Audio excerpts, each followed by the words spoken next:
The Iowa football season is over.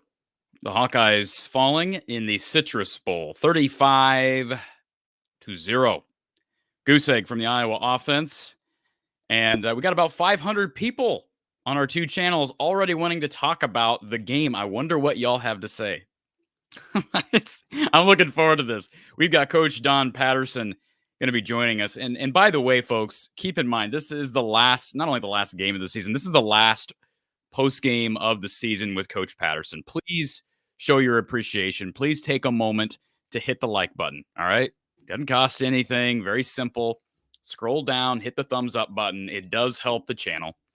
If you want to ensure that we continue to bring you this type of coverage of Iowa football, Iowa basketball, and Iowa women's basketball throughout the seasons ahead, please do that. Simple thing to do. And you can also share the show out on social media. We've got over 500 people who are on right now wanting to talk to Coach Patterson about this one. And please let your friends know, your followers, your Hawkeye comrades out there, that we are live, taking phone calls, taking video calls, taking chats, comments for at least the next couple of hours. This should be a fun one, in spite of the score. I think this is going to be a fun show. I don't feel as depressed as maybe I should, or maybe I could, and maybe I'll have to explain why I'm explaining this way. But before I get to myself, let's go to the guy we all care to hear from. Former Iowa offensive coordinator Don Patterson is with us. Coach, you're looking good on January 1st. Welcome. Well, I'm at least dressed appropriately, Corey. I've got my black and gold on. I've got black and gold pajama pants on too, but I guess you just have to take my word for that. Where do we start here, Don? Where do we start? There's so much to unravel. The offense was a total disaster again. And we've said this so many times over the last 3 years. Where do you want to start? Because you and I have not talked, but just for a second before we hopped on here, where would you start when you're addressing your team postgame after this game? Well, I would certainly thank all those players that deserve a lot of credit for persevering through a lot of difficult situations during the fall, being able to earn 10 wins, being able to earn a chance to play in a good bowl game on January 1st. And I would remind them that they're certainly a lot better as a group than what the score might indicate. Sometimes the score doesn't reflect all of your hard work and all of your commitment to the program. Today was one of those days. The true freshman quarterback for the Tennessee Vols was really impressive, and I'm not surprised in the least, Don. I know he's a true freshman. He's a five-star kid coming out of high school.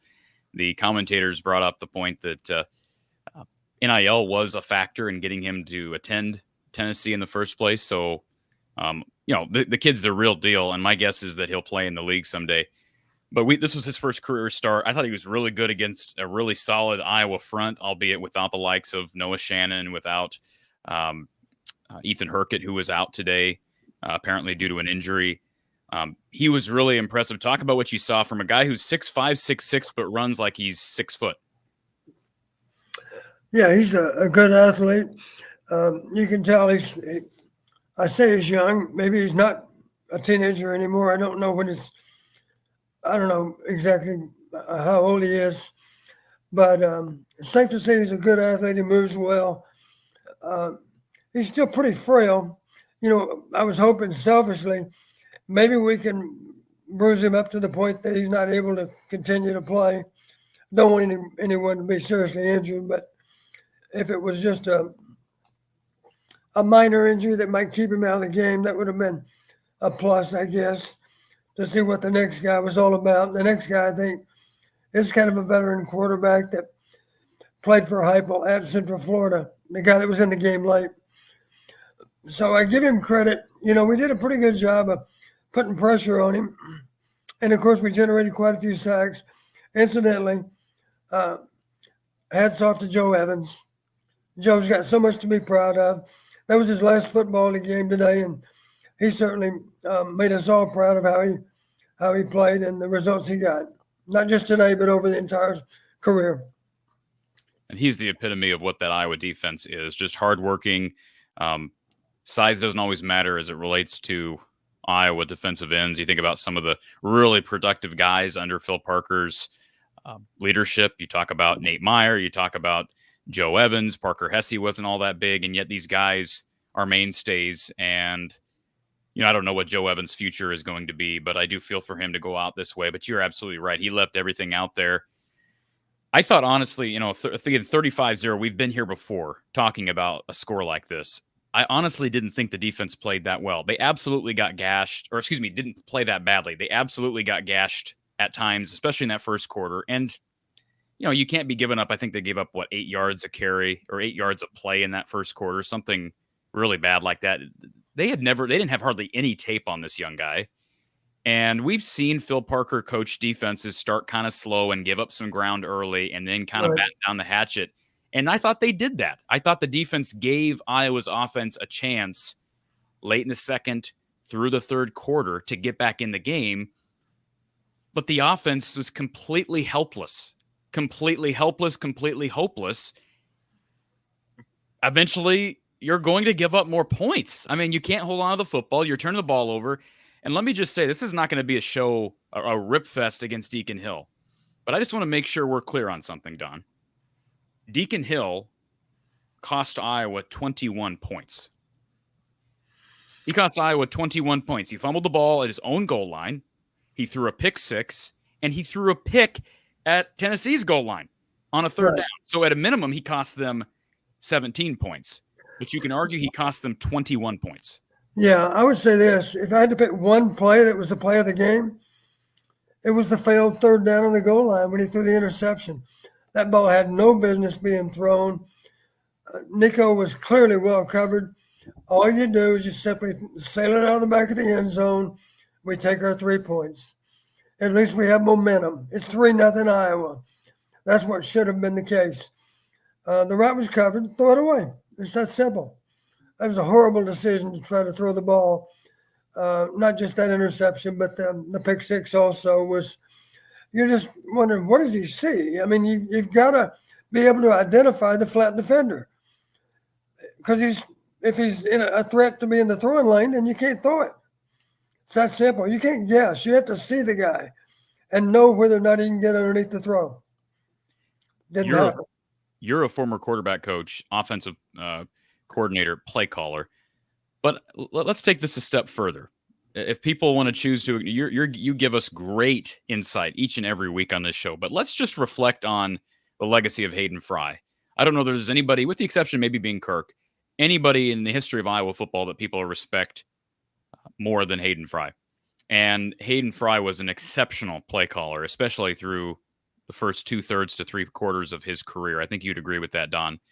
And I'm just curious, as it relates to evaluating quarterback play, what do you think? And we're just hypothetically throwing this out there. What do you think Hayden Fry would have said after that pass was made in the first quarter by Deacon Hill into double coverage?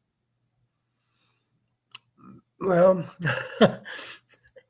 he might have asked me if I was on the other end of the phone, is Deacon trying to throw the game? That might have been what he would have asked. I laugh about that. That's obviously not the case. I wouldn't suggest that for a second. But I have heard Hayden ask that question of coaches before. Is he trying to throw the game? He's not serious, of course, when he asked. But his point was that was a real bonehead play. I can't imagine he did that unless he intended to do it. And that was one of those plays where, Deacon himself, he'll ask himself 1,000 times, what possessed me to make that throw? Because the ball had no business being anywhere near that defender. And it's just unfortunate that it happened. Hayden would have been tempted, based on Deacon's history, to say, okay, son, you're done for the day, because there's no way I could give you a long leash anyway, and you've already fouled it up. We have a chance to be. That is my point, Don. That is my point. It's not like Deacon Hill had built up some unbelievable track record and collateral and real estate. Why does it take being down 28-0, costing the team arguably anywhere from 17 to 21 points with 3 horrific turnovers? I mean, horrific. These aren't even like, it wasn't like a deflection or just, slightly overthrew a guy. These are like, the pick six was almost like it was thrown to the defender. You have a throw into the end zone into double coverage on a 3rd down and goal where you absolutely cannot. That's the last thing you can do is turn the ball over. And then you fumble the ball at your own goal line. Right.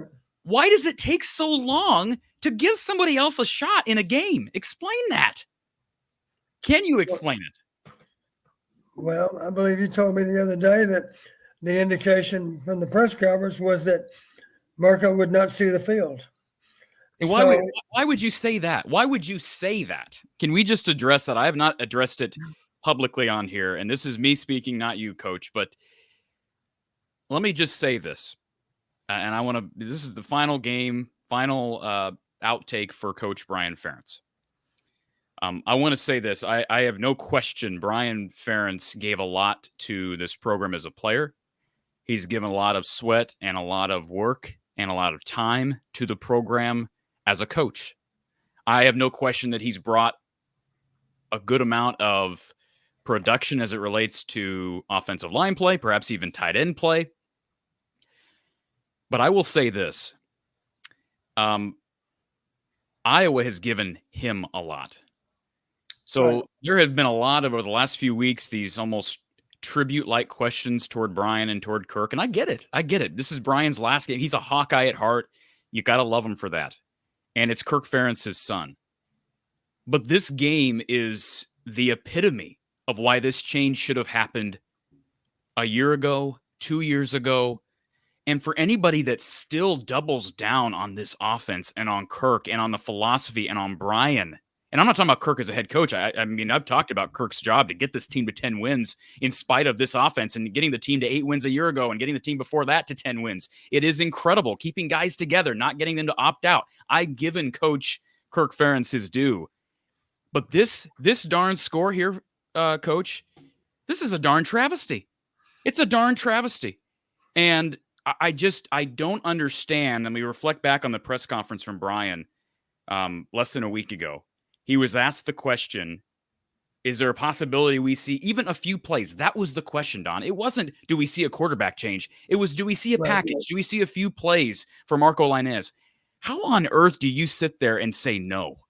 I had somebody say to me, well, why would he tip his cap? He wasn't trying to be inconspicuous here. He was being completely honest. Marco was not going to see the field if it wasn't for 3 absolute bonehead plays and a 28-0 deficit. Marco Lainez was put in an absolute horrific position in this game, all right, where they're in obvious passing situations every down. And what did Marco do? He went in there and played his butt off. All right?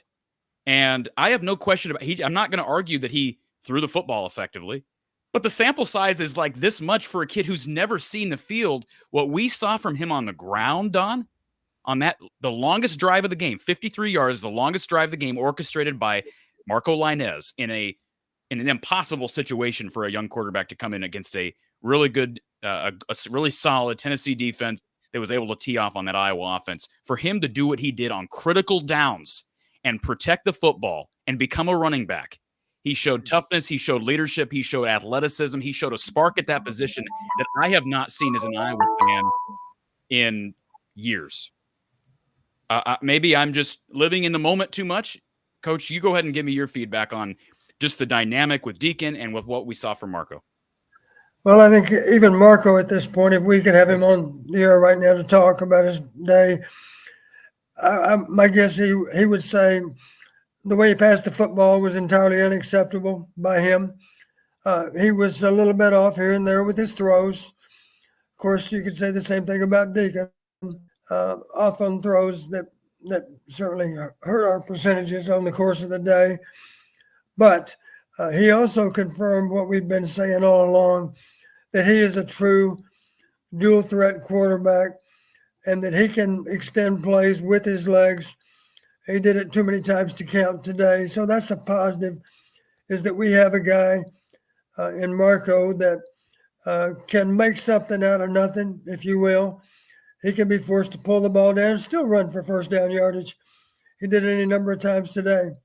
So that's good to see. It's what we thought he would bring to our offense, and he certainly presents that kind of option for us going forward. Someone that can be not just able to extend plays, but they can actually be called on as a ball carrier. I'll give you a prime example of the difference.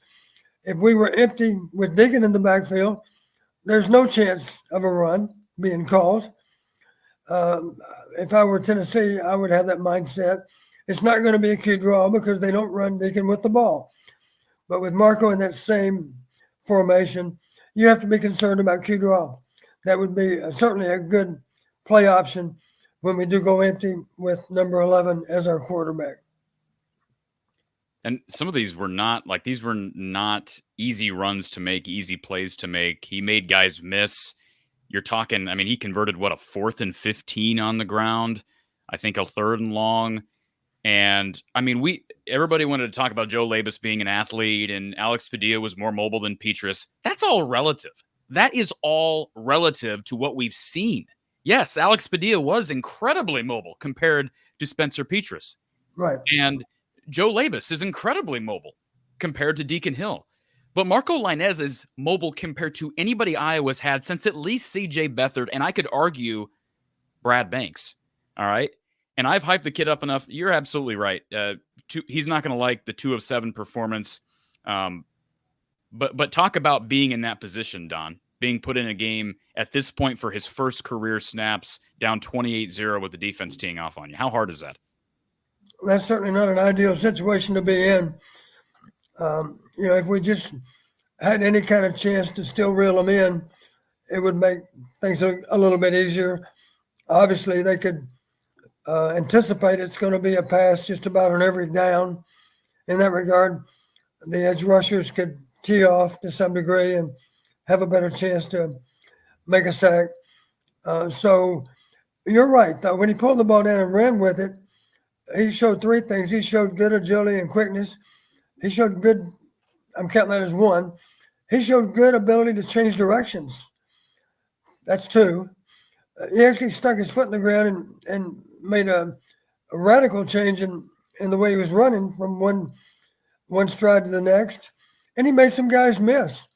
And then last but not least, he showed some toughness too, because I believe it might have been that fourth down play you're talking about, where he knew it was going to be close, and I think he got the first down by a couple of yards.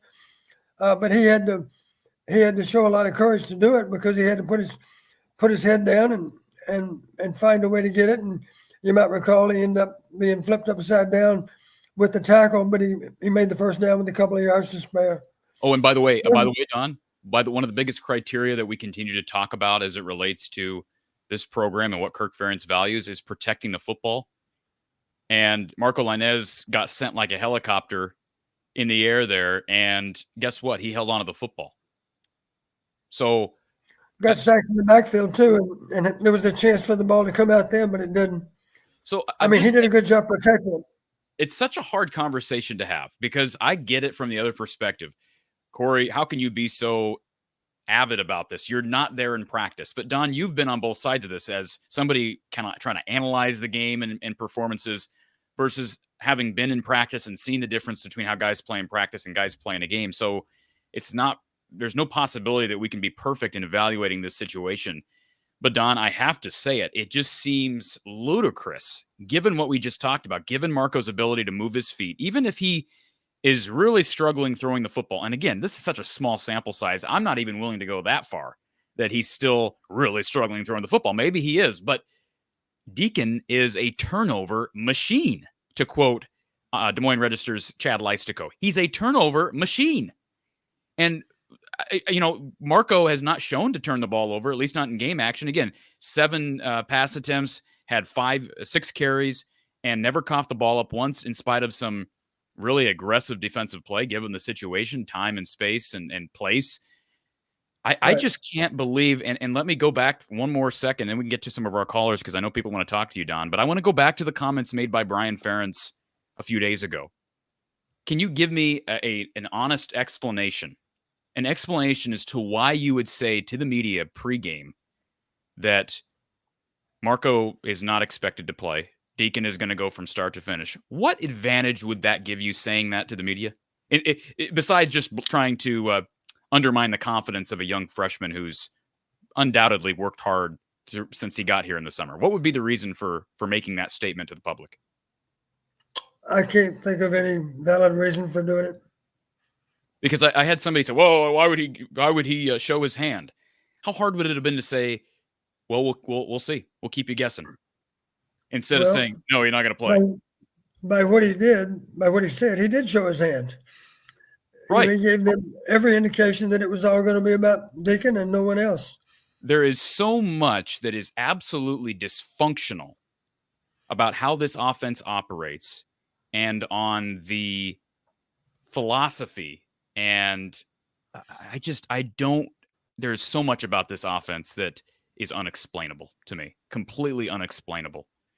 And it's not just. Here's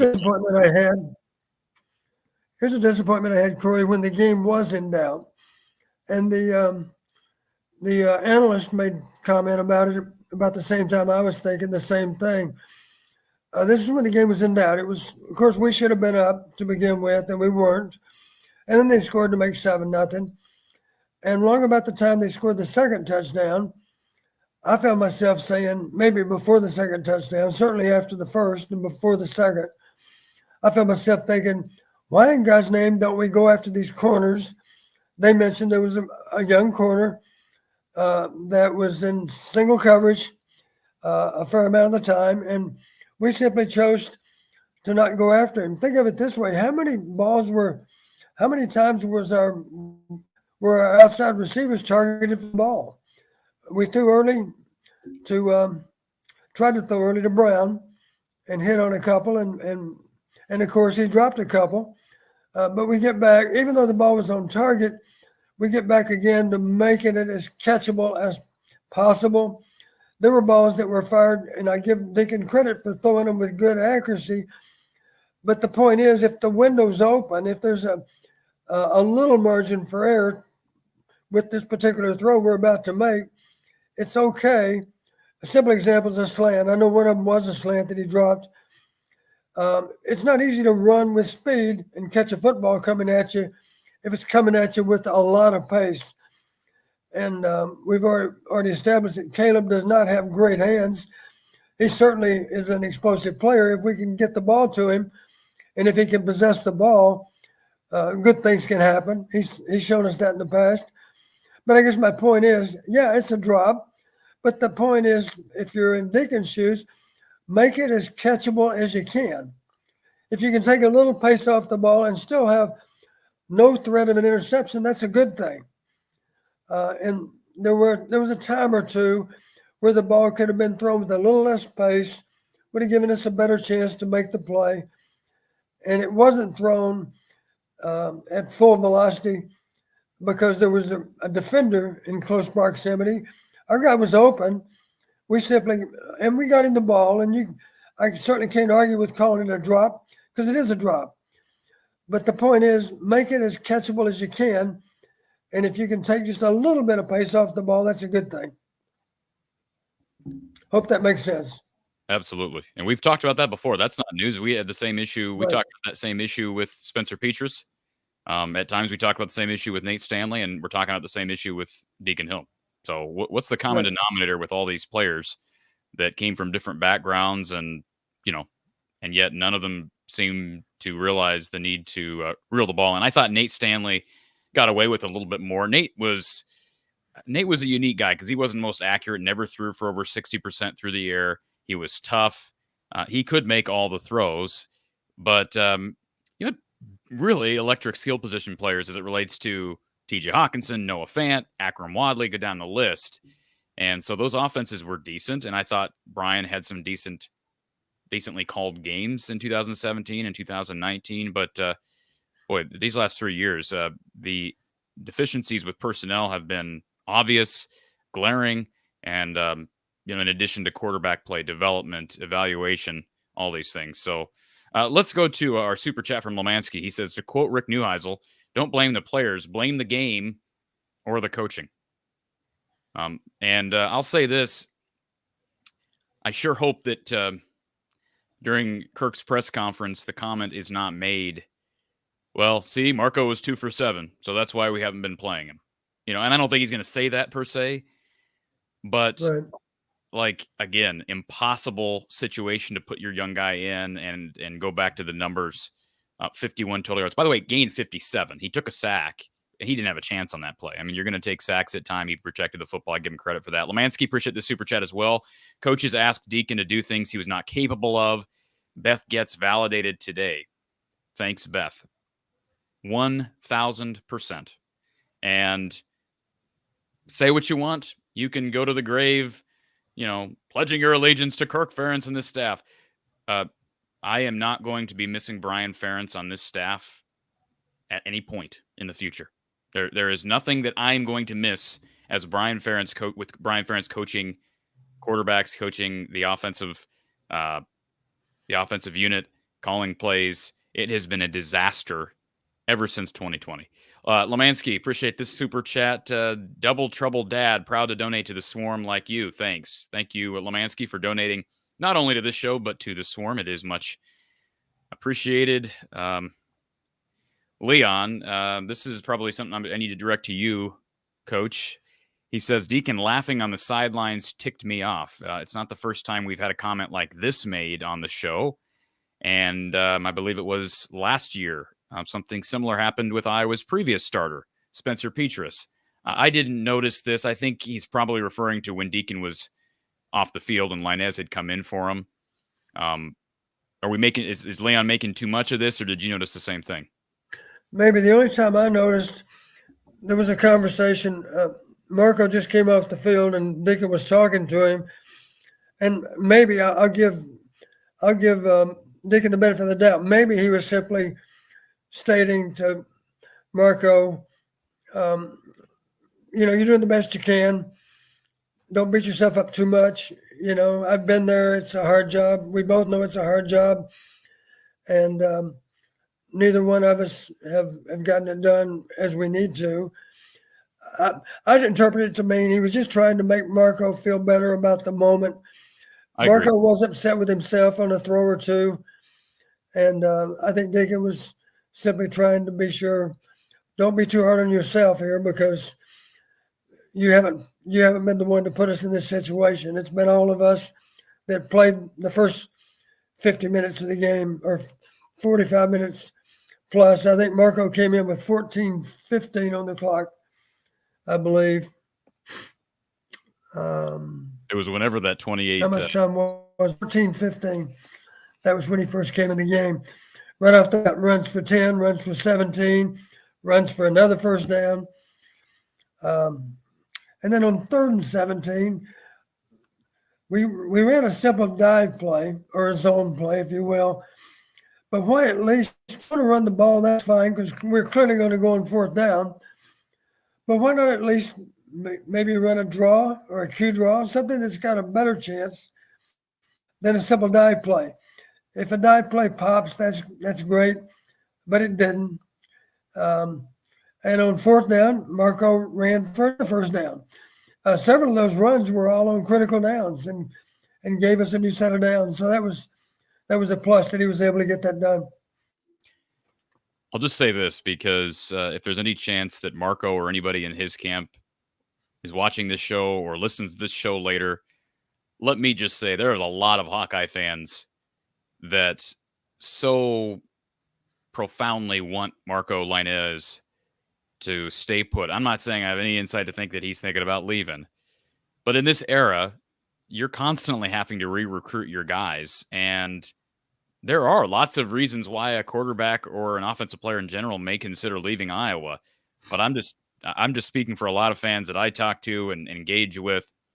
People are excited about this young man. And I'll double down on what I've said so many times leading up to this moment, that Marco Lainez is a different type of athlete that we have not seen at quarterback at Iowa in years. And I have no doubt about that. All right. So he's got a great head on his shoulders, too. I felt that way about him from watching his high school video.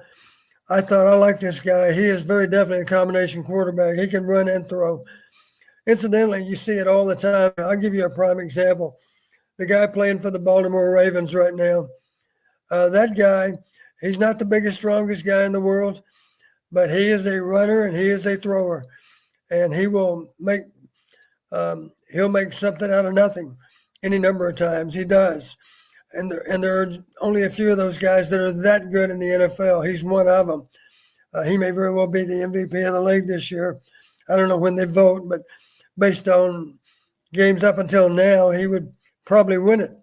Of course, Mahomes may end up being more valuable going forward for the Chiefs, although the Chiefs do not look anywhere near unbeatable this year. I don't know if they can pull it off or not, but I'm not going to doubt what Mahomes might be able to get done in a key playoff game going forward either. There are only a few guys like that, but certainly the guy from the Ravens is that kind of guy. And I can't even think of his name right now, but you know who I'm talking to. What was that again? Jackson. Yeah, Lamar Jackson. The guy's he's an athlete through and through. He can extend plays. One thing he always does, which is what you should do, even when he's out of the pocket and a threat to run, he's still looking to throw. And he has a good awareness of where that line of scrimmage is. And I bet if you chart him, he'll go back, he'll throw the ball within a yard or two of the line of scrimmage. And by then, of course, you really got a defense in a predicament. Do you defend the runner, who's a really good runner, or do you play pass defense? Whatever you do, you're going to pay a price. If you try to attack Jackson, he'll throw the ball to an open receiver. And of course, now the race is really on because there are only maybe one or two guys that even have a chance to make a tackle. And of course, if you defend and continue to defend, he'll run down the field on you, and he'll make guys miss too. So Marco brings that same kind of element to the game, I think. We were wise to recruit Marco, and I would just reinforce with Marco and the family what excites me about your future going forward. You have a chance to be a huge part of the solution to the problem that we have. We have a key element in the solution, and that's to give us that same kind of productivity at quarterback. You're not just, nobody is going to accuse you of being a game manager. Game managers can win for you if you're good at all those other positions. But let's face it, if you're only a game manager, you better have talent in other places, because you're not going to give us that wow play that we need from one time to the next. I think part of the reason why my reaction is so extreme and outward as it relates to those 5-6 runs for Marco Lainez, which were all really critical runs, and several of which moved the chains on critical downs. I think part of the reason why my reaction is so extreme is because as I'm watching, it's just like, we have not seen that at Iowa in so long. It has been so long since we've seen a quarterback that can slither his way out of a pocket, make guys miss. Like, even CJ Beathard, I mean, he was a good runner, but he was not this really agile athlete who could hip and hop and make guys miss. And I think Marco is that. He showed that in a few plays against an athletic defense, albeit some guys were out of this game. Certainly a defensive backfield, that's a subject we should probably talk about at some point. Iowa's inability to take advantage of some weaknesses, some lack of development, or I should say lack of depth on the back end of that defense. Joe with the super chat. Thank you, Joe. Corey, how many balls did Nico Ragaini drop this year? Love your show. Thank you, Joe. Appreciate the super chat. I don't have the official number. I'd have to go back and tally, but Nico's struggled with drops throughout his career. Is that fair to say, Don? At times he's been good with his hands, but at times he's struggled with drops. But I think we also have to point out what you said earlier. He hasn't always been put in the best position by his quarterback. He hasn't always had the easiest ball, most catchable ball, or catchable pass to make. And I acknowledge this. Marco threw one. Marco had pressure in his face on a slant route, and he threw it behind Nico. That's not on Nico. And Marco wouldn't argue that it's on Nico. Just your response to Joe's comment, because this is the last that we've seen of a really impressive journeyman-like career from Nico Ragaini. Well, I think I've always thought Nico had solid hands. And so the obvious question you might have is, well, why so many drops then? Excuse me. I'm recovering from what I thought might be COVID, but I've tested negative on COVID, so it's not COVID. So I feel better than I sound. Honestly, a lot of those I'm sorry. A lot of those drops are tied in the fact, Corey, if Nico has a problem, it's sometimes a difficulty in separating from a defender. So oftentimes when those balls were what you would count as a drop, it was in part because the ball arrived and a split second later, the defender arrived with contact on Nico. That's how some of those balls came out.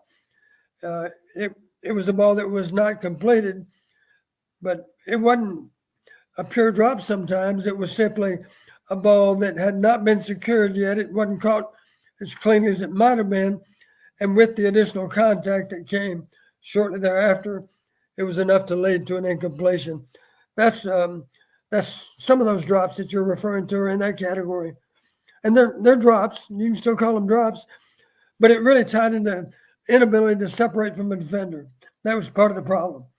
And wide receiver play has been a part of the problem with these issues that we have said the same thing over and over again. Multiple problems require multiple solutions. Right. I'll go on the record and say I think the biggest problem with the offense over the past 3 years, the biggest problem has been the person running the offense, Brian Ferentz. That's my opinion. But quarterback play has been a problem. Wide receiver play has been a problem. Protection has been a problem. Yeah. Don, this offensive line, at what point do we just say we're not getting it done with developing these kids? They've had better games this year at times, but the rush numbers in the FBS, ranking wise, is still 100 plus in the FBS out of 130 teams as far as rush yards per game. I mean, a couple of years ago, we just kept hearing, well, they're young guys. This is an inexperienced group of guys. They're not young. They're not young at all anymore. How would you evaluate offensive line play right now and where we're at as a program?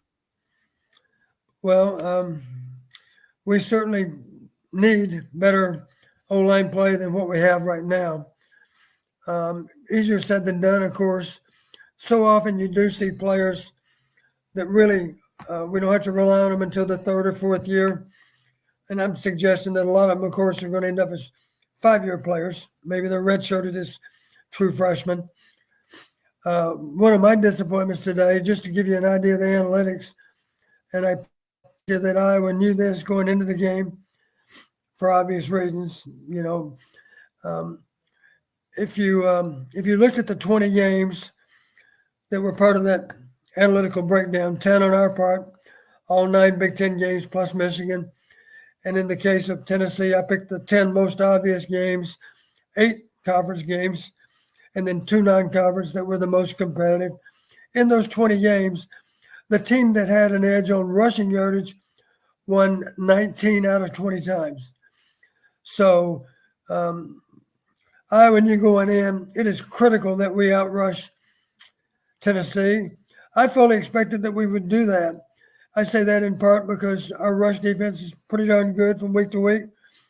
And I don't take anything away from Tennessee's rush defense. They're solid as well. But one big difference is that they lost their 1,000-yard rusher and they lost their backup running back, both of which are very explosive backs.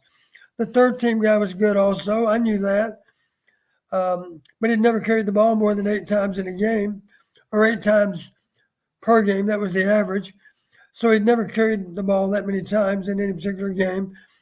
And today, of course, he was forced to carry the ball more. I don't know how many carries he ended up with, probably close to 20. But he had a good average. He was something over 100 yards, as I recall. I haven't seen final stats, so I don't know that. But my point is, I thought we would outrush him, and we weren't able to get that done. And there's plenty of blame to go around, of course. We simply, if we'd done a better job of sustaining drives, we would have been able to run the ball more. If the score hadn't gotten a little bit out of hand or a lot out of hand, we would have been able to stay to our game plan and do a good job of mixing in run and pass. In the early stage of the game, we did run the ball okay at times, and it goes back to that first drive that was, such a lost opportunity. I think we ran the ball. We did a good job of mixing up run and pass, hit some short passes for gain, ran the ball effectively at times. I remember a fly sweep on 3rd and 3. That was a very good call for another first down. I believe Nico carried that, as I recall. So we did a good job keeping the ball balanced, and now we're on the goal line. And here's another thing that you're not aware of, but one thing that was discussed in talking about analytics, looking at their 10 games, the first touchdown in 9 of their 10 games belonged to Tennessee. So, my recommendation, if you can find a way to do it, let's score the first touchdown, because at that point, we're putting Tennessee into unfamiliar and uncomfortable territory. They're used to scoring the first touchdown. If they did it in 9 out of 10 games, well, I know they did it against UConn because they beat UConn 59-3. I suspect they did it against Austin Peay as well. Those were the 11th and 12th games I didn't include in the breakdown. So I'm pretty sure they scored the first touchdown in 11 out of 12 games. So obviously, if we could score the first touchdown, that could make a difference, because they're still young guys, and whether they even realize it or not, this doesn't feel right because somehow the opponent scored the first touchdown. That doesn't happen to us. Well, it did. It could have happened today, except we didn't get the job done on the goal line. So that's unfortunate. Here's another disappointment. I'm just going over the things that came back to bite us. And I think I touched on this before the game, Corey. Looking at all 12 of their games, they averaged 71 penalty yards a game. Their opponents were only flagged for 40 yards per game. That's a differential per game of 31 yards. You and I both know it was a realistic goal that we would have an edge of maybe 50 penalty yards, because we don't draw flags typically, and they do. Well, today we didn't even earn much of an edge there, if any edge. The flags were pretty even, as it appeared to me. You have the final stats in front of you, Corey. I don't know if you do or not, but we didn't gain an edge there either. So, we knew what we needed to do to win the game. We simply didn't get it done. And then last but not least was explosive plays. Decent job containing them. I think they had one play that was 31 yards, as I recall. That might have been the only super explosive play for the day, but clearly we didn't have any. So my guess is on super explosive plays, they beat us 1-0 there. And that was another indicator of winning. The team that had won, when you looked at all 20 games, the team that had an edge on super explosive plays had won 10 out of 11 games. And I explained to Kirk, I said, we don't have to beat them on explosive plays. We just can't allow them to beat us. In the end, it didn't matter, of course, because the spread was too much anyway. But the reality is, I believe they had one and we had none. Yeah, I can tell you here. They had a 31-yard rush by Dylan Sampson, and they had a 27-yard catch by Ramel Keaton. So one explosive play, one super explosive play, and we had neither, I bet. Yeah, Iowa had a 16-yard run by Marco Lainez. That was the longest play of the game offensively. So we lost on both explosive and super explosive. Iceman 57. Thank you for the super chat, Iceman. Appreciate the donation. He says, let the name of Brian Ferentz be stricken from every book and tablet, stricken from all pylons and obelisks, stricken from every monument of college football. Let the name of Brian Ferentz be unheard and unspoken, erased from the memory of men for all time. Okay. There's some humor in that. Being a little bit exaggeratory there, hyperbolic, but thank you, Iceman, for the super chat. Do appreciate that. Let's go to our phone line. We got a bunch of people who've been waiting on hold for quite some time. Let's go to our first caller. Thank you for calling Iowa Postgame with Coach Don Patterson. Who's on the line? This is James. How you doing? I couldn't get my thing to work again. Oh, James. Yeah, we're doing good, James. How are you? I mean, obviously we're not doing good because we lost 35-0. But I mean, in general, we're doing better than we could. And Happy New Year to both of y'all. First off, just to start. You. And Don, I appreciate you being on the show this year. It was an honor to have you back again. Thank you, James. Yep. But first off, obviously it was a struggle, and like he said, I think I messaged you this after Deacon threw the ball. Like I said the same thing Don did. Like just throw it out of bounds. Like there's nothing there. Throw it out of bounds. Eat it and take the points. Like you have 3 points at least. And and I think he threw it, and I was like, why are you doing that? You know, I've never played Division I college football, Don, but I would have to think that in that, I mean, he looks at that on tape. Deacon is an intelligent young man. Every single time he watches that on tape, he's going to say, throw it out of bounds. I should have thrown it out of bounds. But it's that split second, and some quarterbacks really struggle with split second decision making, and you've got to be able to make decisions under pressure playing Big Ten football at quarterback, right, Don? Am I wrong in saying that? It's easy to be critical of it, but it's just a matter of in the moment, how did he respond? And in that case, it was a costly response. You bring up a very good point, Corey. It sounds easier than what it really is. Believe me, it's not easy to always have the right judgment on whether to throw or not throw a football. That one appeared to be a pretty easy decision based on the location of the defender. But again, it's easy for me to say because, I'm not out there being surrounded by a bunch of Tennessee players and with the pressure of breaking a 0-0 game open. Not easy to do, I'll admit that. But that's what you have to develop within your game is that judgment of what to do in any and all situations. And right now, of course, part of the problem is just Deacon's inexperience. The sound judgment is not there yet. And it takes time to do that. But that's one reason that's one reason you do make practice more challenging, make it more game-like, because at least maybe you can assimilate some of the situations you're going to run into in a game. My only response to that, Don, and I understand every player is different, but you talk about Deacon's inexperience. So he has started 7-8 games now. That's the first thing. Second thing is we saw some of these same issues in 2021 from Spencer Petras after having started the entire 2020 season and part of 2021. So I agree with you. Maybe Deacon will turn the corner, and I hope whoever comes in here, if Deacon sticks around, I hope he does because he's an experienced guy you're bringing back. that he can be developed to a different degree. But I think this is a developmental problem more so than just a young guy who hasn't learned yet. I mean, I think every quarterback on this roster, if there wasn't hope for different staff and people who could develop these kids and teach them the fundamentals and help them to develop those quick strike responses in the moment, I don't think there'd be much hope for the quarterback room, regardless of who's playing, because I don't think they're coached very well. That's my opinion.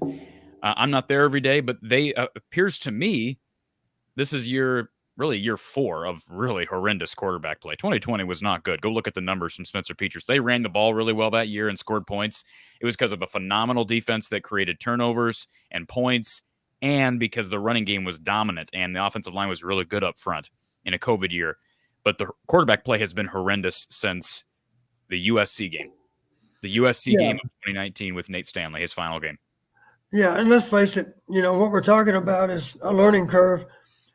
Some players have a more rapid learning curve than others.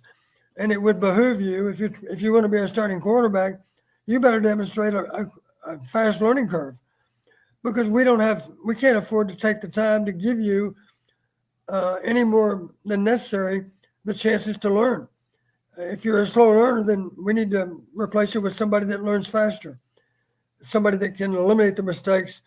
Instead of taking 4 games to do it, can eliminate it in 1 or 2 games. And maybe it won't cost us, because even though you missed an opportunity, at least you didn't turn the ball over, let's say.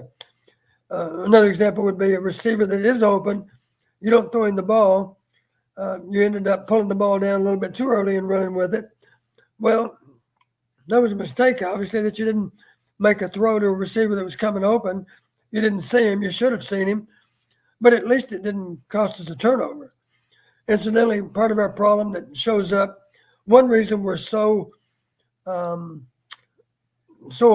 of turnover problems on offense is because we have not done a good job of generating turnovers on defense. And as well as we played this year on defense, that's a concern, because good teams not only prevent others from scoring, they take the ball away from them too. Prime example is Michigan. Sammersteel is a good example. That guy's not very impressive to look at, but all he does is generate turnovers. He generated 2 against us, as I recall. An interception and caused fumble. I come to think of it, he caused the strip sack, didn't he, too? So maybe he had all 3 of them, maybe. A hand on all 3 of them. So, we struggled. Correct me if I'm wrong. Did they turn the ball over once today? I don't believe so. I don't remember one. No, they did not. It's hard to win football games if you lose on turnovers. And for the record, Don, you brought up penalty yardage earlier and the drastic difference throughout the year. And that was one category. You almost feel like, hey, you're going to have a chance to win this game. You better take care of business where you're really good. And that's in limiting penalties and penalty yardage. And Tennessee has been vulnerable in that regard. And you mentioned it a little bit ago. 5 penalties for Iowa for 41 yards. And I give Tennessee credit with a true freshman quarterback that hadn't played much. 3 penalties for 30 yards. Don, how about this for a second? And we talked about the horrendous decision-making by Deacon Hill down at the goal line, at his own goal line, fumbling the football, then the pick 6. But how about on the following, I think it was a following possession after the interception, Iowa gets the ball back, and we get a delay of game coming out of off a kickoff, first play of the series, first play of the drive, and you get a delay of game. How does that happen? Well, it shouldn't. And you saw on the sideline, I think both Kirk and Brian had suggested to the officials that the clock was wound too early. And that may be true. But here's the bottom line. If you're the guy taking snaps, it doesn't matter when the clock was wound. You have to have an awareness of what the clock's saying. So if they wound it a little bit too early, you still got to snap the ball in time to avoid delay. Right. It's unfortunate. I mean, it shouldn't happen. That's an unforced error. That's a 5-yard penalty. And let's face it, even a 5-yard delay, well, if we're having trouble making a first down needing 10 yards, what kind of chance do we have needing 15? It's even more likely to be a 3 and out with that 5-yard penalty before we've ever even snapped it on first down. James, any final words? I got Tom Caker here about to jump on. Yeah. Well, one more thing real quick. One more thing and then I get to my point. First off, you talked about what Brian Ferentz said. I don't know if you also talked about him saying that, like, when they asked, like, why Lainez too, he said something about Deacon gives us the best chance to win, so that's why they left him at quarterback. I don't know if you heard that part. Well, he didn't say. No, hold on a second. Hold on a second. If you're talking about best chance to play. If you're talking about Brian Kirk's said words, that. he said Brian best. said that. Okay. Well, Kirk said best chance to play. Maybe Brian said best chance to win, but Kirk said best chance to play. Go ahead. Yeah. But one more thing, too, I was going to say we gave up, and then it's not on the defense, obviously. I know they're out there trying their hardest, but we also gave up 232 yards on the ground, and we only had 73 yards. And of those 173 yards, that was 51 rushing yards by Marco Lainez, and we only had 60 passing yards altogether. So Marco came in on one drive and almost beat our passing total on one drive. And I think that's kind of how it shows you a sign too, where it's like, maybe if he's in the whole game and maybe it's not different, but you don't know what he could have done if you like gave him more chance or more opportunity to play. Yeah, and by the way, Nico, Tennessee's quarterback, had gained 51 yards. It ended up being a net of 27 with some sacks. But, that's the other part. He brings a multifaceted dimension to quarterback play. And I made the comment pregame, having not really seen Nico play, but given the hype out of high school and his 5-star status and just kind of all the hype around him, I wasn't a bit surprised that we saw probably an uppage in quarterback play in general from the young man.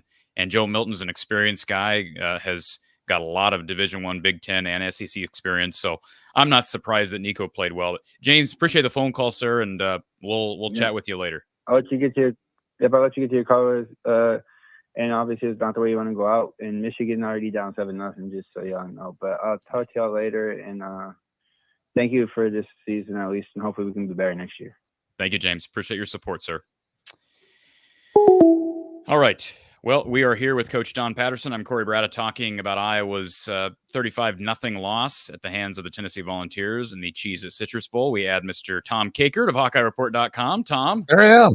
It always shocks me when I see my head pop up there all of a sudden.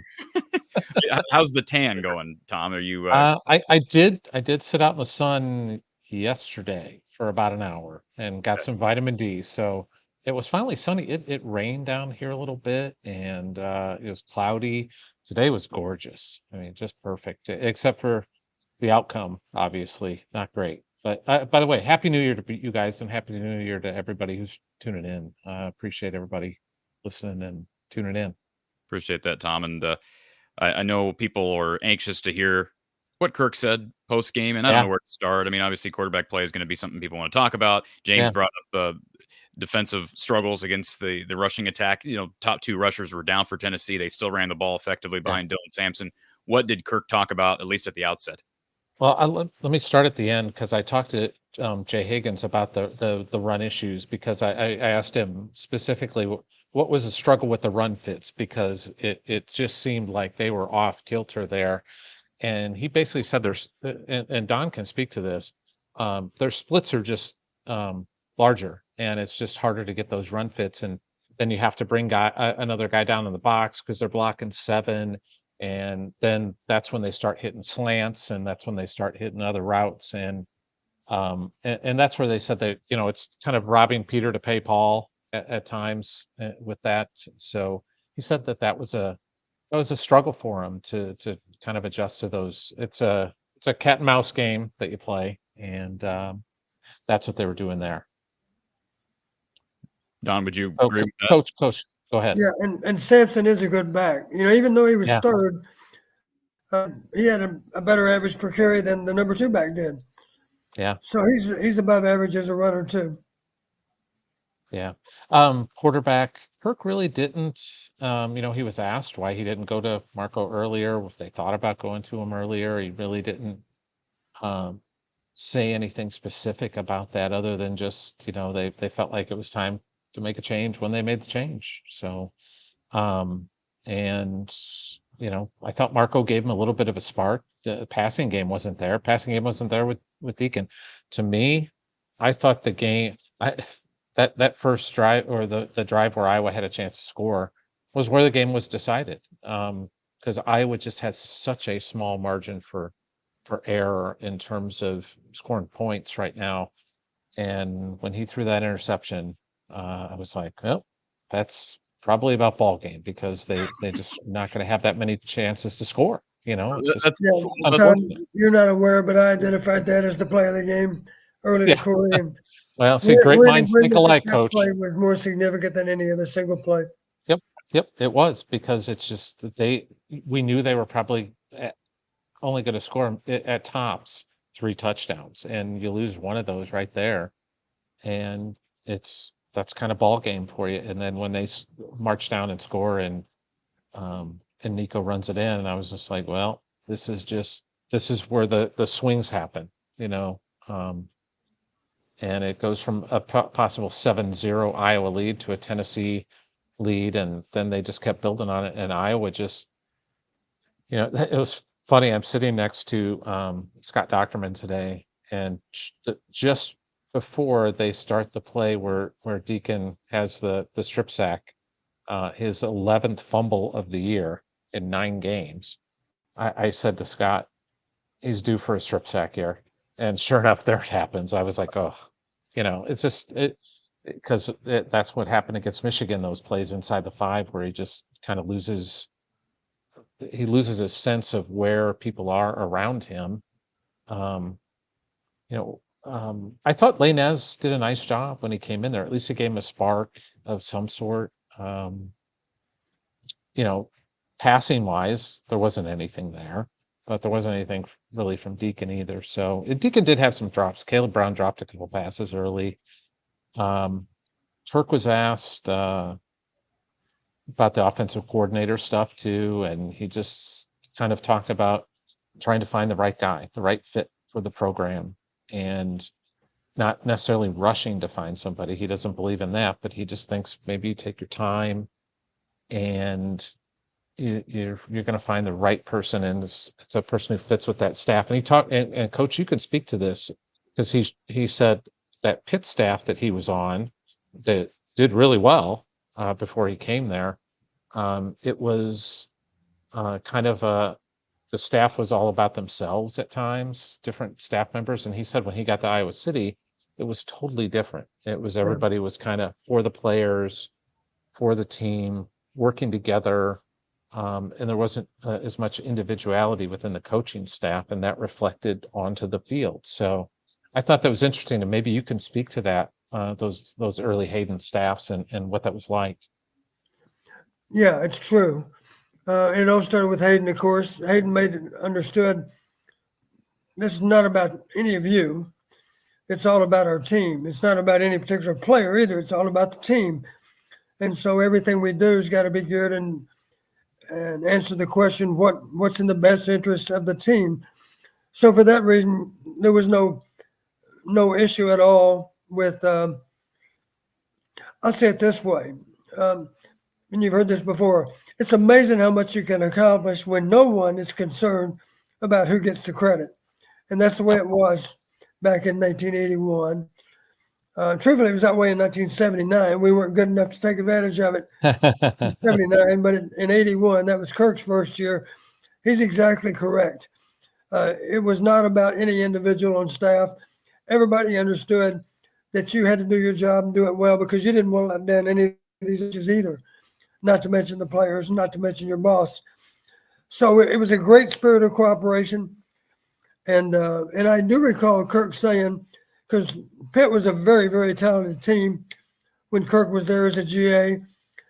Incidentally, Joe Moore was their offensive line coach, as I recall. Yes. Yep. His old Yep. head coach, high school head coach, I should say. And Pitt won, but I think there was a lot of drama.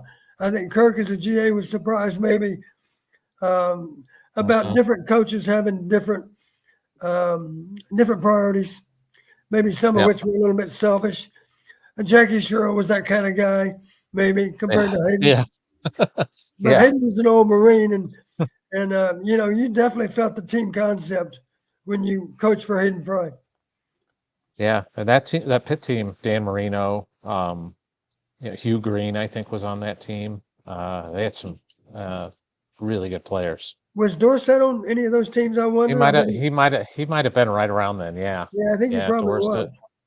Dorset was around then, and for those who don't know, Joe Moore was Kirk's high school coach and his mentor. I mean, it's the number one football influence in the life of Kirk Ferentz was Joe Moore. And he was a legend. I mean, he coached at Notre Dame with for Lou Holtz, and just great. They named an award after him for a reason, right, Coach? That's right. Yeah, the award for the best offensive line happens to have Joe Moore's name attached to it. Yeah. Mansky, appreciate this super chat.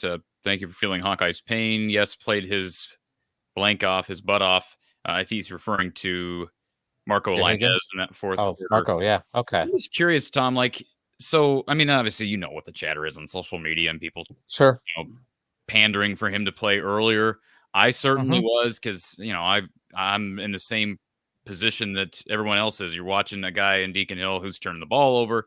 And I think Deacon, I mean, I've had very limited, I think I've talked to Deacon once at Media Day. He seems like a really good kid, and it seems like his teammates love him. Yeah. I think he brings a good toughness to the game. He's gotten hit a few times, gets right back up on his feet, has made some heads-up plays. I think about a couple of trips, whether you call them his fault or the fault of his offensive lineman in the Big Ten Championship game, where he gets the ball off to his tailback. So he's made some heads-up plays. The fact of the matter is, right now, he's just not very good. He doesn't protect the football very well. He fumbles the ball left and right. So, what we saw from Marco in the fourth quarter, albeit 2 for 7 through the air, not great. And there's no question he's a true freshman. He's going to need to get better with his accuracy and his passing. But with what he gave them on the ground, we haven't seen that sort of athleticism and just kind of that slithery type of escapability out of a quarterback since at least C.J. Beathard, if not Brad Banks. C.J. Beathard. Yeah, C.J. Beathard was who I thought of too.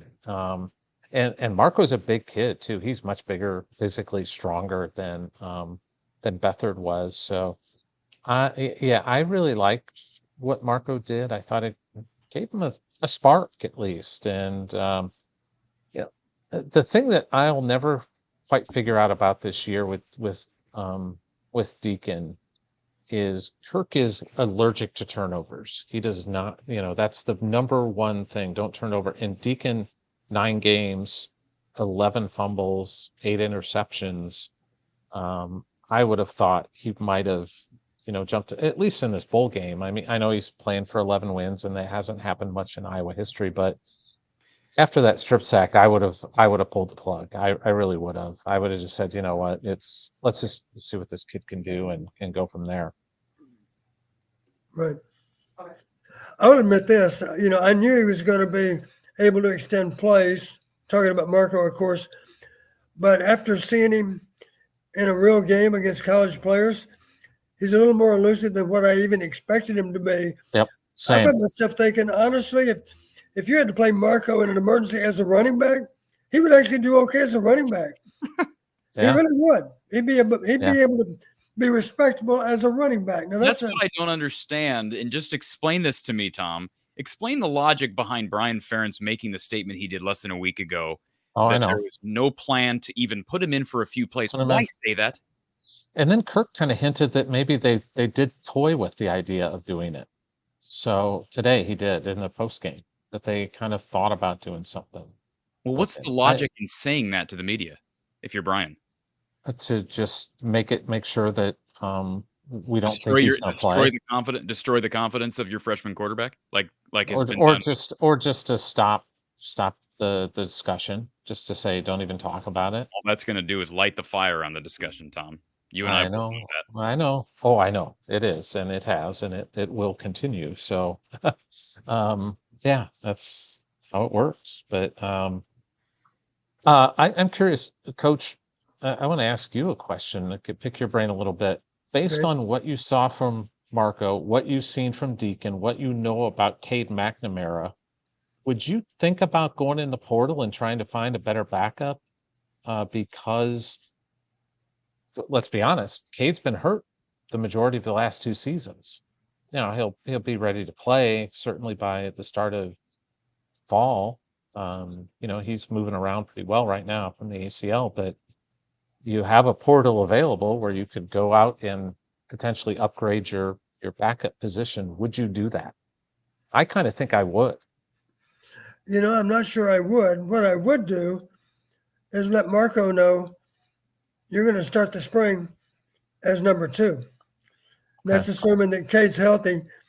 Cade's our starter, at least for spring ball. But just give Marco the 1 reps in But I'm the going to give spring you reps as a 2. And I'm sorry, Deacon, we've seen enough to give Marco the edge over you. I would be okay with that. And I would explain to Deacon, it's still open competition. If you got a problem with it, then prove me wrong. But I really think that if you give Marco the opportunity to excel this spring, he's going to take advantage of it. And in that regard, Tom, I wouldn't worry about if Marco had to be our number 2 and Cade goes down in the early fall. I'm not worried about that because I think by then he'll be more than ready to do that. Or you can find out in the spring, because Cade's not going to be doing anything in the spring. He's not going to be practicing really because he's coming back from the ACL. I think we need to give Marco every chance to take the ball and run with it. That's what I think we need to do. All the 1 reps, and then you can make a determination at the end of the spring. Hey, maybe we do need to go in the portal. There'll be somebody available. There always is. Right. And you could upgrade that backup position if you need to, if you don't see what you like from Marco. Yeah, the reality, because of Cade's history, it's going to be very difficult to attract a transfer because the typical transfer, of course, has only a year or 2 remaining. The ones that you really want that have proven themselves somewhere else. And in that regard, they'll know I'm not going to really get an opportunity because this is Cade's team for another year. I'll be frank. I would not be shocked if Marco ends up being the starter in 2024. I would say the only hesitancy with that, Don, is, and it's got nothing to do with injury necessarily to Cade, but the only hesitancy I would have would be the fact that that's not typically Iowa's very concerned with experience, and Cade would be the epitome of experience as a super senior next year. But, new offensive coordinator. Tom, do you have any insight on, I know you brought up the question to Kirk about the OC hire. Has there been any, we've obviously heard rumors here and there. A couple of rumors have just been bizarre in how they've started. Scott Frost.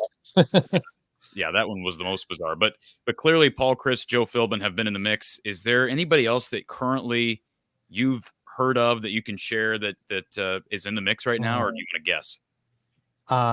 Those have been the 2 most prominent names that I have heard, and everything else seems like it's just kind of fizzled out. So, but he's talking to I think he's going to be talking to somebody this week. So I don't know who that is, but at least in the next week or so. But it makes me kind of wonder if he's holding out. Maybe there's an NFL guy or somebody that perhaps he's looking at that's piqued his interest, maybe. So I do think he wants to get something done 2nd or 3rd week in January, and I think that's fair because then the players won't be back until after Martin Luther King Day. So there's really no urgency right now to find somebody.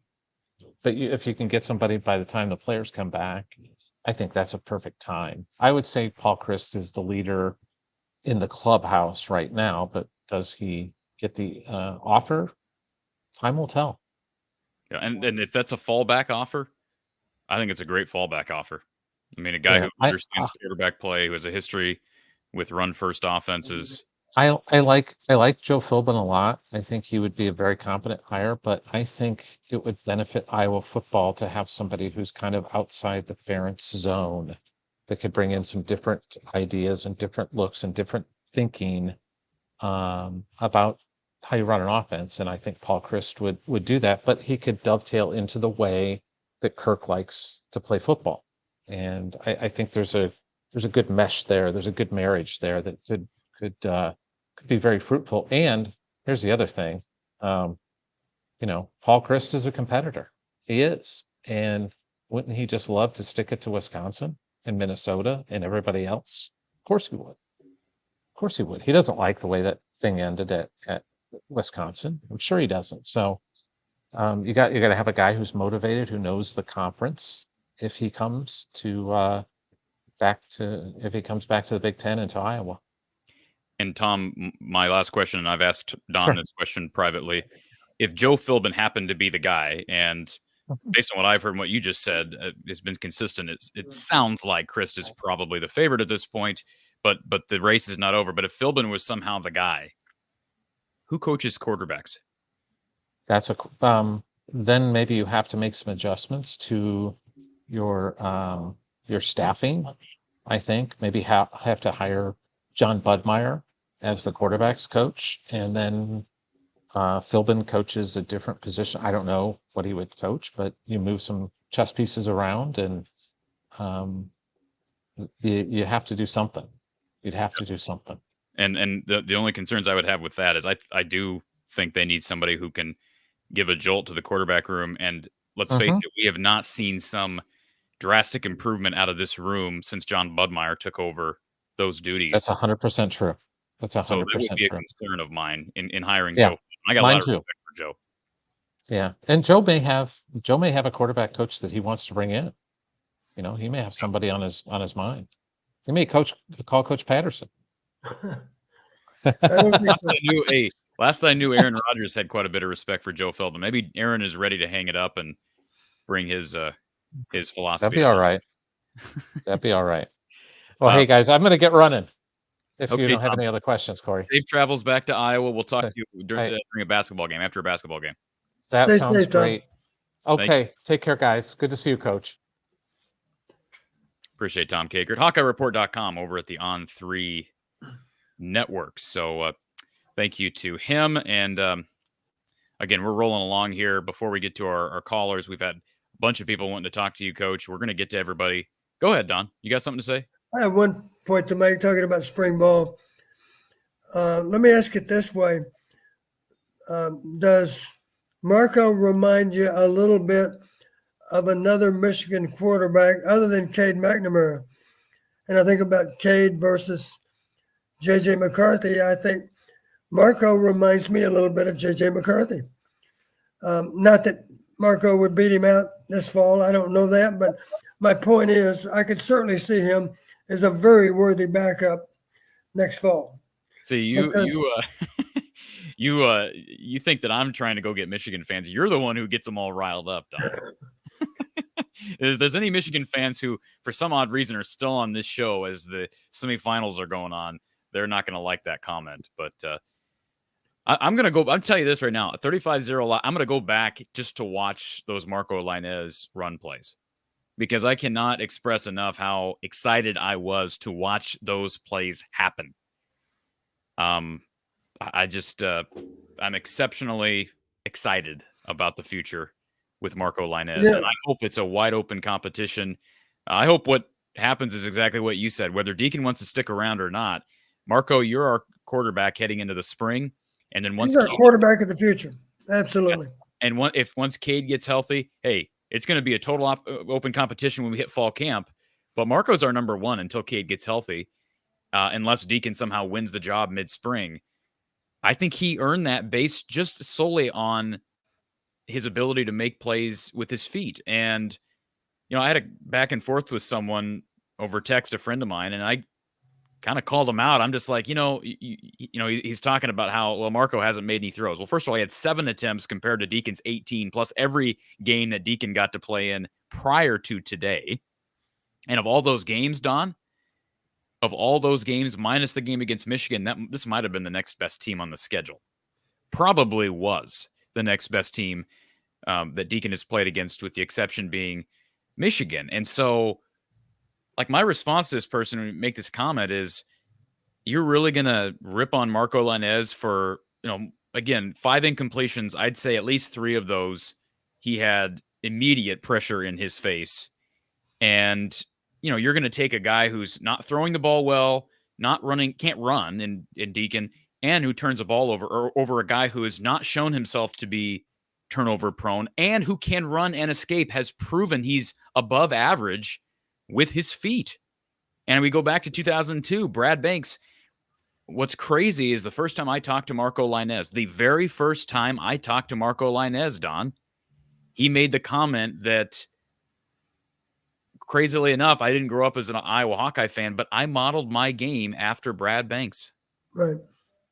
I mean, that was the strangest thing to hear from a New Jersey kid who did not grow up as a Hawkeye fan, but he made that comparison. So, not saying he's the next Brad Banks, but think about the success Iowa's offense had in 2002 with a guy who could create with his feet. And for some reason, we have been married to quarterbacks that resemble the Statue of Liberty back there. So I just hope we don't. And what will Cade's ability be to run? Now, this is his second serious knee injury. He Right. comes back. How immobile will he be in his final season? Not that I'm ready to give up on Cade McNamara, but boy, I just hope there's some healthy competition. And if Deacon leaves, I'm all for what Tom said. Go to the portal, go get a quarterback, and maybe make that clear to Deacon now, Don, that, hey, Marco's our guy. That way we give him an opportunity to leave before the portal window closes. Give him that opportunity to make a fair assessment, understand where he's at with this program. He got an exceptional opportunity to showcase his talents for 7-8 games. Give him an opportunity to go somewhere else, and then we'd know, okay, we got an opportunity to go somewhere. And even if we don't get a potential starter, we've got somebody who can help us in this room. And here's the other part of that, Don. If you get a hire, whether it's Paul Chris or someone else in the next couple of weeks, they can be a part of that recruitment. They can be a part of recruiting the next quarterback to Iowa and sell the changes that we hope will come, that they will be preaching leading up to spring. That would be my 2 cents on the quarterback battle. Yeah, that all makes sense. All right, let's go back to our phone line. Let's see. We've got Ryan on hold. Ryan, welcome. Ryan, I can't hear you. You're muted. I will say we're going to kind of keep calls relatively short. So Here. I got you, Ryan. So we don't know just how much Brian has a say in the decision for quarterback, but if Deacon plays another game that I see, I don't know what I'm going to do. I mean, the quarterback decisions in this program have been extremely subpar for a long, long time. And I guess I don't know what else to say about that. Why also didn't we pick on that true freshman corner where I think half their defensive backfield was extremely inexperienced and we didn't even try it? That's just inexplicable. It's called bad. I think this is what it's called. It's called bad schematics and bad game planning. Frankly, that's how I view it. And I go back to the same issues we saw in the Big Ten championship game when you don't take a single shot down the field in your last chance on the national stage as the offensive coordinator. And guess what, Ryan? Brian Ferentz, in his last 2 attempts as the Iowa offensive coordinator against 2 of the best 3 teams on the schedule. I'm sorry. Let's go back. We scored 0 points against the 3 best teams. On the schedule, they've scored 0 points against the 3 best teams on the schedule. And up to this year, what was the last time we have scored 0 points in a single game? Kirk's second year, 2000. Coming into this year. Those are mind-boggling numbers. Mind-boggling how bad the offense was. 3. And by the way, the Penn State game was played with Cade McNamara. That wasn't Deacon Hill. That was Cade McNamara. Now, he was dinged up. I get it. But the offense has been abysmal regardless of who's playing quarterback. And the other part about it is not playing the best player is going to hurt, existing quarterbacks like possibly Marco, or maybe it's a message to James Reeser that you don't necessarily have to be the best to play. When it's a mandate, and Coach, please comment on this, when it's a mandate that you have to protect the ball, and I'm sorry, I don't want to rip on Deacon as a person by any means, but as a quarterback, the sample size of 8-9 games now shows that he can be a turnover machine. He is a turnover machine. Yeah, he doesn't have great pocket awareness. The good ones, they feel the heat, and then they escape. That's what good quarterbacks do. But it's not. It's hard to teach that. It's just a sensation that you have. I'm feeling pressure off the right side. I've got to step up and move left. I have to be sure. And for that matter, if I feel pressure off my right shoulder, I got to drop that shoulder and put the ball away from that pressure, because I got to find a way to hang on to the football. You can always take the sack and punt the ball. Let's face it, we have a good punting game. If we have to punt, that's fine. We just can't afford to cough it up. And I guess where I get frustrated, gentlemen, is I guess I got to call it gaslighting. I heard the Brian Ferentz press conference that he, to his credit, did. But he said something along the lines of Deacon is going to play the whole game. He's our best chance to win, yada, yada. At this point, this is total gaslighting, guys. I mean, 2-7, I don't care. Marco showed so much promise, and it kind of feels a little bit like they're afraid to be embarrassed that they made the wrong decision and are maybe hoping for the best. I just don't feel that Coach Ferentz has shown that he has enough quarterback equity to die on, and I'm not trying to make a pun here, die on the hill of the given quarterback.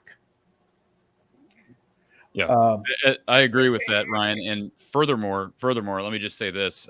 This is a quote. First of all, Kevin, thank you for the super chat, Kevin. He says, thank you, Corey. Thank you, Coach. Thank you to all the kids in the field. Maybe most of all, thank you, Beth Getz. I would definitely echo that. I have no animosity. Why would anybody have animosity toward Beth Getz for making a decision that she was forced to make by her administrator, her supervisor, her boss?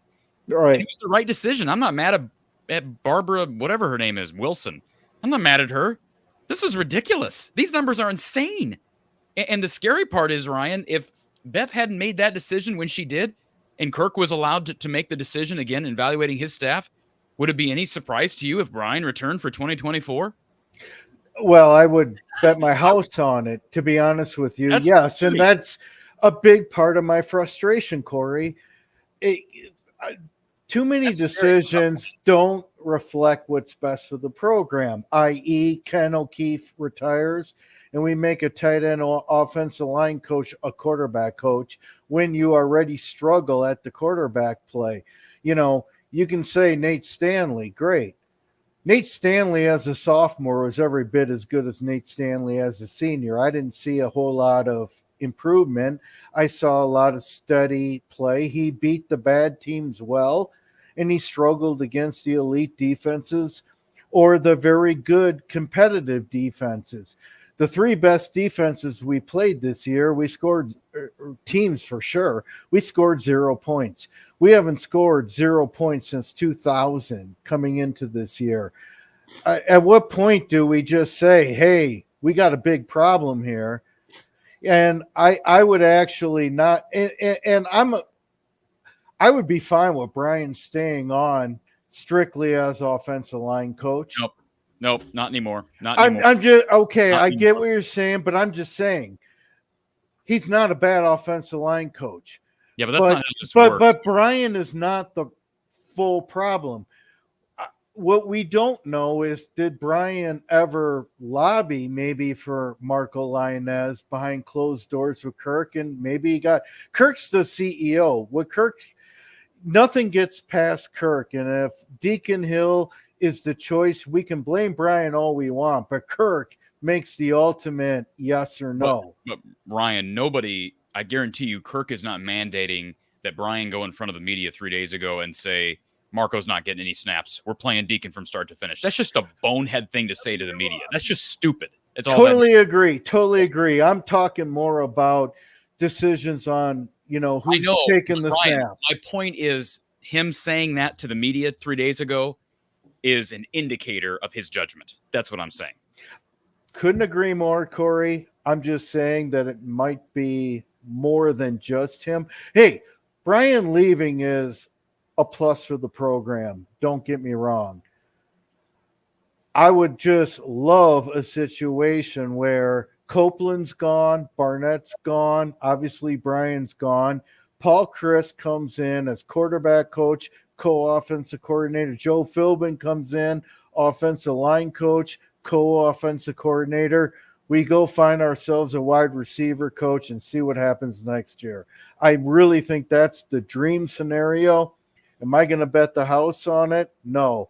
What I'm really hoping to God is that what we saw today, even though it was way, way, way too little too late, is an indicator that if something happens to Cade, it's the Marco show from here on out.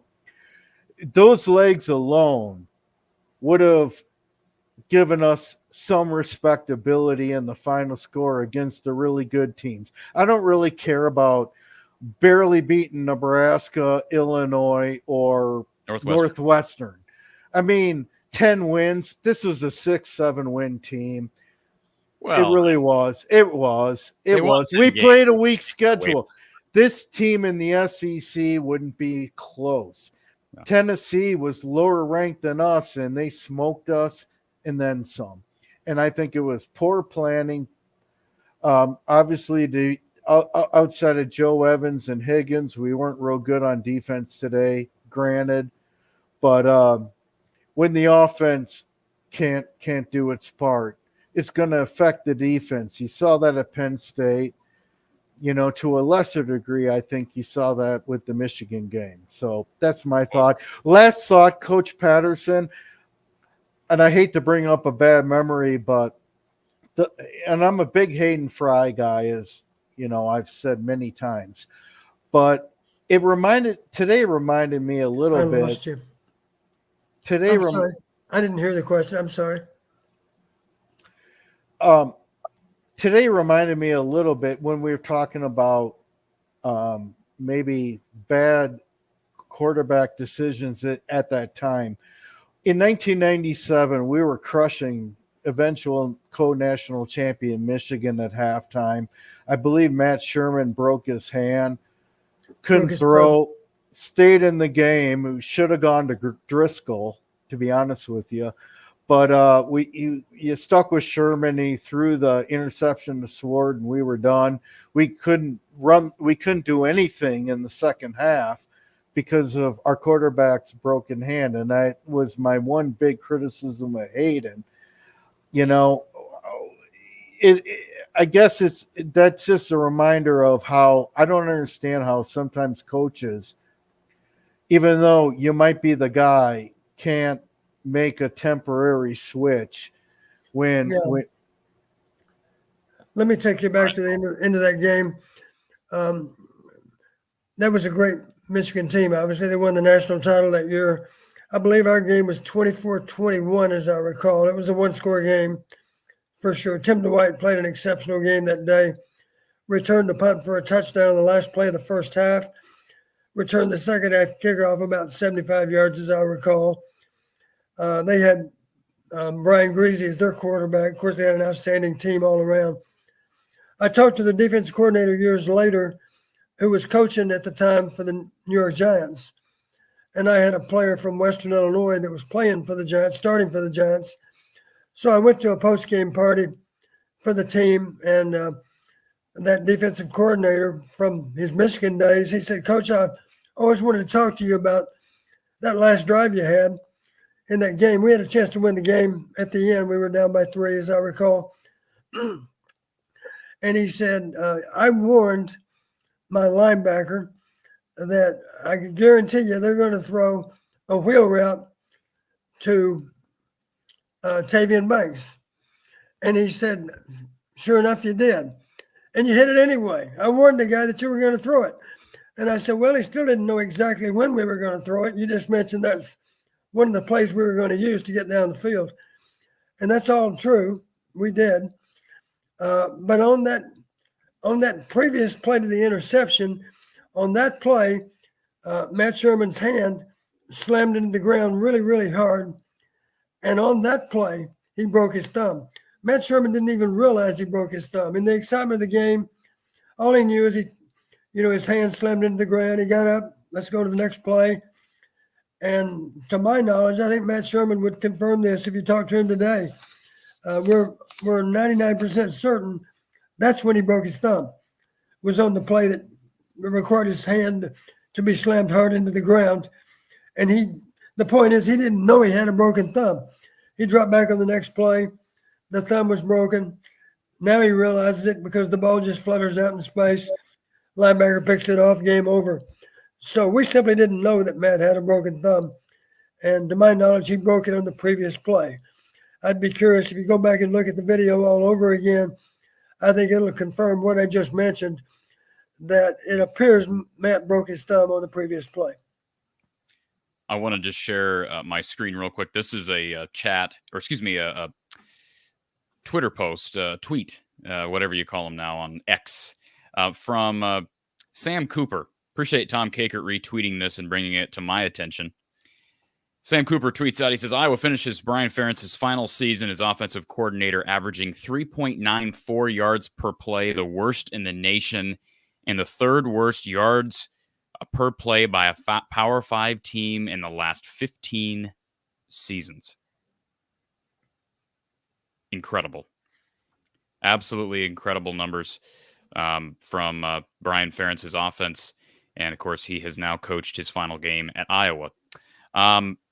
Super chat here from, again, Kevin, thank you for this super chat. We hit this earlier. Bobby, thank you for the super chat. He says, thank you, Coach and Corey, for hosting and sharing your insight. If we were able to keep Marco at Iowa, he brings a dynamic not seen in some time. Thank you, Bobby. I absolutely wholeheartedly agree with you. Leon says the same thing. Marco gave me some hope today. And that's what I take away from this game. Bellator De Veritas, thank you for being a premium subscriber. Marco was definitely expecting to watch, and yet he came in. I think he meant exciting to watch. He came in, played his tail off. And how about this, Don? Let me find the comment. This is a familiar name. I believe this is Marco's grandmother who's in the chat. So, Maria, welcome. Good to see you here. And she says, echoes the same thing. She says, what a thrill to finally see Marco Lainez in. A little too late, but he has so much to offer. And we're excited to see your grandson finally getting on the field. Finally, he's only been here a few months. And yet, boy, you see through his athleticism, not to bring up old memories, but the upside, right? The ceiling that playing a young man like this that has the athleticism and the ability to make guys miss can bring to a position that sorely needed mobility and toughness for a long time. And I think Deacon filled some of that need as far as toughness, but again, just too many turnovers and just completely immobile back there. And, the other thing about this is we don't know what Deacon will be like once he slims down. Kirk talked about that recently, that they're trying to get him in on a program to slim him down. But Maria Lainez, you're absolutely right. Your grandson has got the physicality, the athleticism, and the talent to do great things as a Hawkeye. Charles says, Lainez had speed. Would love to see him get utilized and get the proper coaching, 100%. Bob, thank you, Bob. Love this show. You think we will see changes to our offense next year? I would sure hope so. You're getting a new offensive coordinator and maybe more than one new assistant in there in 2024, Don. I know some fans believe that this is Kirk's offense and things aren't going to change. I think that's foolish to think that. I think the question is, how drastic will the changes be? And some of that will depend on who they hire, right? Who Kirk hires. Right. No doubt about it. Go ahead, Don. I was simply going to state one of the things I like about Marco. I couldn't help but notice the announcers got excited. They were trying to, of course, energize the listeners a little bit for the way the game might still be played out. But Marco, that kind of enthusiasm is contagious. In my mind, it seemed like the Iowa fans, all of a sudden, they were energized because for once we had an offense that appeared to be difficult to defend. We had a guy taking snaps, and it wasn't easy to guarantee you're going to be able to rein him in. He's even though he didn't throw that effectively today, and we understand those are his first 7 pass attempts in college football, he still demonstrated a capacity to throw, and he clearly demonstrated a capacity to run. And it's, that kind of playmaking is contagious. The players on the field can't help but feel somehow, some way, Marco's going to make something happen. That's the difference in having a so-called game manager and somebody that can make plays when there's hardly anything there to be made. They can make a difference in that regard. So that's encouraging to me. I can honestly see him being so much more difficult to defend. You ask any defensive coordinator, would you rather play against a guy that is a good thrower but not a very good runner as a quarterback, or would you rather play against a guy that's a double threat, maybe not the world's greatest passer, but also is a danger to run and throw? They would rather have the one-dimensional quarterback.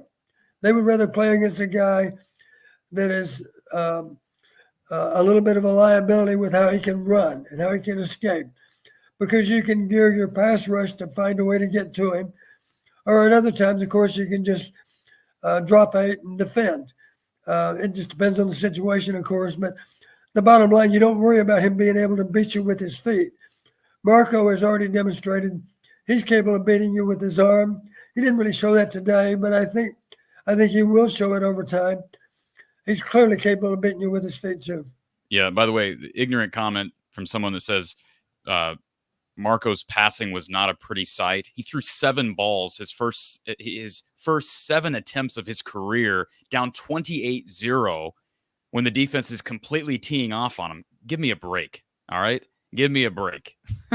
I mean, I don't know how else to describe that. I just don't agree to her. I won't even put the comment up on the screen, but calm down. Let's calm down and give the kid a chance. We've waited through how many games of Deacon Hill turning the ball over on a regular basis and not being able to complete passes as a guy who's completely immobile back there. Plus the 3 years we saw of Spencer Petras doing the same thing for 3 years. And you're really going to sit and complain about, I wasn't impressed by those 7 throws, even though he, ran like a back. Let's just, I mean, I know you lost 35-0, but that wasn't because of Marco Lainez. D Hollywood, appreciate the super chat. Thanks for the great coverage this season. Thank you, D. Appreciate you being here and appreciate the super chat. Do appreciate the support. Bob, thank you for becoming a premium member. If people want to do that, they can hit the little join button next to the channel name. Let's go back to our call line. We've got Andrew on our line. Andrew, welcome to the show. Hey, long-time listener, first-time caller. Appreciate that. I just wanted to bring up a question in that I do have a lot of excitement for next season, but I have a lot of anxieties and fears with the changing Big Ten.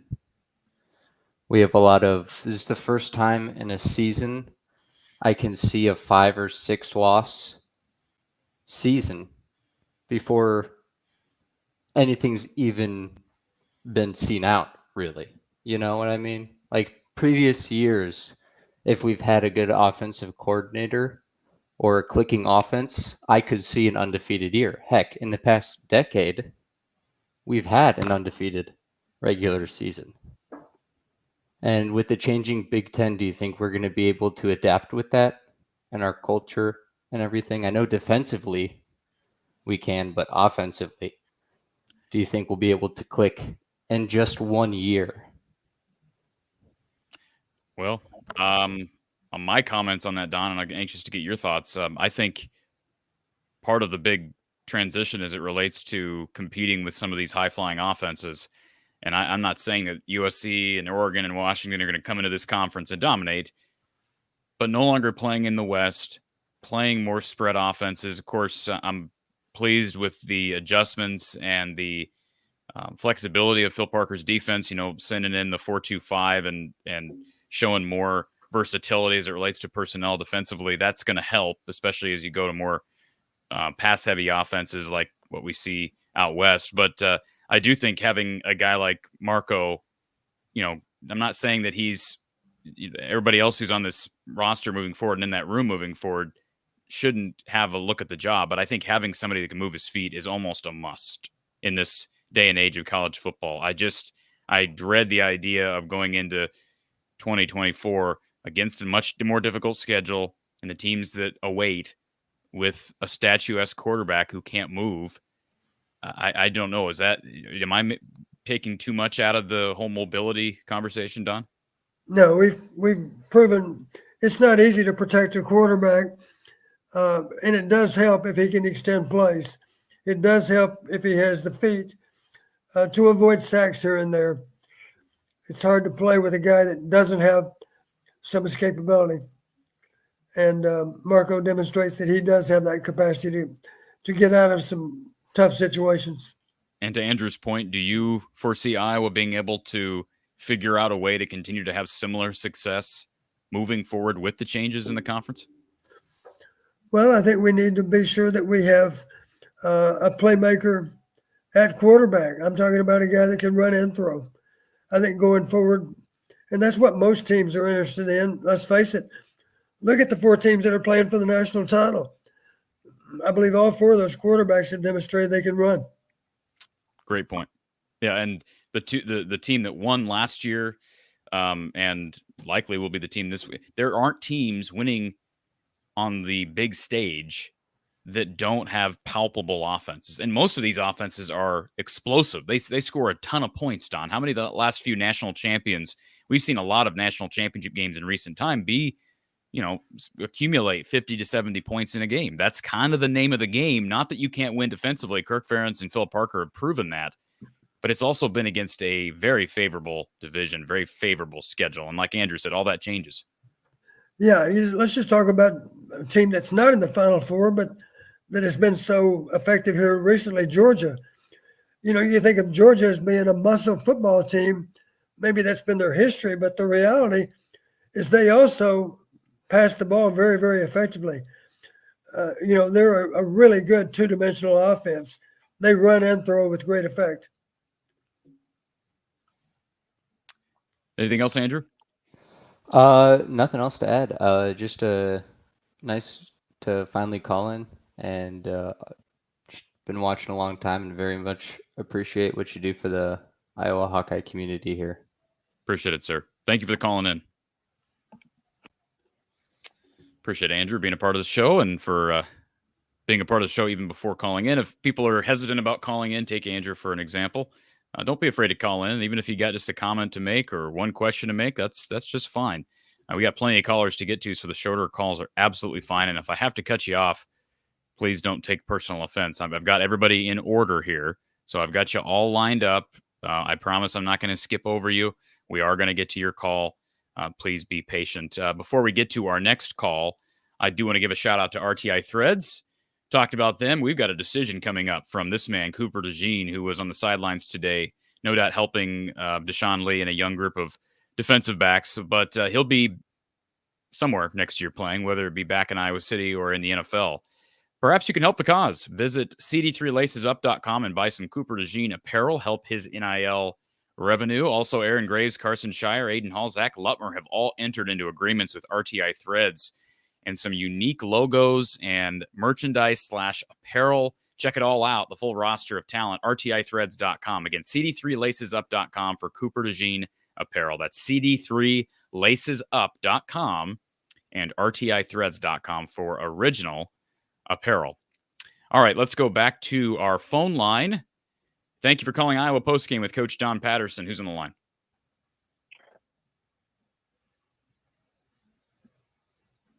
Can you hear me, Corey? I gotcha. Who is this?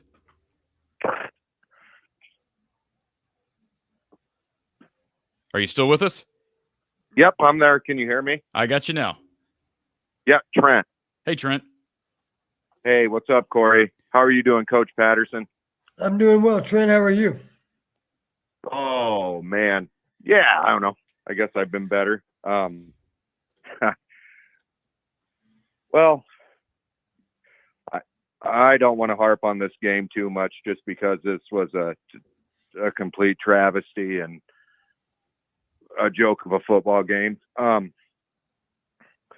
What I do want to say is that I hope that when Kirk makes his decision on the next offensive coordinator, that they get to make their choices for position coaches, because as far as I'm concerned, only Abdul Hodge and Liddell Betts are the only two that should be able to keep their jobs going into next year. This is more than a Brian Ferentz problem. Watching this offense is a complete freaking joke. And I'm usually optimistic, guys, But after watching this game today, Iowa football is a lot more than just football in a game to me. I don't know where this team goes. I really don't. We might win 6 games next year, and that's being optimistic. We've let this program get out of hand. You won 10 games this year because the schedule was so soft. Guys, Iowa football is in bad shape. Well, I know some people would argue with you, Trent. I'm not saying I'm going to argue with you, but some people would say, well, how can you say that when Iowa's won 26 games over the last 3 seasons? But, you know, the argument can be made on the other side as well. Like I said to Ryan earlier, there are 3 games against top 25 teams this year. They've gotten absolutely smacked. They lost 26-0 to Michigan, 35-0 to Tennessee, and what was the Penn State game, Don? Was it 31-0? 31. Add that up. That's, let's see, 66 plus 26. What is that? You're putting me on this way. 92 points, 92-0 in 3 games. So, Trent, that's an indicator that they're a ways off from being able to compete with the big dogs on a national stage. That's a big enough sample size. But are you at all, Trent, optimistic, or at least cautiously optimistic about the fact that we are getting a new offensive coordinator? It depends who it is. Well, it's going to be someone, whoever it is going to be much more qualified than who they've had for the last 6-7 years. There's no question about that.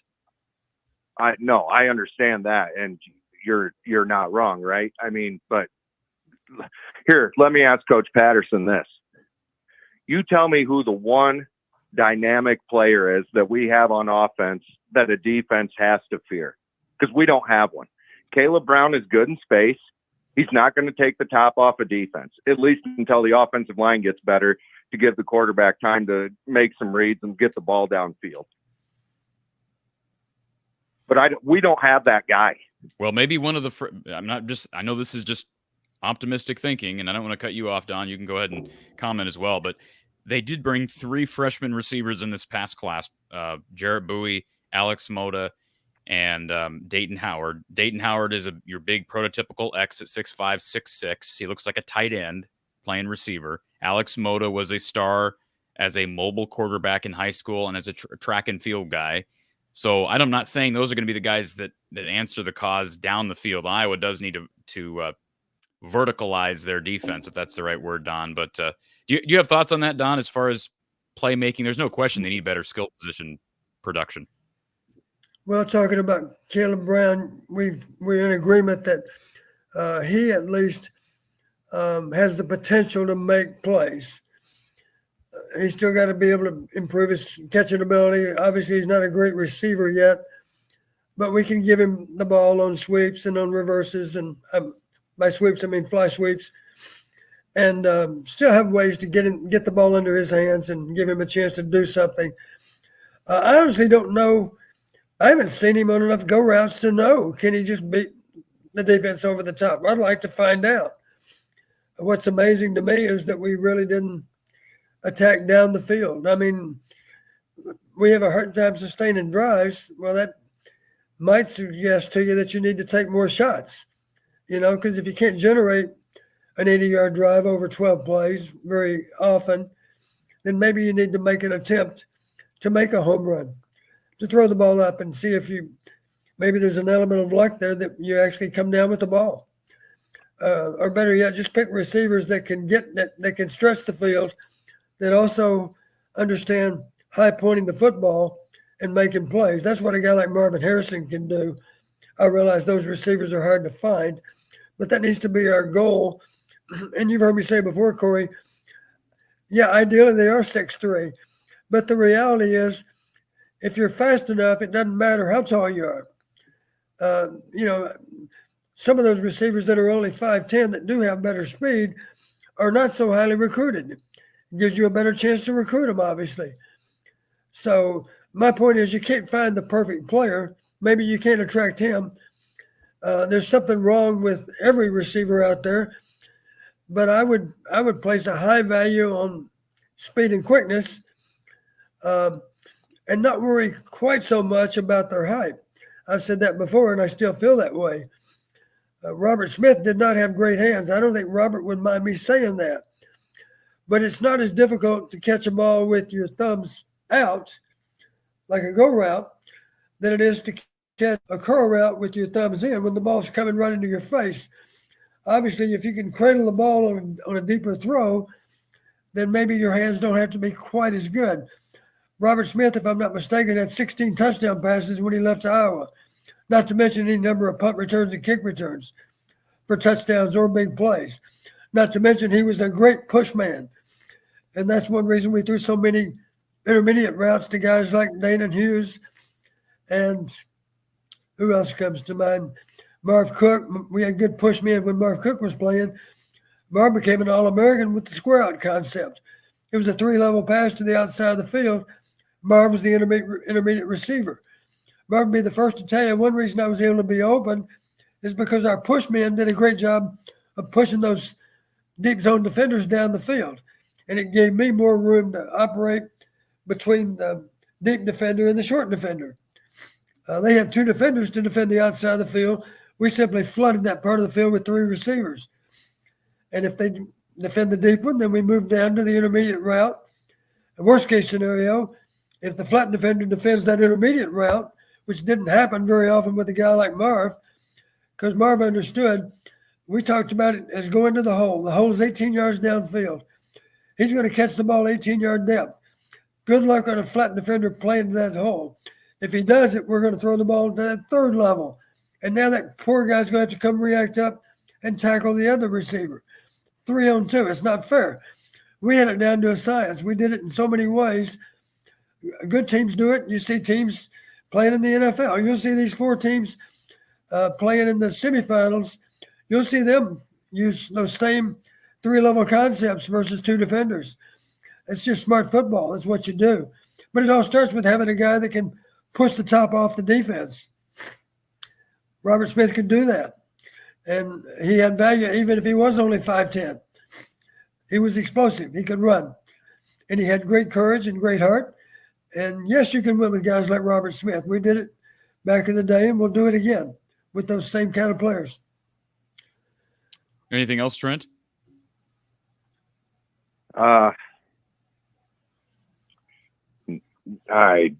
No, I don't think so. Keep your head up, Trent. Let's see who this offensive hire is, and let's see what happens with the portal. There's going to be player announcements happening here over the next few days and next few weeks. So this should be a busy January, even though we're done with games.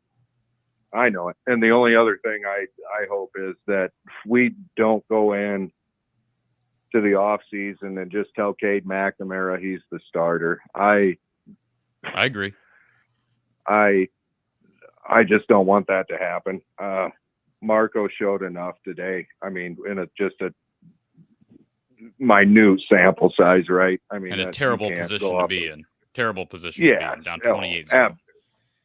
Absolutely. I don't know. Every year I'm overly optimistic, I think, and going into this off season, I feel the worst I have in, I don't know, 20 years probably. I just, with the new Big Ten landscape, we're a year short, or, we should have had a new offensive coordinator last year, the year before, whatever the case is. But I think that Iowa now is so far behind the 8 ball in this new Big Ten landscape and this new whole college football landscape where, let's be honest, outside of if you're not one of the top 12 teams, there's no national relevance there anymore starting next season. I thought we could get there. A lot more changes need to be made than just Brian Ferentz going bye-bye. So I don't know, guys. I love the show. Love what you guys do. Coach Patterson, thank you so much for being on here, taking time out of your life to do this. It is appreciated. And Corey, like I said, man, love your show. I think it's the best one out there. And go Hawks, man. I don't know. We'll see what happens this off season, but yeah, we'll see. Thank you, sir. Appreciate the call, Trent. I understand Trent's frustrations and his concerns. No question about it. Like I said, I'll still double down on everything I had to say about Marco Lainez. Lonnie, appreciate the super chat. Great work all season, coaching Corey. Thanks. It's amazing how you get like an hour and a half or 2 hours into a show and people just immediately just start trying to be negative and find anything they can say, even after we've had something that we can at least place some hope on as it relates to quarterback play and the passing game. You know, I see these people like Mark. Lainez struggled to throw the football. You know, maybe it would have been smart or wise to give the kids some snaps before being down 28-0 in a bowl game in the fourth quarter of an SEC versus Big Ten game. Maybe that would have been wise, Mark. Maybe that would have been wise. So, and to Seth's comment here in the chat as well, Marco ran well, but do you think Tennessee was really prepared for a mobile quarterback when they knew we were going to play against a statue and also had backups playing and were tired? I'm not saying I was disappointed to see Marco in, but he might not be as wonderful as you think. Seth, I've been talking about Marco Lainez well before he ever played today. So I don't need the lecture. But Don, do you have any way to respond to that? Well, I think Tennessee had a good idea of Marco's abilities. They're not stupid. I'm sure they had some idea of what his strengths and weaknesses were. And I'm pretty sure they recognized he's a much more mobile quarterback than Deacon. And they still had to find a way to contain him, and they struggled to do that. And by the way, Mark, nobody knows what you're talking about. Marco light hands. Nobody knows what you're talking about. Nobody knows what you're talking about. So you've said it a couple times in the chat. Move along, move along, move along. Don't care. And yes, if people think I'm being kind of defensive about Marco Lainez, I have no vested interest in Marco Lainez. I'm a big fan of Marco Lainez. I've said that before. I know Marco personally. He's a really nice young guy who's really talented, has been, I don't think, treated fairly this year as it relates to opportunity. That's my feeling. I'm not there every day in practice, but boy, I am, for one, regardless of what everybody else wants to say, I'm extremely encouraged by what I saw in a game situation in a very difficult position from Marco today. And I wouldn't mind, even if Cade wins the job in the fall, maybe the new OC can breathe some new thinking into the Kirk Ferentz philosophy about playing multiple quarterbacks. There might be times where you could play both Marco and Cade. And Joe says that in the super chat. Thank you, Joe. Cade and Marco in a Wildcat would be interesting.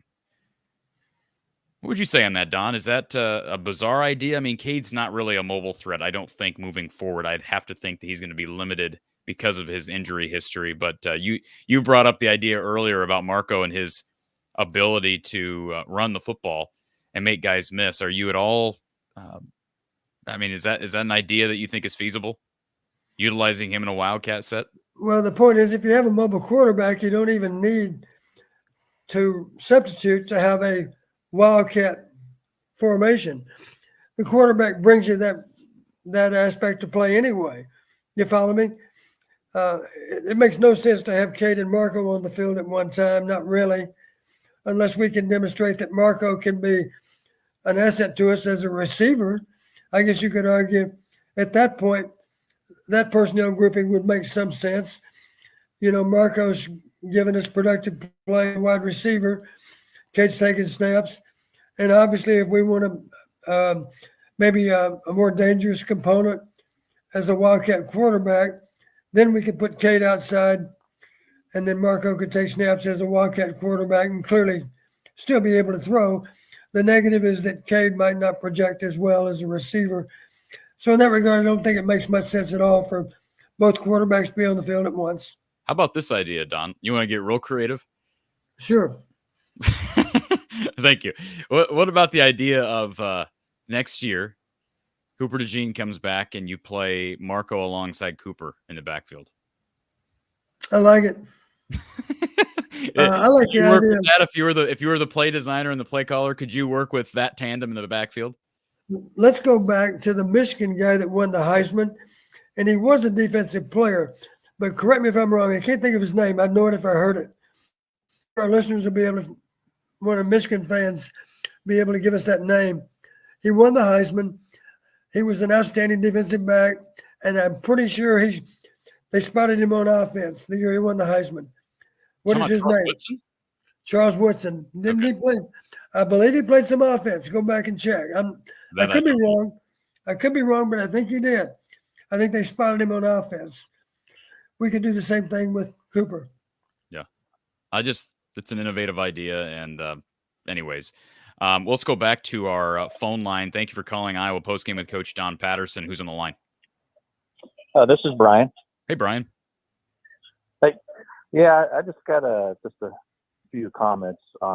Yeah, I didn't agree with your last caller. I always have optimism going into a new year, new season. Making the right changes, and big players get older and work and get better. So I always have optimism. I don't think that we're going to be as bad what everybody's thinking that we're going to be because of what they see. So if it's a new year, new things, everything's different. Everything starts fresh. So that's way I look at it. So. Long off season, a lot of time in spring and fall for things to change, and especially with new staff members. Yeah, you just forget what happened the previous.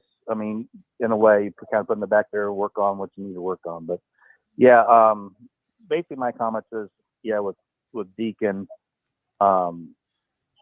he had 8-9 games as a starter, and my philosophy is you either got it or you don't got it as a quarterback.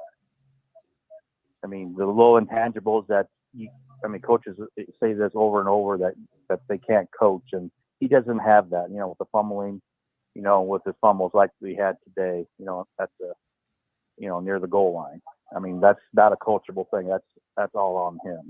You can teach him how to hold on, but it's up to the individual to not prevent that to happen. Either you got it or you don't got it. Is that true, Don? You've coached a lot of quarterbacks. I'm sorry, I was focused on the chat. I didn't hear the statement. He basically just said it seems like quarterbacks either have it or they don't, and we've gotten a big enough sample size with Deacon. Well, there's some truth to what he says.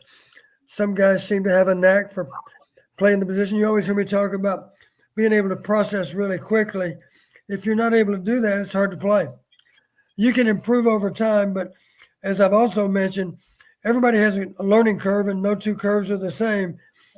And you may not be able to afford to have a guy playing that position simply because his learning curve is not nearly fast enough. You got to be able to learn from your mistakes, and that would include mistakes in practice, of course. And that's why you hear me say, Corey, that's why you need to make an effort to make practice more game-like so that the learning can go on more during the week than on game day. Learning on game day can be an expensive proposition. Of course, might result in another loss. Yeah, just what I see. I mean, it's like they transition, like coming out of high school, they're 4 or 5-star recruits. They get into college, Division I, Power 5 conferences, and they just can't translate. Or they're top in college, one of the top quarterbacks or everything else, and they get drafted high in the NFL. They get plenty of opportunity, got great coaches, and they just don't materialize in the NFL. That's why I mean, either you got it or you don't. There's certain people either have the little extra intangibles or they don't. It's just you see so many, top guys where they were before, and they go to the next level, and they just don't pan out. Then you got the guys that super under the radar, like Iowa does great with, and they turn them into 5 stars. Yeah, that's and I think maybe the biggest divide we have with Iowa football as it relates to what you're talking about, Brian, is the fact that we have not seen anything close to that level of development at wide receiver or at quarterback. And I think those are the two biggest positions of concern. If I'm talking about potential staff changes moving forward for Iowa, they're going to presumably get a new quarterbacks coach. If John Budmeyer just gets promoted, I'll be very concerned because he has not proven anything to me at his time at Colorado State as an OC, his time as Iowa's de facto OC, or I shouldn't say OC, de facto quarterback coach. And frankly, Kelton Copeland, his unit, Don, they had a bunch of drops today. Drops have been a problem since he got here as a wide receiver coach. He's a great guy. I think his job should absolutely be scrutinized, and he should be on the hot seat. Now, whether he gets let go or not, that's up for Kirk to decide. But you can't just keep guys in the staff because you like them as people and they're nice guys. They're good guys. I think George Barnett's a really good guy, but he's under some fire. I don't know that I don't think Kirk's going to let George Barnett go, but these position coaches, some of these guys are not getting the job done, and I think you got to look at Kelton probably first and foremost. Well, one thing we do know is it's hard to be really effective as an offense unless you're more than capable of running the ball and also more than capable of throwing it. And of course, part of the component to throwing it well is to be able to protect well. And of course, the quarterback has to be able to deliver the ball to the right guy too. But and for that matter, the receiver needs to learn how to separate from defenders and needs to understand how to find the soft spot in zone coverages. It's complicated because it involves a lot of different qualities and traits.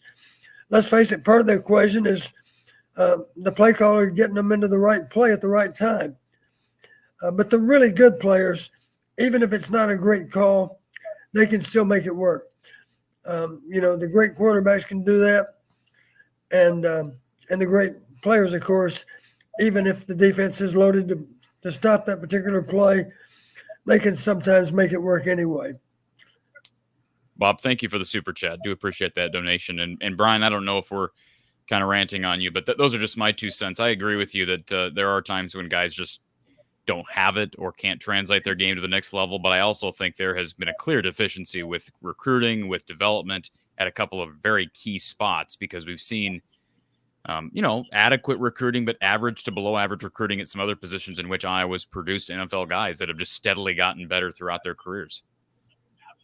Yeah, I agree. And no, I know you now, but yeah, I mean, well, like people are, you made several comments they were saying about Marco with his passes. Like, I didn't read too much in, what he went for. Yeah, he went 2 for 7, but like you said, the time he went in and everything else was against him.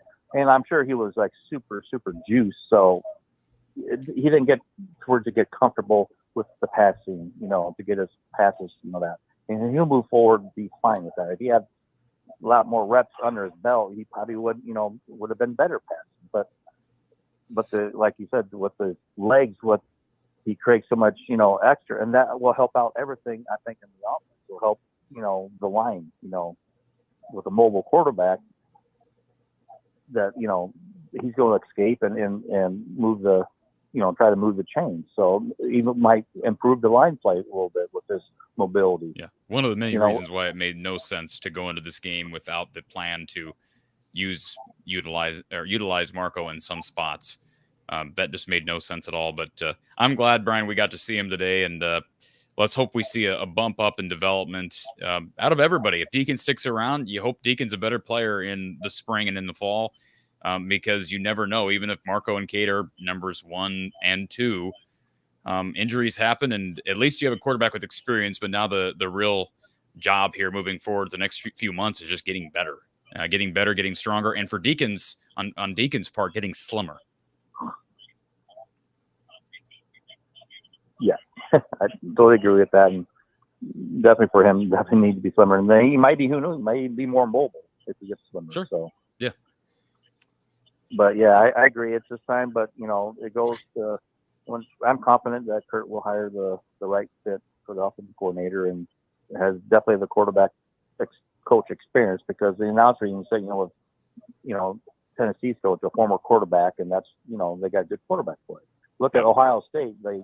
Kyle McCord left and they had a new quarterback, and they look like Iowa's offense in their bowl game. So yeah, they're playing a pretty good Missouri team, but point taken. Brian, appreciate you calling in, sir, and we'll talk to you hopefully soon.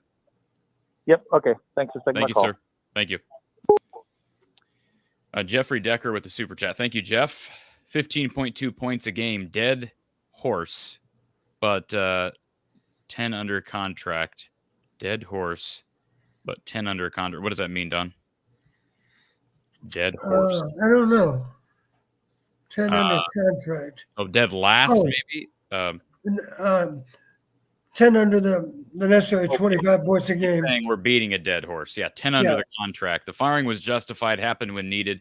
Brian was not qualified. Worse, not capable of play calling. Kirk put him there, and President and Beth did what needed to be done last year. Couldn't agree more, Jeffrey. I have no issue at all anymore. I mean, at the time, I thought it was a little bit of an odd timing move. But anymore, I don't care, man. I am so thankful that they're moving on from Brian Ferentz. I have no shame in saying that. I just no shame at all in saying that. I just think it's a move that's long overdue. So thank you, Jeffrey, for the super chat. And let me just see here. Mark Rogers, the voice of college football, threw in a chat. Iowa's gone 163 minutes now of game time without scoring a touchdown. And think about this, Don. We talked about the three best teams in the schedule. Iowa getting beat, 92-0 in those three games. But how about postseason play? If you're counting the Big Ten championship game, which I consider to be postseason play, right. 26-0, 35-0. That's good for 61-0 in postseason play. You know, that's if you're the head coach, if you're Kirk Ferentz, you got to be able. I'm sure he is. You got to be sitting back and saying this is completely unacceptable. I mean, completely unacceptable. Right. It is. Talking about Cooper as a possible three-way player. Jeff Decker again. Notice on the comment, Corey.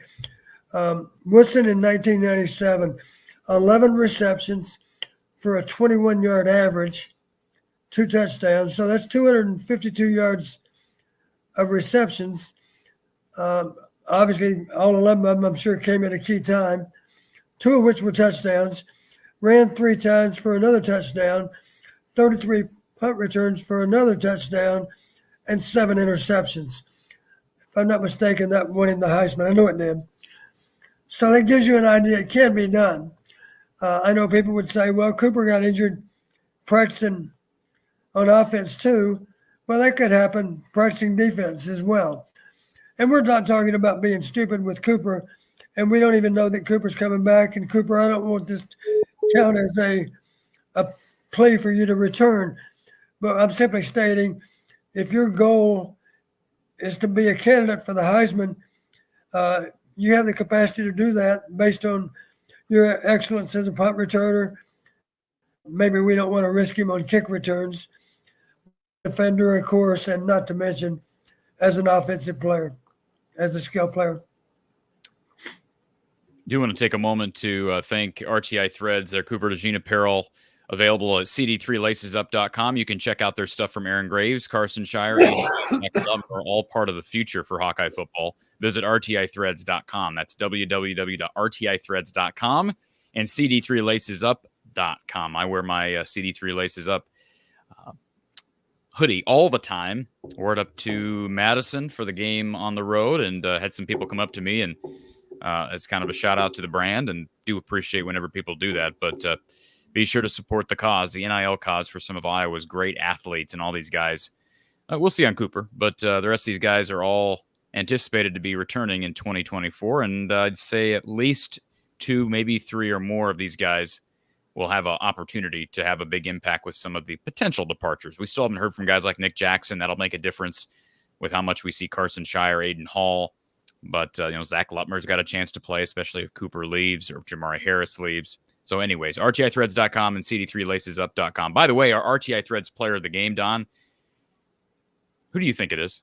You and I don't consult on this prior, but I'd like to get your take on this before we... Well, defensively, I would say Joe Evans. And offensively, I don't know who I would pick. I guess you might tell me you're gonna pick our backup quarterback. No, there is no offense defense. It's Joe Evans with the 4 sacks, 5 tackles. Marco, I thought about that. I'm like, again, coming in the moment he did and doing what he did, I just couldn't be more impressed. But Joe Evans, what a career. And this is a nice final tribute to him. He's our RTI Threads player of the game. 5 tackles, 4 sacks on the day. He's an undersized guy, former quarterback from Ames. He's an Iowa kid. He's one of the stories you love to follow. Took an extra year here. And I would not be surprised, Don, if he finds a spot in the league. I know he's undersized, but just with his motor and his work ethic, I don't know where he would fit in, but it's kind of like Parker Hesse has found a spot as a tight end in the league. I don't know where Joe Evans, what do you think about his pro prospects? Well, I wonder if Joe has any capacity to deep snap, because I could certainly see him, knowing him, he can learn how to do it. After all, he was a high school quarterback, so he should be able to spin the ball back okay. Just a thought, maybe that's a way to make a team.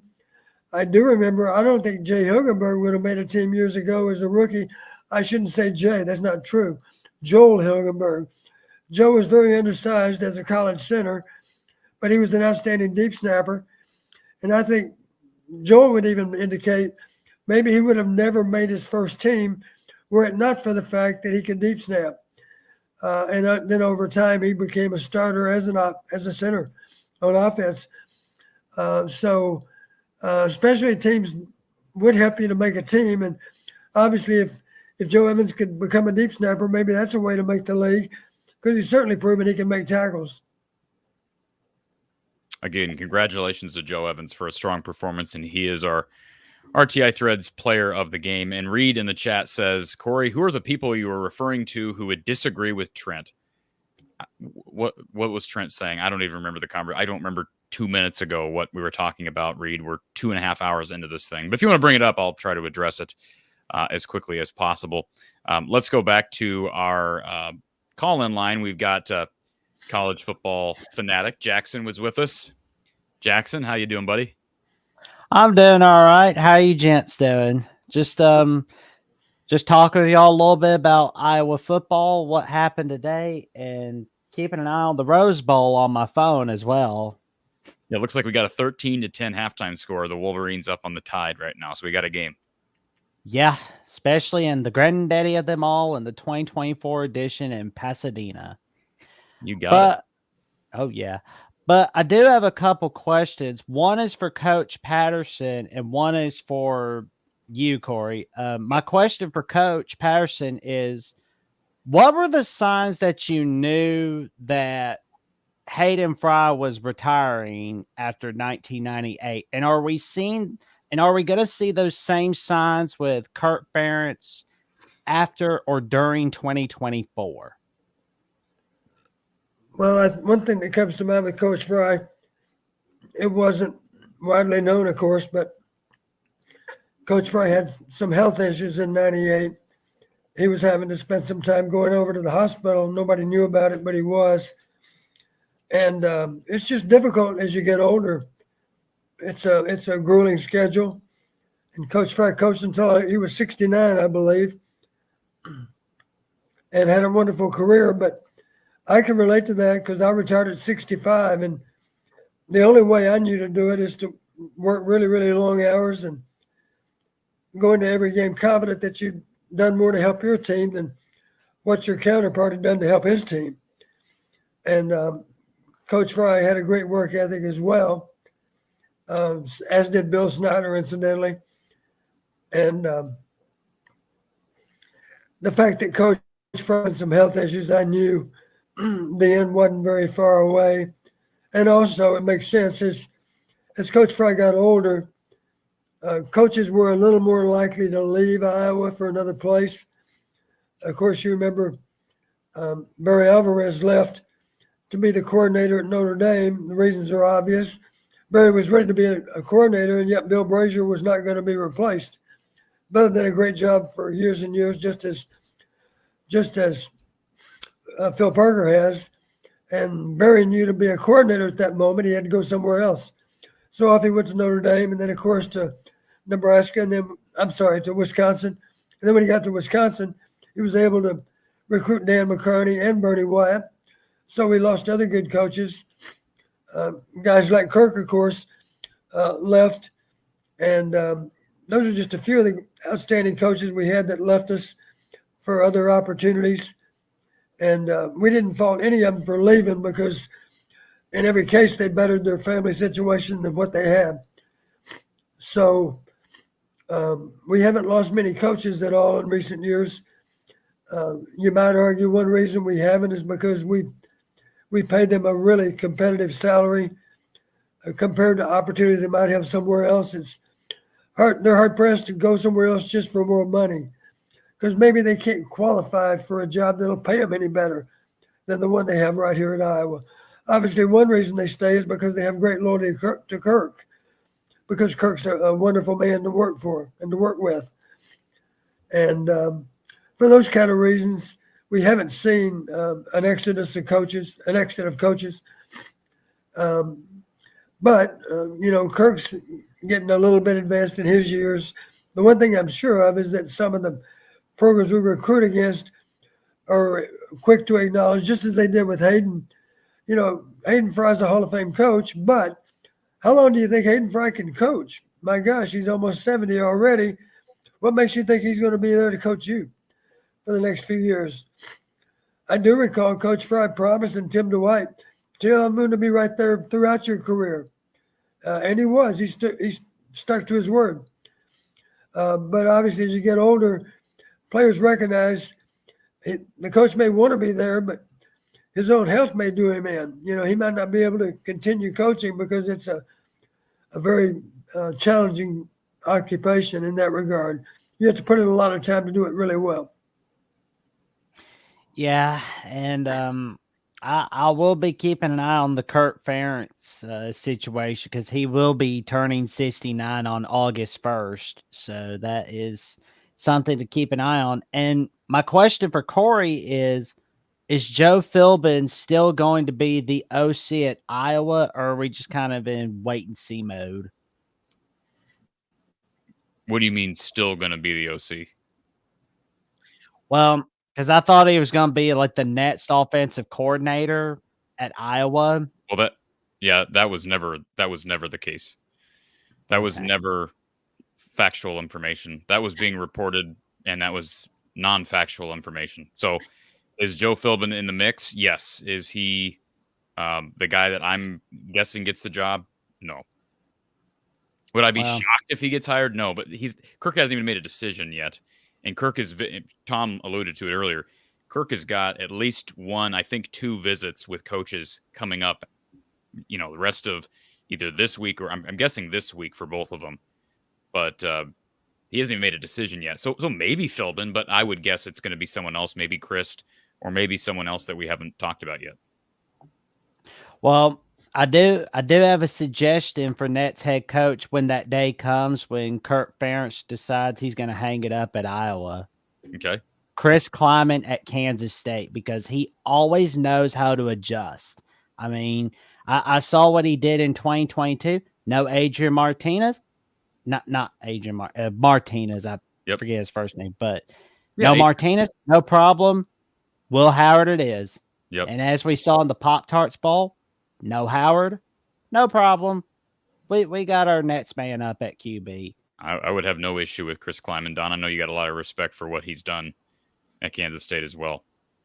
Excellent coach. And it goes back beyond K-State, of course. Great things at North Dakota State, too. Yep. Yeah, well, Jackson, he was born in the state of Iowa, so that's another bonus there. Strong connections. There are a lot of guys that have strong connections to the state of Iowa. He's one. Dana Holmgren's another. I'm not saying Dana Holmgren's a great option. He ran a totally different style of offense down at West Virginia and at Houston, but he's from Davenport originally. So, Jackson, I appreciate the phone call, sir. Enjoy the second half. Roll Tide. Roll Tide and go Hawkeyes. I'm sorry that you guys lost to Tennessee today. And I'll be honest with you, I wasn't too happy when I saw Tennessee beating up on you guys. But Coach Patterson, it was an honor getting to talk with you, man. And Corey, it's great talk with you, and Happy New Year, everybody. Thank you, sir. We'll talk to you soon. Appreciate Jackson being here. He's very, very prevalent over at the Mark Rogers channel, and I appreciate Jackson also very earnestly and loyally promoting Mark's stuff over on Twitter. So if more people did that, Mark and I could really do great things. Mark's already doing great things. But anyways, appreciate Jackson promoting things. Reed responded to my question. He says the offensive problems go far beyond having a mobile quarterback. The scheme is terrible. There is no offensive identity. When did I ever argue that? I've never said that it all comes down to having a mobile quarterback. You're right. I don't know that I ever argued with anybody on that, but Yeah, I agree. Mike says, when I called into Hawkeye of the Storm, by the way, it's from the Hawkeye of the Storm. I want to make that very clear. From the Hawkeye of the Storm. It's not HOTS. It's not HOTS. It's FT HOTS. From the Hawkeye of the Storm. When he called in about the 2024 Big Ten schedule, he said that Troy was probably a loss. I got raked over the coals for it.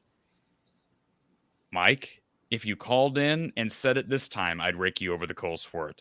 Because it's a ridiculous take to say that Troy is going to be Troy. I expect Troy to be coming to beat Iowa next year. Maybe they will, but I mean, can you imagine if Troy was the favorite early in 2024 against Iowa in Kinnick, Don? Can you imagine? Mike, I recommend you do this. Why don't you go ahead and bet your farm? Because you may lose your farm. If Mike had a farm to bet, he's probably already betted on the national national semifinal game, and his Michigan Wolverines right now at halftime are up by 3. So he's going to be actually just started the second half. Alabama with the ball. Or Mike, let me say this about Mike. With all due respect, Mike, you don't know your butt from third base. All right. Well, appreciate that. Jay says Corey's show will help us through these dark days. Unfortunately, there will be much more with new conference alignments. All right. Now I'm done with the sadness and the tears. We're back, Don. So even though we're looking towards a dark and dismal future, we're still here. So at least he complimented the show, right, Don? He's acknowledging that this show is going to help us through these dark times ahead. Chad wants to know if Eric All can come back if he's eligible. He's absolutely eligible to come back. I don't expect him to come back. I expect him to declare for the draft. Those decisions have still not been made. We're awaiting announcements from Quinn Schulte, Sebastian Castro, Eric All, Cooper DeJean, and I mentioned Quinn Schulte. Who am I missing there? I believe that's all, right? Of course, Torrey Taylor's gone. Joe Evans is gone. Nico Rakaini is gone. I'm sure there's other people. Spencer Petras is gone. I did see Spencer on the sidelines today, Don. Did you see him down there? I didn't, but I have to admit I wasn't looking for him. Well, good for him, though, because he's already transferred to Utah State, but it's good to see he's on the sidelines still braving out his time as Iowa's leader. M. Finn says, let's see here. How great would it have been if Marco had gotten in a couple games during the season, get his feet wet, give him a chance to shake off the jitters? I know you agree with that, Don. Yeah, that was when we made the comment before the game. I said, think of it this way. Their rookie quarterback, their freshman quarterback, has actually played in 4 games. He's had 26 pass attempts. I believe he had 54.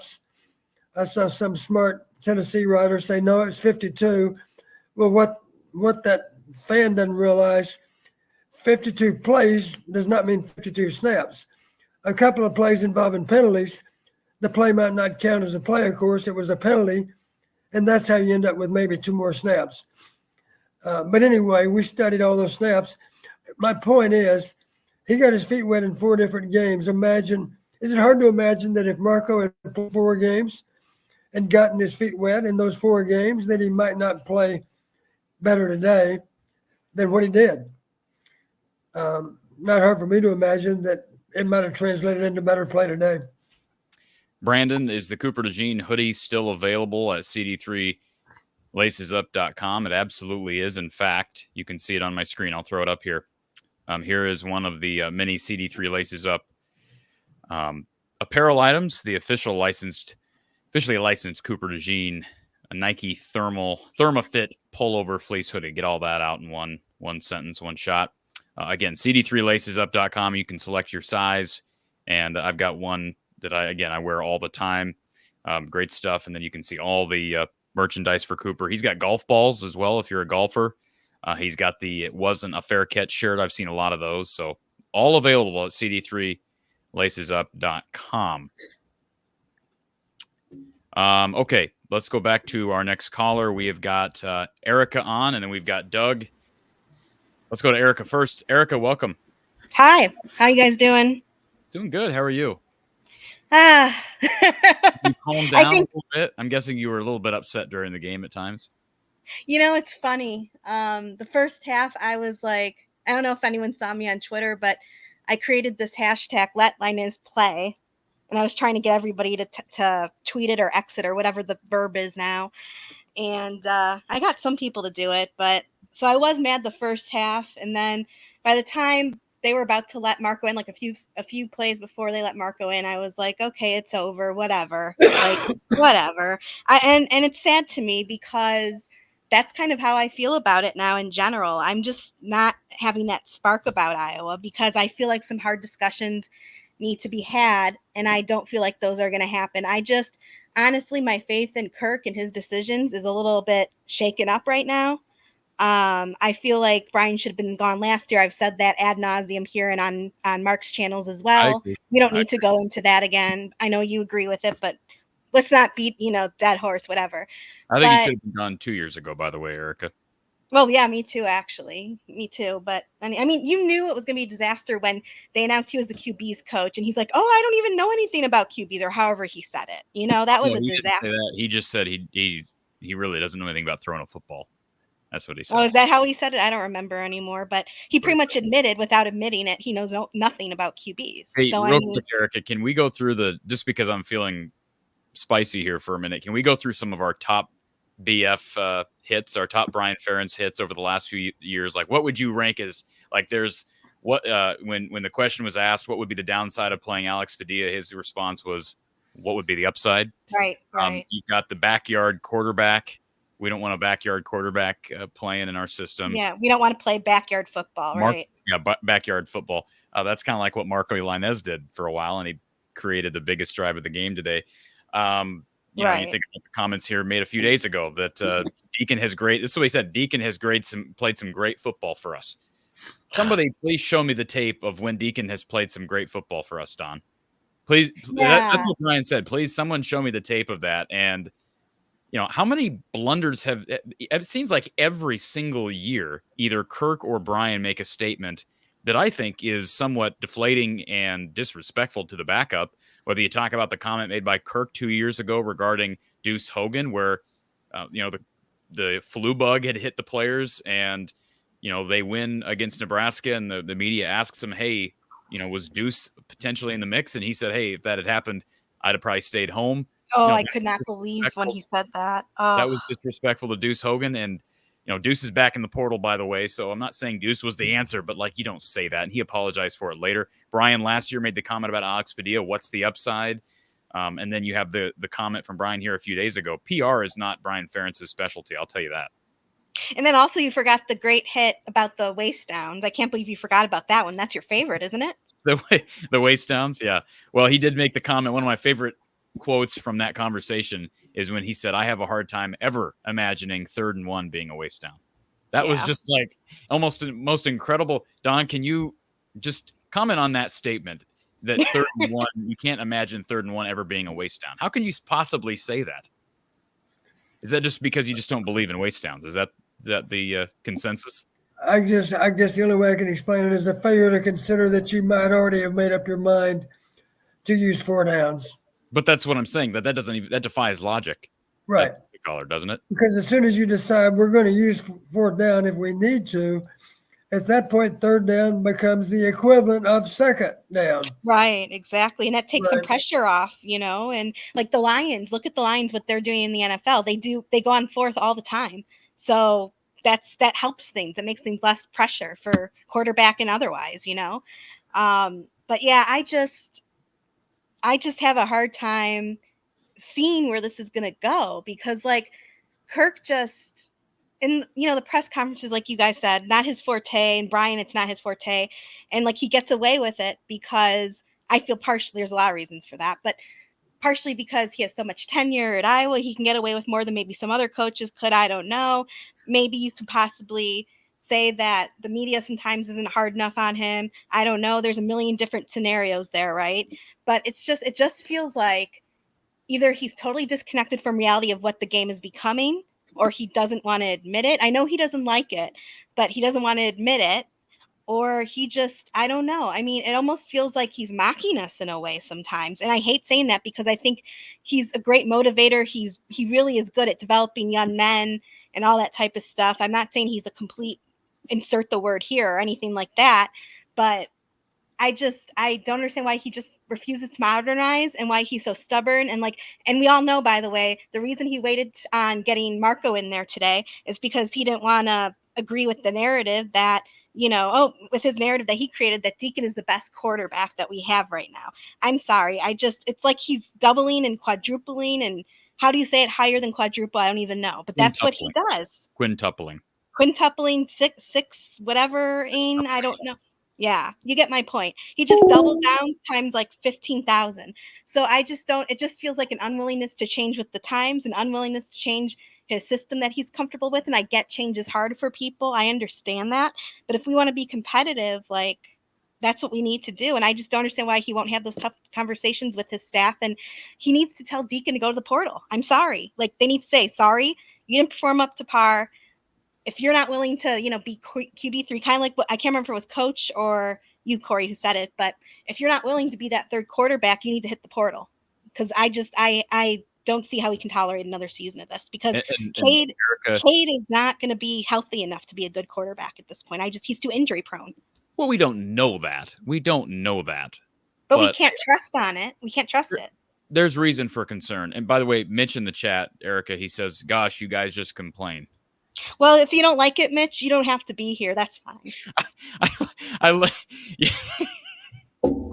I'm sorry. I love throwing these comments to you, Erica, and then just letting you attack.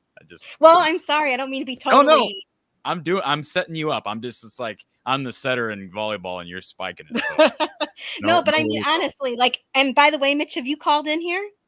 Or are you just a keyboard warrior? Because if you're going to say we complain too much, call in and tell us something optimistic. And I'm not being smart. I'm being serious, because I feel like so many people make those comments and complain about callers, not only on your show, but in Mark's show too, that they're just like, oh, this caller knows nothing. Oh, this caller doesn't know ball. Oh, this caller complains too much. Well, why don't you stop being a hypocrite and stop complaining about me complaining and call in? That's my question to that person. I mean, we're being critical. They just lost 35-0 against a team. Right. And why can't people, it just feels like people can't handle the truth. Like, just like what's his name says, the actor, Jack Nicholson, you can't handle the truth. I understand. And listen, I'm not calling for Kirk to be fired. I know, Erica, you've made comments before about, you wouldn't be upset if Kirk retired, but I mean, I think it's fair to be critical and be frustrated given some of the struggles we've seen over recent time. And 35-0, I mean, these last two games have been 61-0. What are we going to we're going to celebrate 10 wins for that reason? I mean, I don't. I'm tired of that narrative too. I mean, let's be honest. Like, every time someone tries to criticize Kirk, it's just, oh, well, we won 10 games. Oh, well, that's football. I think that's going to win my award for favorite. That's football, because that's his excuse. That's his excuse. And I don't know. I think ultimately the reason I'm so harsh on whoever it was that said I always complain, the reason I'm so harsh is because I'm a passionate fan who wants better for this football program and who sees potential.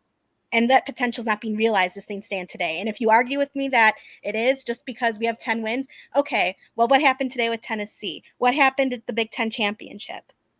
Okay. Like, how can anyone defend that? I'm sorry. How can anyone, and you can't even say, like, with Michigan, you could defend it sort of by saying, well, our defense really got to them. They only got, 3.3 yards per carry or whatever the statistic was. So yeah, although the points didn't look good, that's not the full story. You can say that. But for this game, it's just inexcusable, these losses. It's inexcusable. I get you, Erica. We're going to have months to talk about this, and like I said, there's going to be some announcements here over the next couple of days and weeks that will create talking points. So, I understand the discouragement. There's a lot of change coming, though, at least as it relates to, positive retention with players, but also we know a new offensive coordinator and potential for more personnel changes coming. There's no question that change needs to happen. And I don't know if Kirk Ferentz would have made that decision had his hand not hadn't been forced, but thankfully, someone stepped up to the plate and made a decision, and we'll just see how much of a difference it makes. Because it wasn't the only problem. Brian Ferentz is not the only problem with this. Oh, no. And anyone who says that, they're totally off. That's not true at all. He's part of the problem, yes, but he's not the only problem. When you have this many problems, it's not just one cause, or one person. It's multiple things. And I just hope that Kirk makes the right hire, because honestly, if he doesn't make the right hire, that's going to be a huge problem. And I feel like he's also, I saw someone on Twitter say this and I agree with it 100%. Like he's playing off the good faith he's built over the years with the fans. And eventually it's going to run out. Eventually he's going to outstay his welcome. Yeah, I think he already has with some people. Yeah, I mean, I'm kind of on that list a little bit, depending on my mood, I'm on that list sometimes. But I did also have a reminder. Everyone needs to like this video. That helps out a lot. If you can't contribute monetarily, please just like the video. It costs you nothing, but it helps Corey a lot. And I know that he would appreciate it. So if you could like the video, I think last I looked, we were 600 something people, and I don't think we have nearly that many likes. So please, if you could help out in that way, that would be fantastic. And then I have a reminder for Coach too. Remember last time you said you'd give us a Hayden story. So start thinking about it so that when the end comes, you can tell us one. Start thinking. I better start thinking because, Erica, did you hear the pregame show? Pregame show. Because there was a. Oh, you mean the Hawkeye hangout with? Yeah, I heard. Yes, I know where you're going now. Yes. The Hawkeye hangout last week, right? No. Yes, Hawkeye hangout. Yep, I saw it. Yeah, that was a good story. I like that one. That was funny. Yeah. Well, but anyway, I just hope that during the off season, some discussions are had, and I hope some difficult conversations are going to happen. And I was going to say as well, you have a limit on how many scholarships and how many players you can have on your roster.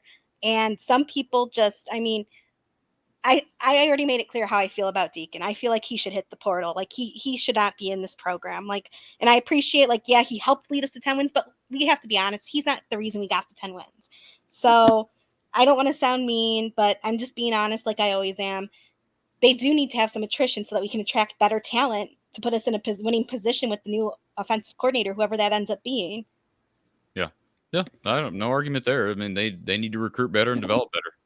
Hopefully they can take advantage of some guys that have not been developed at certain key positions with whoever comes in. And that development process is going to have to kind of go into hyperspeed because there are changes coming this next year that make things a lot difficult in the field. Yeah, I feel like too, the other thing I wanted to say is although I'm sitting here complaining on the other side of the argument,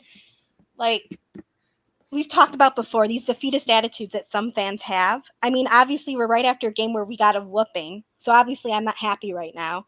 But, there's so many defeatist attitudes like, oh, well, we have the Pac-12 schools coming, West Coast schools coming in.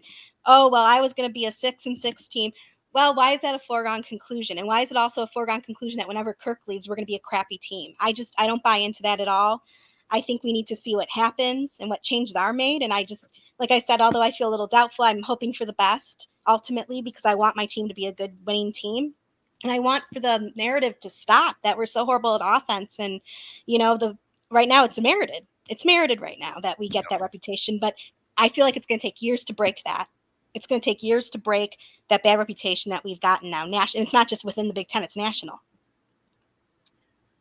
I agree, Erica, and I appreciate you calling in. I know we'll talk during the off season, but maybe we'll all be a little bit more optimistic here in a few days, few weeks. Yeah, let's let I don't know what word to use, the disappointment burn off, I guess, and then try again. Absolutely. Thank you, Erica. All right. Thank you. Have a good evening.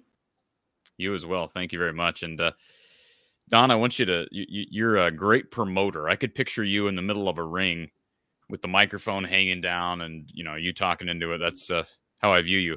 So give me your best reading of this banner that we have here on the screen right now, Don. Can you read that big banner on the screen? I believe you could probably be more effective than I could, Corey, to be honest with you. I think you'll do a great job, man. You're my promoter. Okay, we'll give it a try. I don't even know how to pronounce it. Aura? There you go. There you go. Absolutely. Okay. Support the show by signing up for a free Aura trial. www.aura.com/Hawkeyes. It's like you've done it a million times, Don. www.aura.com/Hawkeyes. So protect your information. Make sure your information is secure and safe. The information that is most important. So again, that's www.aura.com/Hawkeyes. And you will get a free trial, totally free trial. You'll need to give them some personal information, or as a company that needs to know your information to be able to protect it. So understand that, but you'll get a totally free trial. Won't cost you a thing. And you're supporting the show when you do so. Aura.com/Hawkeyes. Brandon, appreciate you supporting the RTI Threads cause. Thank you for that. And we go to Doug, who's been waiting on hold. Doug, welcome to the show. Hey, how you doing, Coach? Hi, Doug. How are you? I'm good. Life is good. Hawkeyes don't have an offense. I don't think they. Maybe they got 50 yards, 100 yards, 200 yards. They got 73. I think it was. How much? 173. 173. Oh, that's not very good. I'm sure Coach thought. No, it's not. I'm sure Coach thought his post-coaching days, this would be how it would work. But yeah. But it was quite a few people ago. It was Ryan, and I always want to be the smartest person in the room for some reason. I'm probably the dumbest person in every room. But yeah, Matt Sherman injured his hand on like the second to last play, because I always remember him having his hands over his head down the ground after that interception. That was 8th grade. Both basketball and football, we were predicted to win the Big Ten in both, and didn't quite happen. And those were the second to last years for both Fry and Davis. And there was rumors then that if we would have won and Don, I don't know, because those are just rumors when I'm 14, that if we would have won the Big Ten championship that year when Tim Dwight was turning pro, that Hayden was going to retire that year. There was rumors of that. I don't know. And, you know, people always rumored Hayden Fry's retirement from mid-90s on. But that actually is one of my questions dealing with Tim Dwight. Corey probably doesn't know much about Tim Dwight's career, but Tim Dwight started out as your third-string running back, right? And you moved him to receiver. How did you know he'd be a good receiver? Did he play receiver before, or you just go, he's really fast?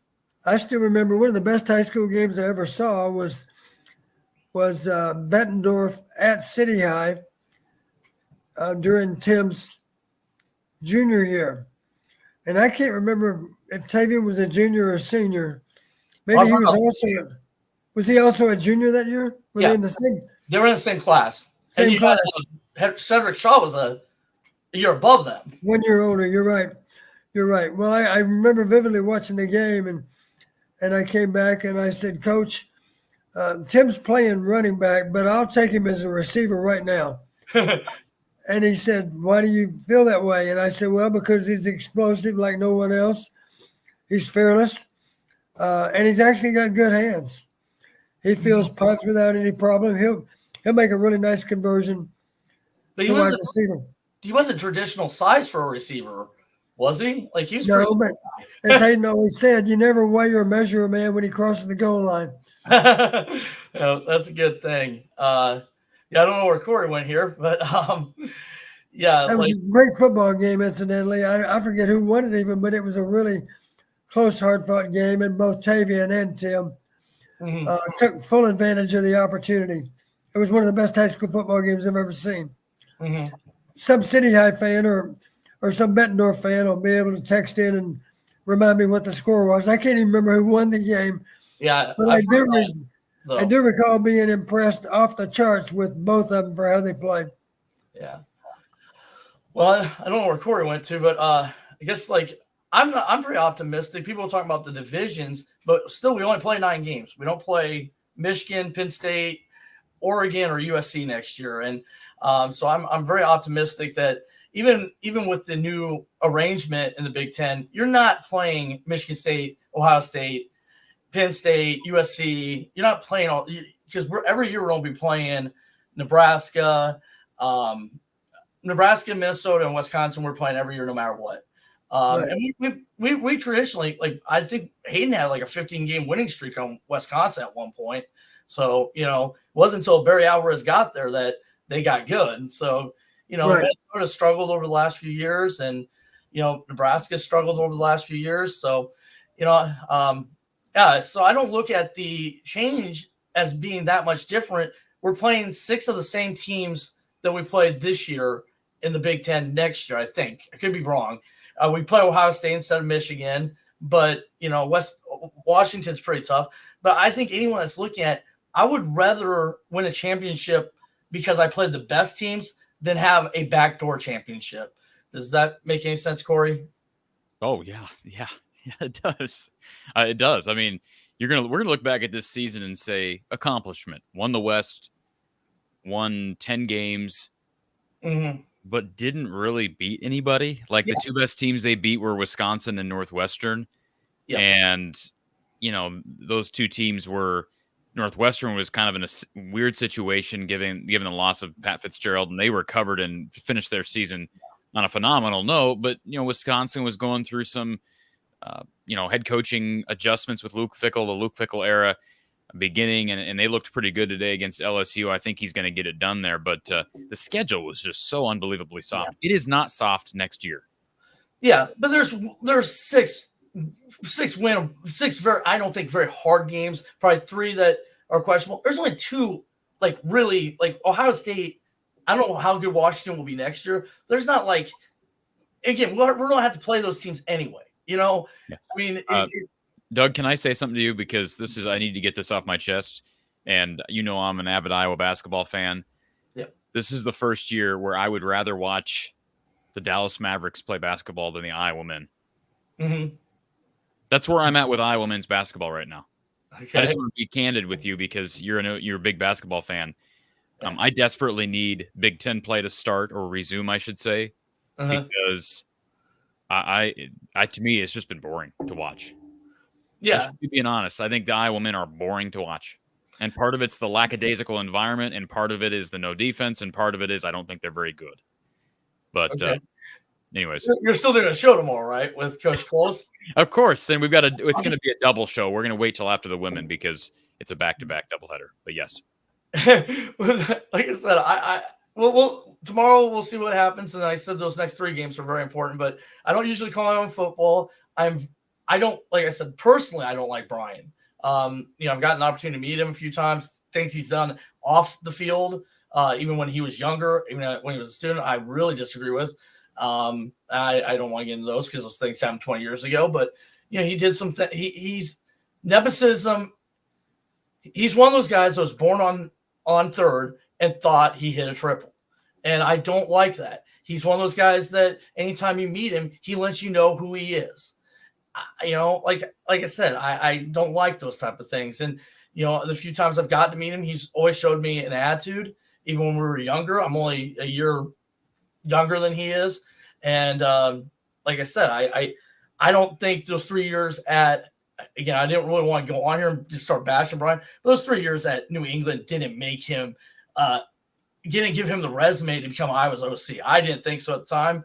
I don't think any responsible Division I or FCS. I don't think you would hire him at Western Illinois to be your offensive coordinator, coach. I couldn't see that. I couldn't see some school in the Missouri Valley hiring him to be the offensive coordinator. Like what? I mean, I don't know where he'll go. Probably a position coach at some lower level. Maybe he will go be an NFL position coach. But again, if his name was Brian Smith, he would never even gotten the OC job, let alone gotten the offensive line job. And I'm serious about that. And people can say whatever they want. Corey, I hope that basketball season at least gives you some enjoyment. I get enjoyment watching the basketball team. I did not watch them. What? I'm gonna watch them. I'm just saying, well, I'll tell you this: I did not get enjoyment watching this game today, and watching the Michigan game, and watching the Penn State game. I got no enjoyment out of it. Wasn't there some enjoyment seeing Marco come in and make athletic plays? Yes, that was extremely enjoyable. Actually, my dad was watching at Buffalo or one of his friends. I don't care, and he called me. And didn't Deacon Hill have back-to-back turnovers? And we were like, he has to play the backup now. He has to. I was watching the game with a family member of mine. I was watching the game with. Actually had his phone going. He was recording. He wanted to get my reaction out of the commercial. If somehow Deacon trotted back onto the field, I think he thought I was going to throw the footstool through the window or something. But no, to Iowa's credit, Marco finally came in and it was overdue. But just to see him make some plays was enjoyable. I guess because I want to get Coach involved.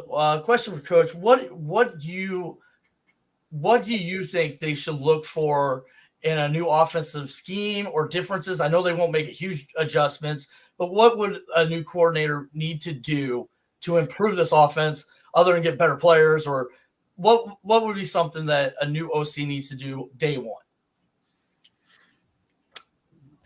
Day one. Or just in that first couple weeks, other than maybe recruit players, evaluate. I don't know. Yeah, we need to be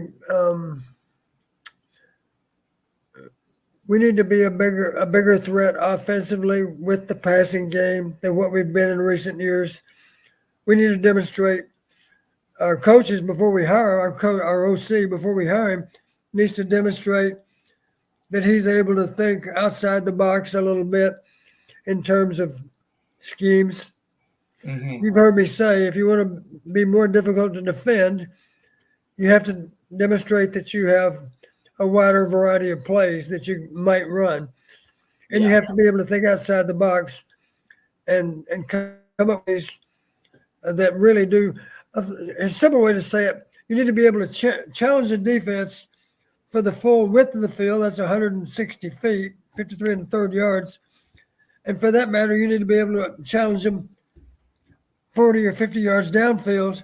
Yeah, deep unless, of course, you're already across midfield and you don't have so many yards to deal with. But you need to be able to challenge them in terms of the width of the field and the distance to the goal line.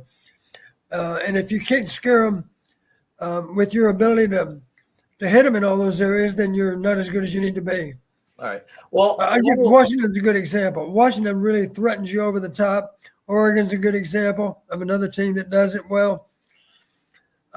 Ohio State, of course, comes to mind. Michigan this year has really gone a little more the Iowa route. They've been more concerned. I don't know about tonight. I am taping that game, of course. I haven't had a chance to watch any of it, but I'll watch it later tonight.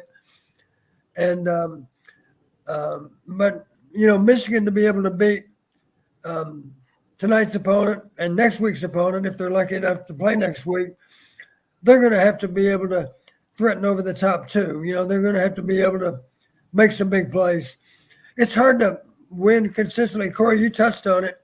I made the comment, all four teams have mobile quarterbacks. All four teams scare you with their big playability. They all play defense to some degree, but they're not necessarily the best defenses in the country. So, you like it or not, football has become a little more of an offensive game. And you have to play good defense, no doubt about that. But if you're going to be elite, it seems like, well, there's two ways to go. You can be elite on defense, win, proving that. But you can also be elite on offense and still maybe win it all. A good example of a team that couldn't do it was Ohio State. They were absolutely elite on offense some years, but they were a little too pedestrian on defense. The irony there, of course, is that Ohio State was better this year on defense, but their offense couldn't quite fill the bill. Well, so, I will talk to you tomorrow, Corey. Hopefully, after a good Wisconsin win, or I win over Wisconsin. Hopefully you get some enjoyment out of our basketball team. I'll keep calling in after every game, and I'll try to smile. So, yeah, go Hawks! Happy New Year. Take it easy, everyone. Thank you, sir. We'll talk to you tomorrow. And Thor says it all starts up front. O-line needs to get tougher and smarter. Absolutely. Jet Pilot, Coach, how likely is it the new OC will dictate terms to Kirk in the hiring process? So much depends on what other job opportunities he has. Obviously, if Kirk's going to have to recruit him to come here because of other opportunities that he's also able to consider, he'll have a little more bargaining power with Kirk. And I'd like to think that the one thing I'm sure of, Kirk wants to lead this football program in the best possible place. So if it's the right guy that Kirk is convinced will give us the best chance to upgrade the program from what it's ever been, then obviously he's probably more inclined to make some concessions in terms of decision making on offense. Kirk's not going to try to run the show on offense. Kirk will make all the big decisions. He'll be the one deciding whether to go for it or not. Whether to utilize a waste down or not, those type of things. But I'm sure he'll hire someone that he can have complete trust in to make all the necessary calls over the course of the game. That's the best we can hope for, I think, is to get someone. And the beauty of hiring someone with that kind of clout is it also should show up in your recruiting. Let's face it, these young men, when they're picking a school, they want to play a coach that they feel gives them a chance to perform better than other people might imagine too. The kind of coach that'll do a better job in plays than anybody else they could find at any other school. That's the person we need to hire. Hopefully we can find someone like that. I realize a lot of people would argue that doesn't include a couple of guys that we know are finalists. I've publicly stated Paul Christ is an excellent football coach and a good man. Joe Philbin is absolutely an outstanding coach and a fine man. Are they the most dynamic coaches we could find for that job? You might argue that a younger coach that's accomplished great things here just in recent months and years might even have a bigger impact on the program. I can't argue with that. Maybe they would. I've always made a comment from time to time that coaching is a young man's game, and I do think a younger coach with great credibility can maybe inspire players to accomplish great things, even a little more so than an older coach. An older coach has the advantage of being highly respected. That's true, but it's hard for him maybe to bring the same energy to the job that a younger coach might be able to bring. It's difficult to say that. Some guys are very charismatic until the day they die. Others not so much. Parker Townsend, could I hop on, answer some UT questions? By all means, Parker. I think I see him in our queue, so we'll get to Parker here in just a minute. Reed says, you mentioned people who would say that Iowa football is not in rough shape. There are plenty of people, Reed, who would say they won 10 games 2 years ago, 10 games this year, 8 games last year, quit complaining. We have them on the show sometimes.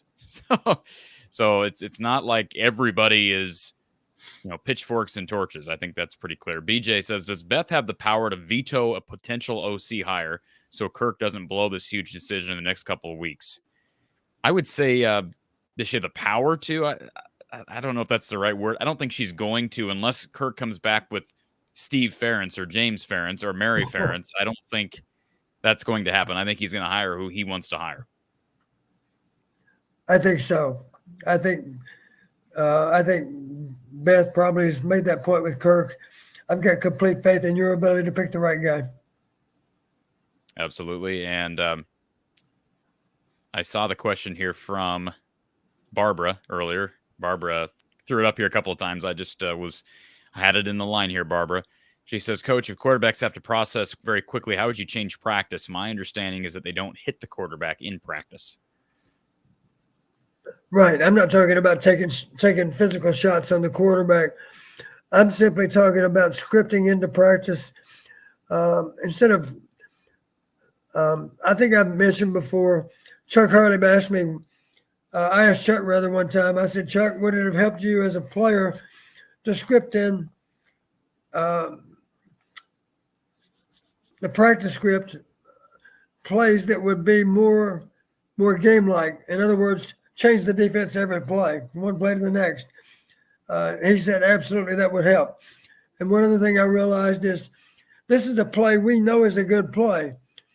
So it's fine that you practice it against the defense that you would expect, but there's an argument for putting it in against a bad defense. In other words, a defense that doesn't give you a great chance, just to see how the quarterback reacts. Maybe you even game plan it so that he understands, do not waste this play. This play is designed for this particular scheme. If we get something other than that, you have to get out of the play. We would script that kind of stuff. We'd practice that stuff just to be sure they would not foul it up on game day. So That's an example of making practice more difficult. It's easy to script in a bunch of defenses that can be easily beaten. What you need to find out, if you're really committed to running plays, you better spend some time practicing those plays against the defense that's the most difficult to go against and that you might still see on game day. To not do that is to really to be ignoring the fact that the practice is not at all like the game. The practice needs to be more like the game. That's how you find out more about how players respond on game day, is by making practice more.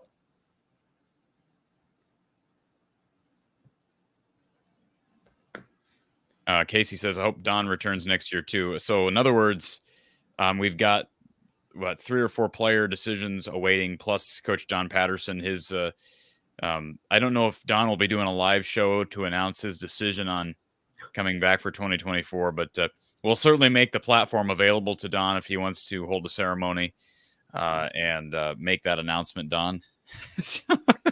Well, in the unlikely event that the Dallas Cowboys want me to help them next year, I'll probably be available. Okay. Hey, I heard an OC position is open in your backyard, Don. So anyways. Where's that? Right there in Iowa City. Oh, that one. Then says, would you rather have Cade start next year, go 8-4, 7-5, or Marco start next year and go 6-6? Well, I don't know that if Marco starts, that makes that big of a difference. I mean, how do we know that they'd go 6-6? I mean, I guess I'd rather go with 8-4, 7-5, right? Well, that's a dumb proposition. I clearly want to take the quarterback that produces the better record. So if you will guarantee me that Cade will go 8-4, and you will guarantee that Marco will only go 6-6, that's a no-brainer. Yeah, I'll go with the quarterback that produces at 8-4, but I'm pretty sure you're not able to make that kind of prediction with any kind of honest opinion. Michigan just to give up a touchdown. Alabama up 17-13 early fourth quarter. Esther, I'm doing good. How are you? Good to see you here. Appreciate you supporting the show. I see you in the chat a lot, so thank you for that. Martin says, what would today's game look like if Lainez had started the last 8 games instead of Hill? That'll keep you awake at night trying to figure that. We won't know, right? But it's a fair question to ask, I guess. Ryan wants to know, Coach Patterson, how much does practice win over when Saturday game time shows results and picking who plays? It's a question I asked Josh Heupel in pre-bowl media availability, and he gave an interesting answer. The reason I wanted to ask Coach Heupel the question, and I don't know if the press conference ever got published, but he gave a good answer. He's a former quarterback, though, so he's a QB's guru. I made the comment that if he suddenly lost his job, I'd love to get him on as Iowa's OC because he understands the passing attack. But, they're actually a run-first team. They were a run-first team last year, but they're really good with everything, and they've got a really talented QB. If they could bring Nico over to Iowa City, that'd be great, replacing one Nico with another. But anyways, how would you answer that question, Don, about evaluating players practice versus in-game? Well, the bottom line, before you've played a game with any particular player, all you have is practice to go on. But I would always add more value to what they do in front of a crowd. Some guys seem to respond in a surprising direction. Some tend to with additional pressure. Others seem to respond in a really positive way. You've heard that expression, that guy's a gamer. You want guys that respond in the right way, that embrace the pressure of a game, because it is a lot of pressure. And that's why you need to put some pressure on them in practice too. The most obvious example would be a live scrimmage. Now we're going to find out a lot because we're going to be playing our best on both sides of the ball. And now we're back to the best way to evaluate equal reps, equal opportunity for players at one position in which you're not sure who's better than who. That's the way to find out. Equal reps against equal opposition. Bobby Hansen. Bobby Hansen, not the former Iowa basketball player, Bobby Hansen. He says Don is coming back. At least I don't think that looks like Bobby. No. Lemansky, thank you for the super chat, Lemansky. NIL dollars to keep Coach playing for the Hawkeye of the Storm. So the Swarm needs to start raising money just to keep you here, Don. Well, that would be a real sick proposition on my part. Start having the Swarm raise money so that I can keep Don on my show. But I do appreciate the super chat, Lemansky, and very, very generous contributions always from Lemansky. Appreciate that. And please follow in Lemansky's footsteps. It always makes the load lighter for everybody if everybody can give a little as opposed to one person having to give a lot. But thank you for your donations, Lemansky. They are very much appreciated. Parker says, guy on the left, I think that's me. A lot of Tennessee's backups were great players. We played a lot of older guys because of loyalty more than talent this season. Very deep team. There's no question about it. I still don't think Iowa took advantage of the defensive backfield as well as they could have potentially. But that's, I guess, neither here nor there. Erica says, Drew Tate as a coach at Iowa, thoughts? I heard him say he'd go back to Iowa City to coach if asked. Also, Corey, should I send another email? Erica, yes, you're asking about the whole moderating thing. I know, Erica, you are a big women's basketball fan, so hopefully you'll be a part of that. No, I thank you for reminding me. Please keep reminding me. I'll try to get to that. I promise I'm not putting you off intentionally. Thank you for the super chat. I don't love the idea of Drew Tate coming in and coaching at Iowa. Now, maybe he could get by as a quarterback's coach. He obviously is a former quarterback and understands the game, Don, but he doesn't have some sparkling resume besides the fact that he's coached at a couple FCS schools. I think he's up at the CFL now coaching, and he's a former Iowa quarterback. Other than that, I think there are people with better resumes. Right.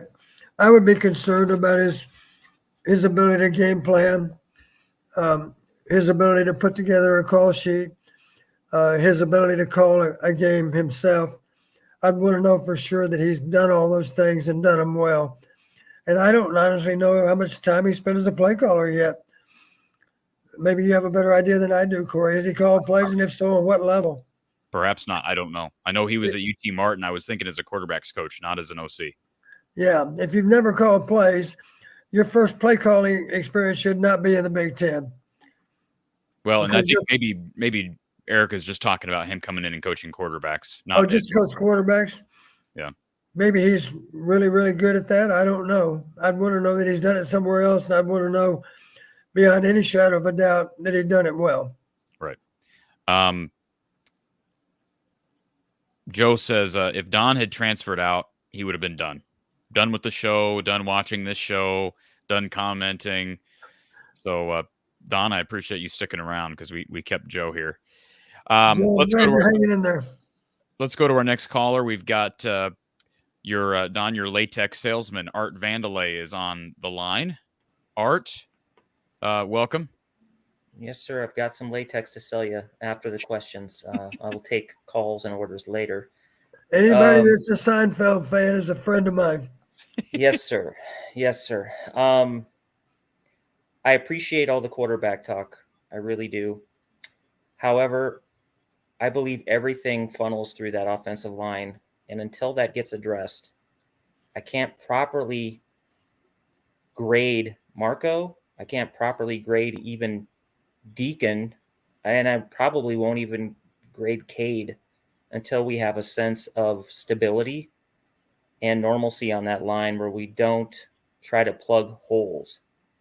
And so is it getting to the point to where Kirk has to maybe lose the nice guy act a little bit, bring in those players that have the possibility of coming back, and he actually says to them, I think it'd be a good idea you leave. We need that scholarship because we need somebody in there who can block. For example, Nick DeYoung. I think that is a poor decision to bring him back, and I'm sure the coach has probably asked him back. That's very disconcerting, knowing that that's the level of talent that we have, that we need to operate and want this quarterback position and offense to flourish if we just don't have the right cats. Hold on a second. I just want to, I disagree with that take, right? Yep. You heard my reaction to Nick DeYoung coming back. Yes. I think what happened last year with, they got a kid that was wanted by Power Fives in Parker. He comes from Saginaw Valley State, was wanted by Virginia, actually decommit from Virginia, had some other Power Five offers, some interest. He didn't work into the rotation. So I mean, I don't know that it's all a personnel issue. I think they've had good prospects come through here. They've had guys who are regarded as 4-star players that have not broken through. I think about Tyler Endress, 4-star kid, never really succeeded here. They were close on Caden Proctor. He's starting as a freshman at Alabama. Go down the list. They've had guys that have just not panned out here. Don, the offensive line's not good. I'm not arguing that it is. I still believe getting an extra year out of a guy like Nick DeYoung is a good thing. I know he's very polarizing with the fan base. I think people feel like he's forever doomed to fail as an Iowa offensive lineman. I just have a hard time thinking that a better, like you can guarantee yourself a better option going to the portal or going with a young guy when you've been trying to garner experience out of your young guys for the last 2 to 3 years. When you have an opportunity to bring a guy like Nick DeYoung back, bring him back. That's just my take, but I'm no O-line guy. Don, you're a former coordinator. How would you approach the O-line situation? And do you think it's more of a personnel issue or just lack of development and coaching? That's difficult to pinpoint. I'll say this. One problem with bringing in a transfer, well, first off, Parker had a minor injury along the way. I remember after I looked at his video from Division 2 or Division 3, I can't remember. I remember saying he's athletic enough, but I don't know. He's not facing the athletes he'll face in the Big Ten. I don't know how he's going to. My only concern is I don't know how he's going to compete against guys that are as athletic or even more athletic than he is. That's what I didn't know. We'll never know really how it would have played out because in his defense, I think he was injured and lost some valuable practice time and wasn't able to quite get over the hump. I don't doubt for a minute he's still a great young man, wonderful young man. Rusty, hold on real quick. Rusty Feth came in as an all-MAC guy, sir, and I'm not talking to Coach. I'm talking to Art Vandelay, the B, with us. But he came in and worked his way into the lineup. But, I mean, was Rusty Feth some all-Big Ten level lineman? I don't think so. Not even. How much of this, I don't know. I mean, that's kind of why I'm deferring. Like, I don't know where the fix is. Yeah, correct me if I'm wrong. He cracked our starting lineup in part because of injuries, mid-season or so, I think. Yeah, but I mean, again, have you broken down the tape on Rusty Feth to prove that he's some all Big Ten caliber player? I mean, he's one guy, I get it, but I'm just saying, like, what do you do besides either get a new offensive line coach or just keep putting your head down and working? I mean, it's pretty hard to get freshmen who are ready to play up front, and they've tried in the portal. So right. You're hoping that some of these older guys, it clicks for them eventually. It never really clicked for Levi or Landon Paulson. Never really clicked for Jack Plum. Maybe it won't click for Nick DeYoung next year. But Don, what do you think about the news that Nick DeYoung is coming back for an extra year? Is there ever a time where that would be negative in your mind, or would you say that's always a positive? You can get a guy who's been a starter for several years coming back for an extra season. He is taking up a scholarship, and that's the one argument against it. I'm simply not in good enough position to know which way is the best course of action. I think in general, without getting into actually evaluating someone for how well they block and how well they dominate an opponent, is simply to acknowledge part of the success of an offensive line ties into the fact that they've been able to play together as a unit for a long time. In that regard, bringing in a guy for 1 year, sometimes there are some growing pains simply because he's simply not that aware of his adjacent players and how they impact what he's doing. In other words, if you're a right guard, you're adjacent to the center and adjacent to the right tackle.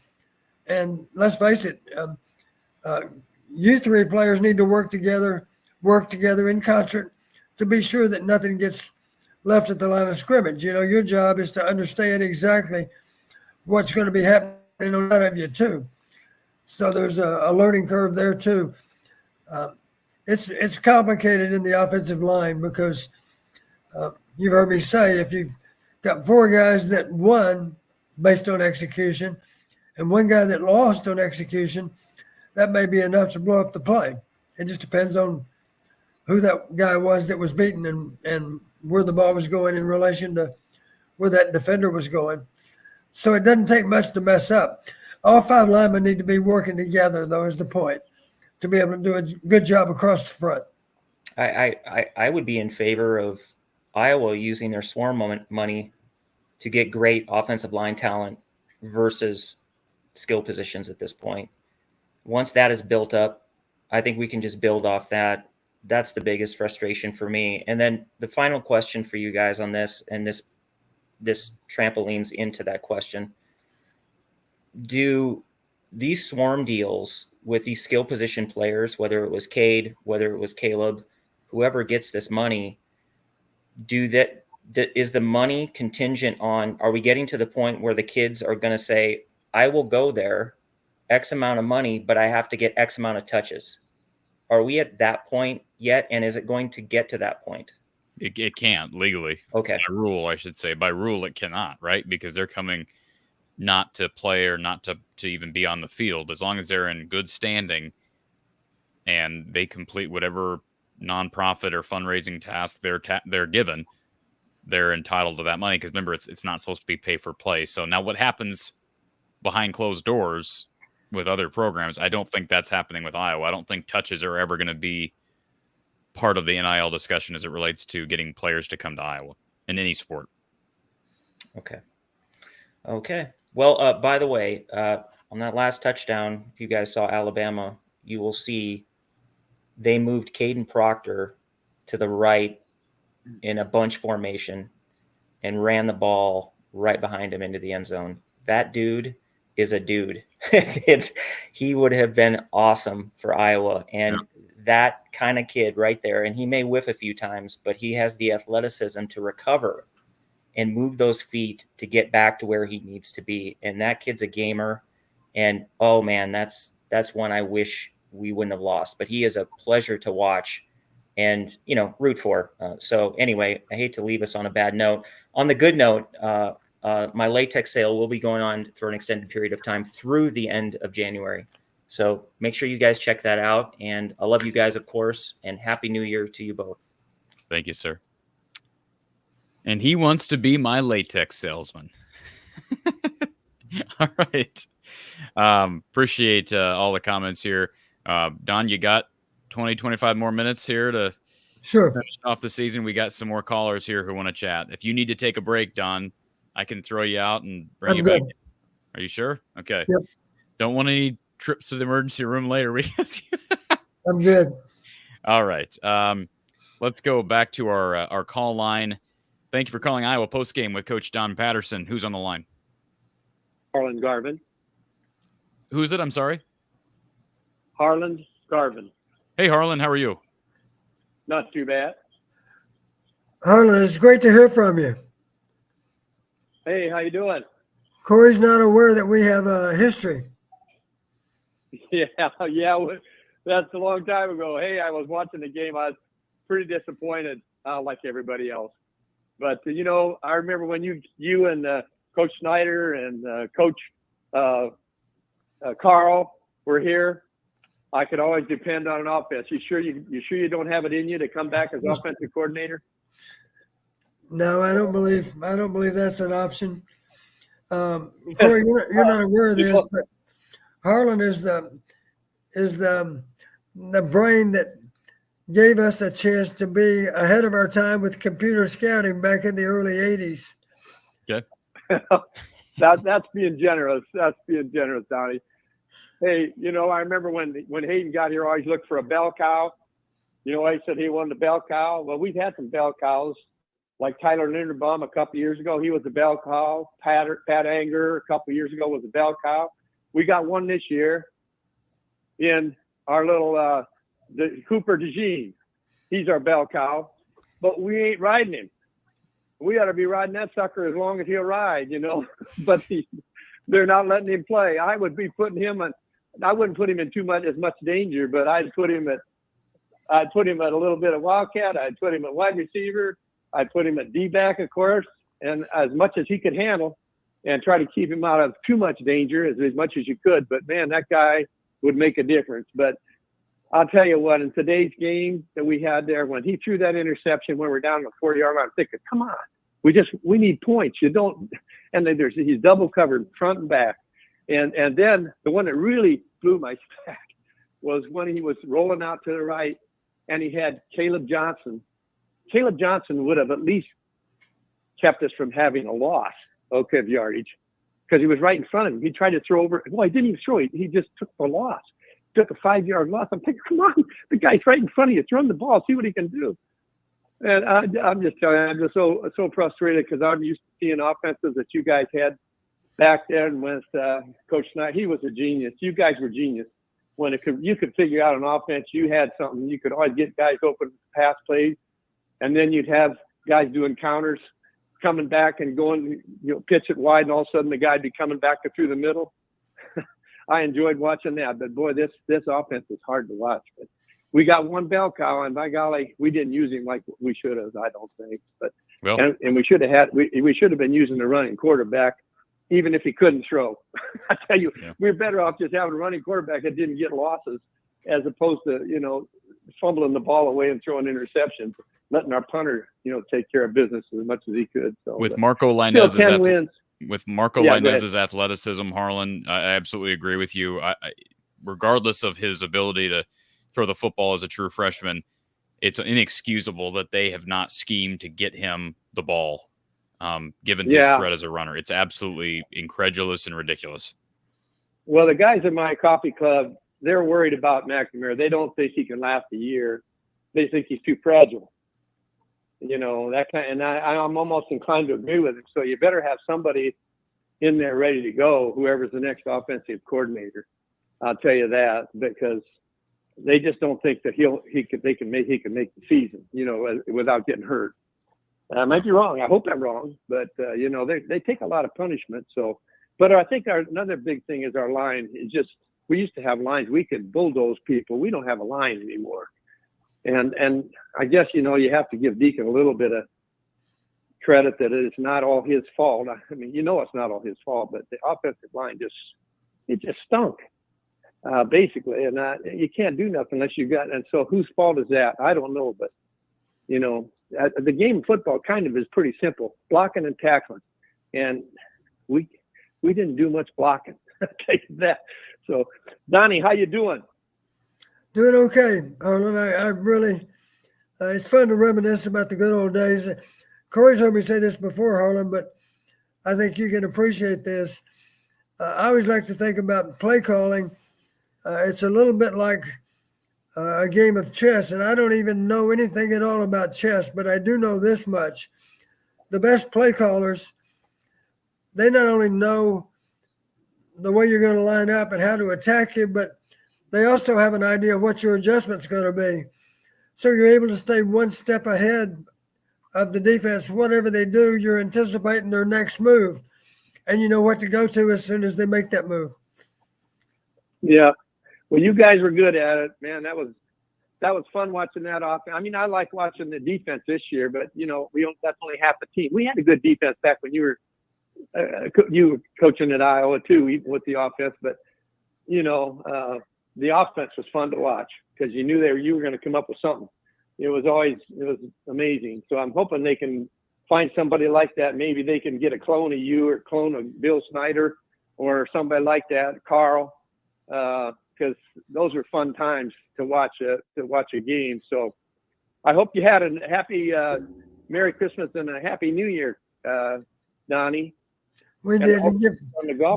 Give my best to Connie also.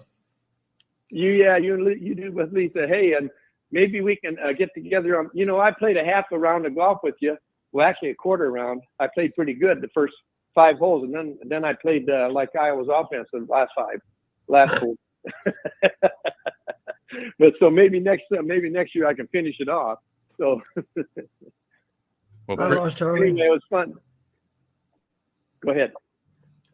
I'm sorry, Harlan. I lost you there for the last 10 seconds. Okay. Anyway, I was saying maybe next time we play golf, I can finish the 9 holes with you instead of stinking up the course.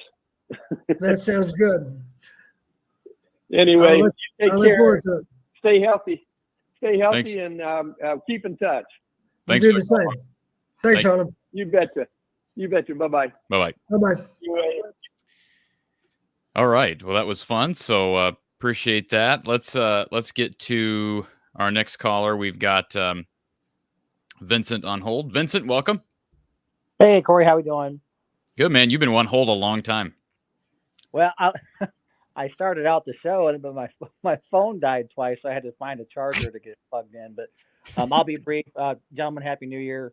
And as always, thanks for taking the time. I just want to start out with, I know obviously we're going through the OC position search, but, and this is for both you and Don, do you feel, given Kirk's philosophy, that he's going to kind of handcuff the next OC candidate that's going to be coming in, or do you think he's going to give him enough leeway to bring in or implement the offensive scheme that he wants to bring in?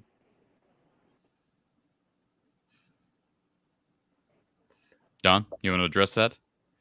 Well, you've heard me say already, I think more than anything, Kirk wants to lead this program in the best possible shape that he can. And in that regard, I think he wants to hire somebody that he can trust to run the offense rather, and run it with great efficiency. And as soon as that, I'll say it this way, the more that person demonstrates that he can do so, the more freedom Kirk will give him. And in that regard, yes, I do think he would like to hire someone that can absolutely run the offense without a lot of input on his part. I guess I'll revert to a quote. I know I've heard Kirk say, you have a lot of offensive or OCs or offensive coaches that have the Texas Tech air raid offense or just high scoring prolific offenses, but that he doesn't feel that it works, across the board for college football. And he's right to an extent, but do you guys think a high profile offense would still gel well with Kirk's foundation of philosophy and what we do on defense? How is he right when you're saying he's right to an extent about a high flying offense not working? I mean, there's lots of Washington's in the college football playoff. No, what he's saying is not for every team, and I think he referenced Army and Navy when he made that quote, but his saying is you can't have a high powered offense and still play great defense. And I don't agree with that statement at all. I think it's actually the exact opposite. You can do both. You can bring in a prolific offense, even if it's a spread or a dynamic offense by any sort, and still play the style of defense that Iowa runs and that or Phil Parker runs, and still be successful. And you're not going to hinder your total game plan for how Kirk wants his football team ran. I don't think it's going to have any impact whatsoever. But You don't need high flying. The thing is this is the divide we have with Kirk Ferentz. Iowa does not need to have a high flying offense. They just need to not be hot garbage. Right. And I'm just quoting him. I'm not saying you need it either. Yeah, they have been blistering garbage for years. Look at Michigan. Look at Bama. Look at even Washington's defense hasn't been great, but it's not, wet yourself level. It's hold your own. That's all they got to do. That's all this offense needs to do is hold its own, and they can't. They don't. Right, but the interpretation I have based off of Kirk's quotes are, I can't bring in an offense that's tailored to be, I hate to use the term high octane, but just a higher scoring offense. If I bring it in here, it's not going to fit our philosophy as a team altogether. And that's the part I don't agree with, but that's what we've heard from Kirk. So for me as a fan, I'm sure other fans out there, we're saying, okay, it's great that we're looking for a new OC. Much respect to Brian, but today's another example of why Iowa's decided to move on. But in our search for a new OC, is Kirk only going to go out there and have a select list or a shortened list of guys that he feels fits his philosophy versus what the landscape of college football is doing? Well, what I just want to know, Vincent, and I know you're referencing what Kirk has said. Why is Iowa not able to get a high-flying offensive coordinator or a guy who has that reputation? Why does that go against Kirk Ferentz's beliefs? He feels it doesn't. Kirk looks at the game not just in offense and defense, but ball control, not creating or not having turnovers, creating turnovers. So for him, they turn the ball over all the time. Deacon is a turnover machine. No, I'm just quoting Kirk here. I'm just telling you what I've heard him say. He doesn't feel that he's like, look, this is how I view our team and how we can be successful. It's, you hate to use the term QB managers, but, quarterbacks that manage the game, not turning the ball over, creating turnovers, field of position, all these elements are what Kirk puts into his winning analytics, and he doesn't feel that a higher profile offense fits his mold. And it's like, okay, because we keep bringing up Paul Chryst. I just much respect as I have for Chryst as a football coach. I don't think we should be anywhere near looking at Paul Chryst for an OC. And I know Don has much respect for Paul Chryst, but he runs the same kind of style of offense that Iowa does, and that's not what is successful in college football today, because it's becoming a dinosaur when it comes to college offenses. There's not many people besides the military academies that still run it. But to get back to my point, Kirk says it doesn't fit my mold and what I want to do here at Iowa. Okay, well, why not? But when you're out there looking for an OC, then who the heck are you going to be looking for? Well, that's what I'm saying. If the criteria is running a certain way and a certain type of offense, then Paul Chryst is one of the best candidates for the job. That's the only reason I've been pro Paul Chryst, because I don't think Kirk is going to overhaul things. And even though I think there's no reason not to, I think the argument that we have to stay conservative and go with playmaking or play managing quarterbacks that or game managing quarterbacks that are immobile and don't really create with their feet is such a defeatist mindset as it relates to that position. Don, do you believe that the way Iowa wins games, that it needs to maintain a conservative approach on offense, or can they get creative and hire someone who spreads the field out more and brings a different offense to this program? Is that still possible? And it's still possible to keep the level of defensive and special teams play that we've had? I don't think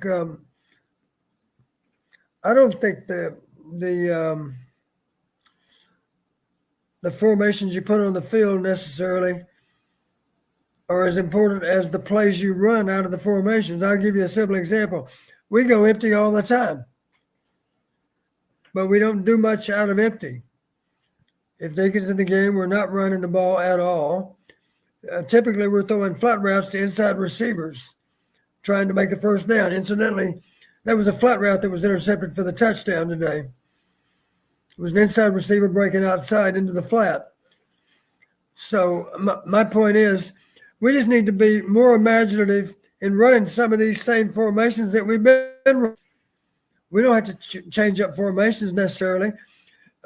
We don't even have to. There's nothing wrong with two-back offense. I'd like to think two-back offense is part of something we did. How many times do we even use a fullback today? Maybe not once. I didn't see a fullback in the game. Not once. Maybe it's some kind of short yardage situation. Maybe I can't remember. But the bottom line is, we're almost exclusively a one-back team now. Now we're a one-back team with a tight end on the field for sure, if not a couple of tight ends. Incidentally, you didn't see much at all of the tight ends today. We tried to get on the ball a few times, but with not much success. So I guess my point is, let's just be sure we hire someone that understands what Kirk's looking for. Not going to be a radical change. We're not going to throw 40 passes a game. We're not going to do that. We don't have to do that. But the 20 or 25 that we do throw, let's just be sure that they do a better job of attacking the defense in more diverse ways. Not too many of the same thing over and over again. We just need more diversity within the offense to keep people off balance better than what we've had. Don, this offense looks like a high school offense. JV offense. It does. It looks like I'm not even exaggerating. It looks like everybody talks about how complex this offense is, Don. Do you think, you're a former coordinator, does this offense look complex to you? No. It looks like a high school offense. Not at all. It does. No, it does. It's laughable, and I'm sorry not to just jump in, but I as much as I know, or as much respect as all of us have for Kirk, we also know Kirk because he's been here for 25 years. We know he's going to have his type of coordinator that he wants that's still going to run the Kirk kind of ball. Does that make sense? Because Kirk has his philosophy. Don would probably attest to that. Every coach has their philosophy when it comes to how they want their program ran, and Kirk's been successful with it. But is that sustainable going forward? And I know, Corey, you alluded to you'd be okay with the Paul Chryst hire, right? Well, I'd be okay because I don't think Kirk's going to be willing to do anything radical. That's the only reason I'm okay with it. I think he's one of the better options with Kirk's parameters. And I don't disagree. Now, am I a huge fan of myself, of Paul Chryst as an OC candidate? Not off the bat, no. Now, let's say he does come in, and I know that there's rumors that he's not being considered, but let's say he did come in and did make radical changes, but we're successful, great. But I just don't see, I look at Wisconsin, if Wisconsin's going to let him go because of the same offensive philosophy that Chryst had, yet, and go in a different direction, and the landscape of college football is changing, is Chryst's philosophy and Kirk with old school ball, is it sustainable going forward in college football? I just don't feel that it is. Sorry, I know I'm rambling here, but you're good. Don, what do you have a response to that? Well, I say this. I think there are certain coaches out there that are veteran offensive coordinators. If they understand Kirk wants to run the ball 60% of the time and throw only 40% of the time, and Kirk would feel most comfortable if you always had a tight end on the field, I think any competent offensive coordinator would say, yeah, I can operate under those parameters. We can get that done. I can come up with any number of plays that involve an attached tight end, that involve, what we call 11, one back, one tight end, 3 wideouts on the field all times. You can line up with the 2x2 formation. Of course, we've utilized tight ends like Sam Laporta and flex alignments even. You can do a lot of things out of that same personnel grouping. My point is, a veteran offensive coordinator, he's got a lot of access to a lot of plays that are in the back of his mind. You've heard me say before, Corey, we would run a play in week 3. We might not run it again until week 8. Why would we not run it in games 4, 5, 6, and 7? It's because it didn't apply to the situation that we're facing in game 8. So imagine you're trying to defend Iowa in game 8, and you're seeing plays that haven't even been this month. Good luck being prepared for that because you haven't run it. I just heard yesterday when the Chiefs were playing, and I forget who was that Tony Romo that was on that game. I can't remember who it was, but somebody commented. They commented that Andy Reid just used a play that he hadn't used since last season. It's the play that they ran a year ago, and it just occurred to him, why don't we come back to that play? That's the advantage of an experienced coach. You've got a mountain of information available to you just in your own recall. And it's not like you have to remember details. You can go back. You can say, we ran it last year against Buffalo in the case of the NFL. So you just go back to the Buffalo game to refresh your memory of exactly how you did it. Remember the play I'm talking about? It's for the touchdown. It was a flood scheme to the strong side of the formation, and the back came out of the backfield as the 4th receiver on that side of the formation, and the seam he split was in between the first and original second receivers. So he just simply worked down the seam for an easy touchdown. Am I confused about who ran the play? I'm almost sure it was Kansas City, because it didn't surprise me that Andy Reid might do something like that. So that's the advantage of having a guy in charge that really has a wealth of knowledge, because he can go back and think about, we've done things like that before. I may need to go back and look at the video just to refresh my memory, but because I don't remember all the details behind it. But that's why coaches always archive all their old game plans.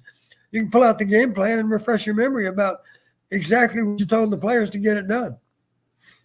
And Don, you're right. I'm a KC fan as well as an Iowa fan, so I watched yesterday's game. Conceptually, you're 100% right. I think the player might have been Rashee Rice, that wide receiver at SMU. But yes, you are correct. They just, from what my understanding is Andy Reid went back to condensing the playbook and keeping it, and going back to things they used that were successful last year and even the year prior. So yes, you are correct in that.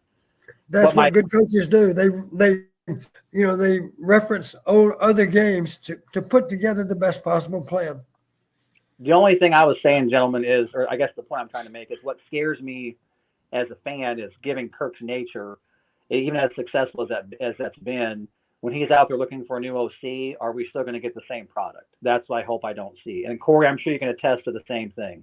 You don't want to see just a different face, but the same product because of the brand of football that Kirk wants to utilize. And I realize it's successful. Yes, it wins more games than he loses. But when you go on the major platforms and you're playing top tier Power 5 schools, you don't want to keep having results like you saw today. Does that make sense? Yep, I get you, Vincent. That's all I was alluding to. And then I know, lastly, Joe Philbin's been brought up. I don't know. I guess I'm not too. I wouldn't be a fan of that hire, and I don't want to bring it up, but I know he had his issues in Miami with the scandal with that offensive lineman Martin. I can't think of the kid out of Stanford. Yeah, I don't think that was Joe Philbin's fault. Not that it didn't happen under his oversight, but I believe he was pretty firm with his discipline when it came out that it was occurring. You're talking about Richie Incognito. Right. Well, the quote that doesn't sit well with me is, we've already got kind of the dark cloud we're trying to get out of with Chris Doyle, and with Joe Philbin, he was quoted telling Richie Incognito to go in and toughen up the other offensive linemen. Now, is that really outside the realm of what a coach does? No, but I just wouldn't want that to be looked at from an outsider's perspective outside of the University of Iowa circle or the Iowa fan base as, okay, here's a guy that we're bringing in that has, these issues back with Miami, and every coach deserves an opportunity to rectify themselves. I don't want that to be one of those headlines that comes up if it's Joe Philbin, which I doubt it. I just don't want that coming up. And then I've heard also the Pat Fitzgerald thing, and I just don't want any of those clouds looming over the Iowa program. That's all. Yeah. I appreciate the call, Vincent. Thank you for being patient. Have a good night, Don. Yeah, and Pat Fitzgerald's not an offensive guy. He's not getting hired as the OC, and I'm pretty confident that Joe Philbin's not getting hired as the OC. Bonehead play by Michigan. So Alabama had extended the lead to 20-13. Michigan comes down the field, scores a touchdown with about a minute and a half to go. Alabama then forced to punt here under a minute to go. And for some reason, Michigan tries to field the punt inside their own 5. He fumbles the ball, recovers it at his own 1. Michigan now with 44 seconds left in regulation. It's 20-20, first down and 10, and a handoff up the middle to the 2. But I'm guessing Alabama will use that last timeout and force Michigan to snap it again. Maybe they won't. It does not look like Saban's pulling out that last timeout. I don't know why you wouldn't make them snap it again down here. Michigan's got both timeouts. Nick Saban not using this last timeout, Don. They're at their own 2-yard line, Michigan is. Why would you not make them snap the ball? Why would you concede to overtime here? Well, there's certainly let's face it, 22-20 would be a great win. There's a chance for a safety. They're actually slightly inside their own 2. And Alabama's not going to call a timeout. 3 seconds, 2 seconds, 1 second. And there is a timeout with 1 second left. Saban calls the timeout with 1 second on the clock. Isn't this interesting? That's a little bizarre. Maybe somebody simply changed his mind. Well, I don't know why you wait to take it to 1 second, though, is my point. Well, because Michigan's got 2 timeouts. I suppose if they knocked off a big run and there was some time left on the clock, Saban, you wouldn't want to give them that extra time. You're either going to get a stop here or you're not. You've got 1 timeout left, right? You're either going to force a safety or you're not. They both had timeouts, right? Alabama could have taken a couple of timeouts and forced Michigan to snap. Alabama's only got 1 timeout, Don. That's what I'm saying. Only 1. So this was their only timeout. So this is why Saban, I think I don't know why the Michigan punt returner tried to field the ball inside the 5. It makes zero sense whatsoever. And he nearly got canned for a safety because that ball bounced backwards. That would have been the game. In fact, So he actually muffed the punt, had to recover it. He muffed the punt. So now they're at their own 2-yard line, and now they put 12 seconds on the clock. And Michigan goes to a quick kneel, and it looks like we're headed to overtime. So they were able to get the kneel down in the field of play, and we're headed to overtime in the college football semifinals. Who is deserved the win more than the other team right now? Maybe you haven't had enough chance to see it, I guess. Who's that played here? I'm keeping my eye on it, but I couldn't tell you. Is this the first overtime game in the Final Four? I think it might be. Yeah, I think you're right. I wouldn't be an authority on that, but I think you're right. Let's get through our last few calls so we can move on. We've been on here for 4 hours long. We'll go to Tom, we'll go to Parker, we'll go to Kyle, we'll go to Lemansky. We'll go with Tom first, and we'll try to keep this relatively speedy. Good to see you, Tom. I'll make it short. Hey, Corey, I called in probably 6 weeks ago. Finally got StreamYard figured out. Had to wait for my brother-in-law or my son-in-law to figure it out, but we're on. So we're ready for basketball season. Good deal. Hey, I was in and out watching the game. Didn't pay much attention after it was 14-0. We're still farming. We're in the field tonight. But I just wanted to call in Corey, Don. Corey, if you have a problem getting Don signed and it's money or something, just call me or send me a text message because he needs to be on next year. Sounds good. And I'll keep you on. You make my fall. I'm not going to complain about the Hawks tonight. We made it to a New Year's bowl game. We were in a Big Ten championship. I'm not going to complain about anything tonight. So, good season. Yeah, disappointing, but we've had them before, and I'm glad we at least got here. The Big Ten has been disappointing. Ohio State and Michigan's probably going to get beat. But Penn State looked horrible.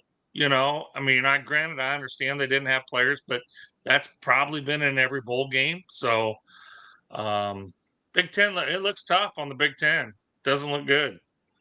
So, keep it up, keep it short, and I'll listen on. Okay, Tom. And Corey, I got Sandy brought me tickets to a girls basketball game. Good for you. Be the first girls basketball game I've been to in about 12 years. Which one are you going to? Penn State. Okay. Well, they'll all be packed. February 8th.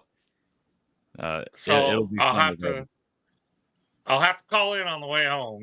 So Please do. So we're gonna go to a girls game. We'll catch you later. Thanks, Don. Thanks, Tom. Have a happy New Year. Thank you. Thanks, Tom. Be safe out in the fields. Let's go to Parker, who's been on hold. Parker's a Tennessee fan. Welcome, Parker. Appreciate the super chat earlier and for jumping on and being patient with us.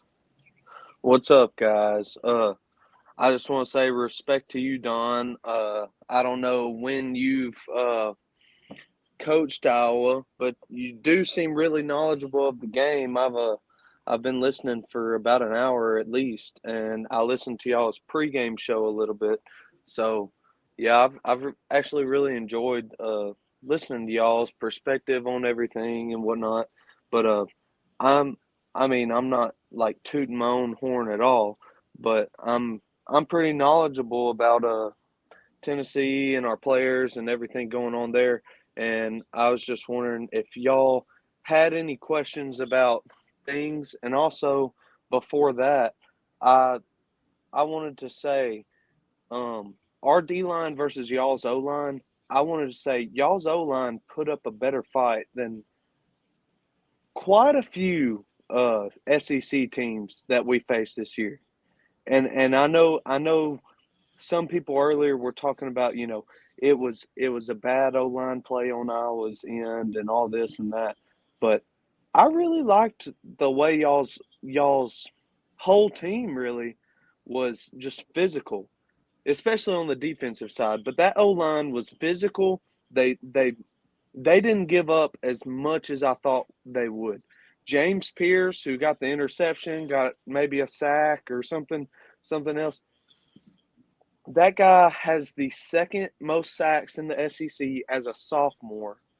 That guy is the most twitchiest player I have ever seen in the trenches, ever. I've never seen a twitchier player than that guy, other than Reggie White. I'll give Reggie White that.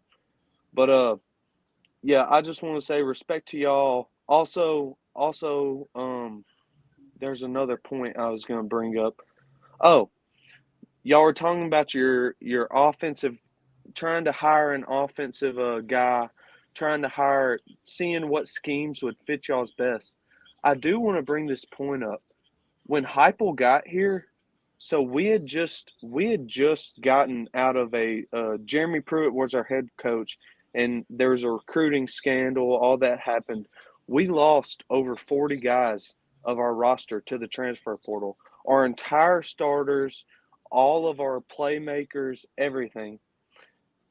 In Heupel's first year, trying to put puzzle pieces back together for Tennessee, he ended up going, I think, 7-6,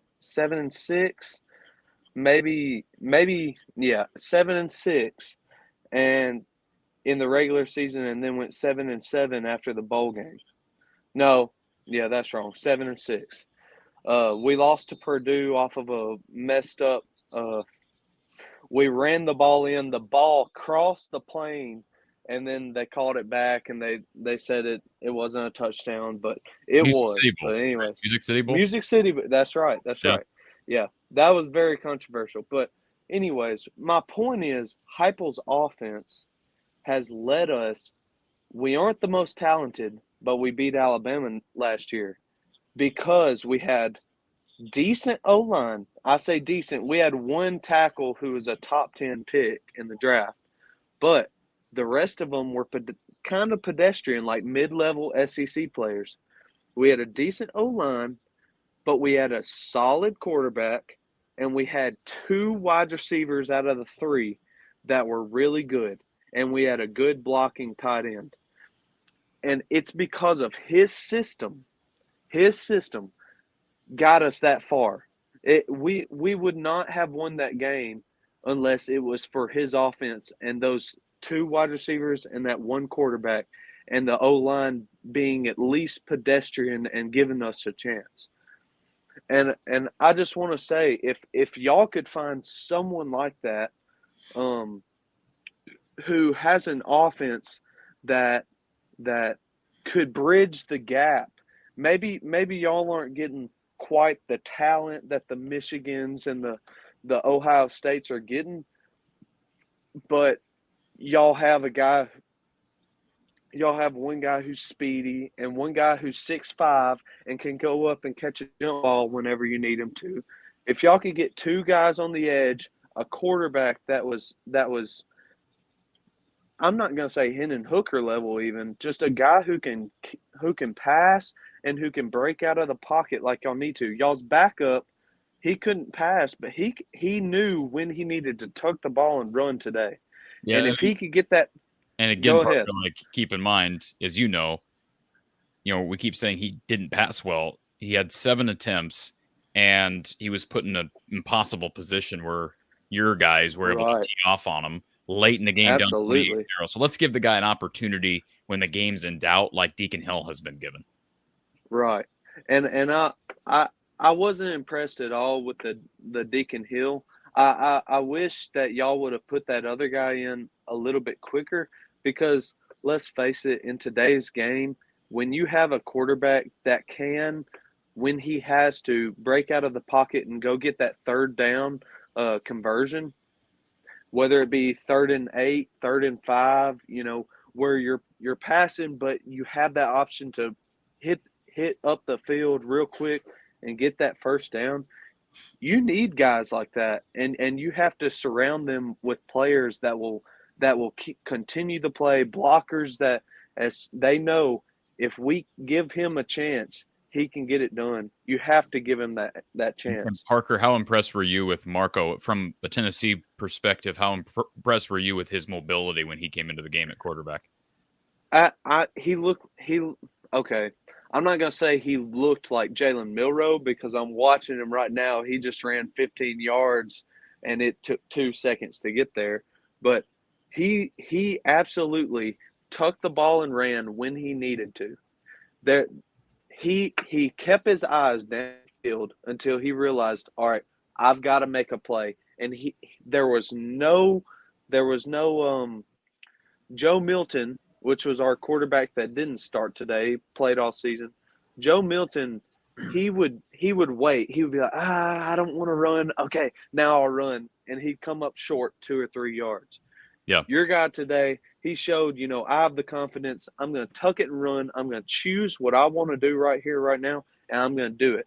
And that's what he did. And I really like that.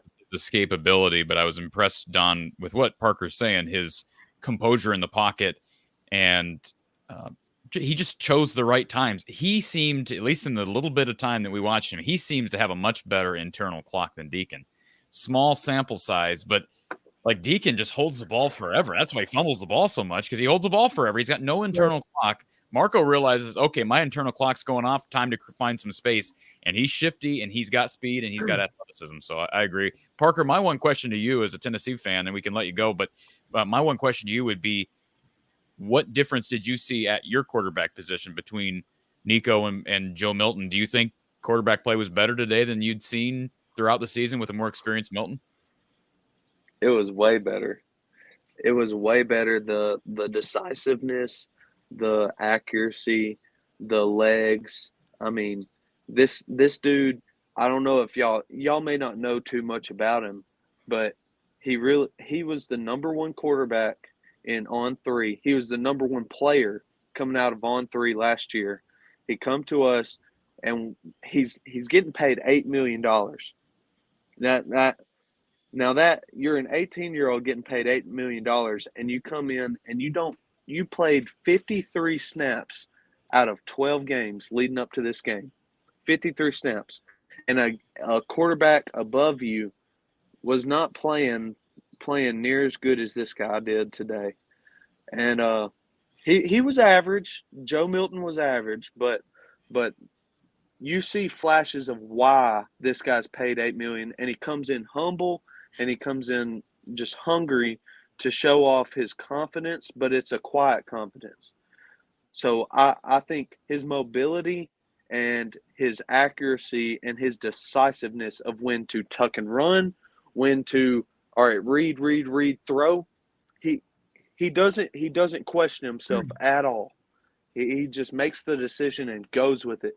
And you can see the difference between that and Joe Milton that we've had all year. And I definitely think he helped us this game.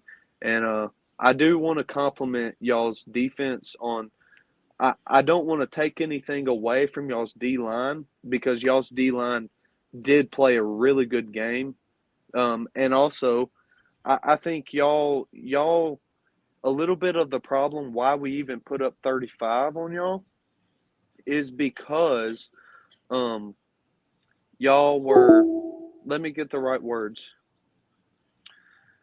Y'all were trying to stop the big plays. Y'all were trying to stop the big plays, but we used the big plays with our running backs. We had big plays with our running backs because y'all were trying to stop the air big plays. We didn't have one big play through there the whole game. Well, real quick, Go ahead. Before I let you go, Parker, I just want to let everybody know Michigan scored a touchdown in overtime. It's 27-20, 4th and goal for Alabama with an opportunity to tie it and send it to a second overtime. If Michigan gets the stop, game is over. Michigan advances to the championship game. We've got a timeout for Michigan, so it's 4th. Appreciate you calling in, sir, and best wishes to your Vols moving forward. And I got a lot of respect for Heupel and company. Parker, I do have one question for you. Go ahead, Don. Yeah. One question, Parker. How concerned were you, realizing you had an inexperienced corner out there, how concerned were you that we weren't going to go after him? I really wasn't too concerned. Okay, I knew we had patchwork O-line. We only had 3 out of our 5 starting linemen, and one was playing out of position. He was playing left tackle when he normally plays right tackle. I was a bit concerned, and in the early part of the game when y'all were getting multiple sacks, that I mean, throughout the game, y'all got multiple sacks, but I was very concerned. But with the elite level of our quarterback being able to tuck it and run, make decisions quickly and decisively, that it was a concern leading into the game. But once we saw a couple drives, we were a lot happier with what we saw and a lot more confident that this guy's going to be able to run the offense at an elite level. Thank you for the call, Parker. Appreciate your take. Do appreciate hearing from a Vol and a respectful Vol at that. So thank you for that, Parker, and appreciate you being patient as well. Another timeout now. Alabama calls for time. It's still 4th and goal, so we'll see what happens here. DC Hawkeye, appreciate the super chat. Don't believe much change occurs until Kirk retires. He is responsible for all of this. All of it. Thank you for the super chat, DC Hawkeye. Very much appreciated. Erica, thank you for the super chat. Hoping new OC brings some new receivers, O-lineman, quarterback, wide receiver coach, etc. Barnett and Copeland need to go. That said, can't wait to hear a Hayden story tonight. We'll get that in as well. And Erica, yes, she was talking about Drew Tate as a quarterback's coach, not as an OC. So appreciate that super chat as well. Here comes maybe the final play of the game, Don. Jalen Milroe and Alabama. Can a Big Ten team make it to the national title game? Milroe at the 3-yard line. It's 4th and goal, a man in motion. Milroe will run up the middle and will not get there, and the game is over. Michigan advances to the national championship. Interesting play call and a QB draw from the 4-yard line on 4th and goal. And all those very respectful Michigan fans are, I'm sure, very happy. Let's go to Don agrees with that. All right, Makes my job easier because I've already broken down most of the Michigan games. Yeah, there you go. All right, let's go to our final caller of the night. We're at the 4-hour 10-minute mark. Let's go to Kyle. Kyle's been waiting here for literally 4 hours. Thank you, Kyle, for being patient. Yeah, you never know how many people are going to be calling in and doing what they do. So thank you for moderating and for being patient. I was calling in right as the Alabama-Michigan game was about getting ready to get underway. And now we're done. The whole game happened while we were on the air. So that makes sense. I was thinking, I might call in and maybe catch the second half, but whatever. It's Michigan. We don't care. Yeah, we'll all be watching Texas-Washington. I think that's fair. Absolutely, we will. Could be Big Ten against Big Ten for next year if Washington can pull it off. Yeah, how about that? Would be a good representation for. I mean, I know they're not in the Big Ten yet, but that would be a representation. Yeah. But by the way, before you comment, Kyle, I just want to, before I forget, Don, I see this comment from Larry in the chat. Bama with the Brian-like bonehead play call. So there wasn't any necessarily particular play that I thought was a huge bonehead play call, but I did think what Kyle said earlier in the private chat was fair. Running the ball on 3rd and 17. Handing the ball off on 3rd and 17 there doesn't make any sense, Don. It doesn't make any sense. You're in 4-down territory. Running the ball for 2 yards, for 3 yards, for 4 yards doesn't do anything. It's a stupid play call. If you're gonna run the ball, maybe go Q draw, maybe go halfback draw. But I'd be more apt to let Marco create on his own in a pass formation. And there's not much of a difference between 4th and 15 and 4th and 17. So just try to get a chunky yardage, just 4-down territory. Right. I would have certainly, nothing wrong if you want to, obviously you're going for it on 4th down, but to think you're going to bust a simple dive play or an inside zone, if you will, not likely at all. No misdirection. I mean, by misdirection, I mean, even if you show pass and run a draw play, of course, there's a chance you're gonna gash them up front and maybe gain, maybe not 17, but gain half or more of it. And we gained a couple of yards, and now we're 4th and 15. And amazingly enough, Marco converted anyway on 4th and 15. But we were fortunate that we converted on that play, of course. That was a dumb call. I said, why are we running the ball on 3rd and 17? But there were other times for sure when there was a good play called. I like the fly sweep on 3rd and 3. That's a good call early in the game. That made sense. But there were any number of other plays, of course, that might not have made as much sense as you hoped. Don, how about this quote from Dave Fleming, the play-by-play guy? Hawkeye fans have watched the same game over and over again. Brock Osweiler adds, they just can't generate points. Right. Those are pretty straightforward comments. I actually enjoyed the commentary because I didn't think Dave Fleming or Brock Osweiler held back at all. Like, there's no sympathy for this being, oh, it's Brian's final game. Let's all shed tears. Like, it was just, hey, this offense sucks. And it sucked all year. It sucked all year, boys and girls. And boy, hit the nail on the head as far as analysis. They scored 0. True.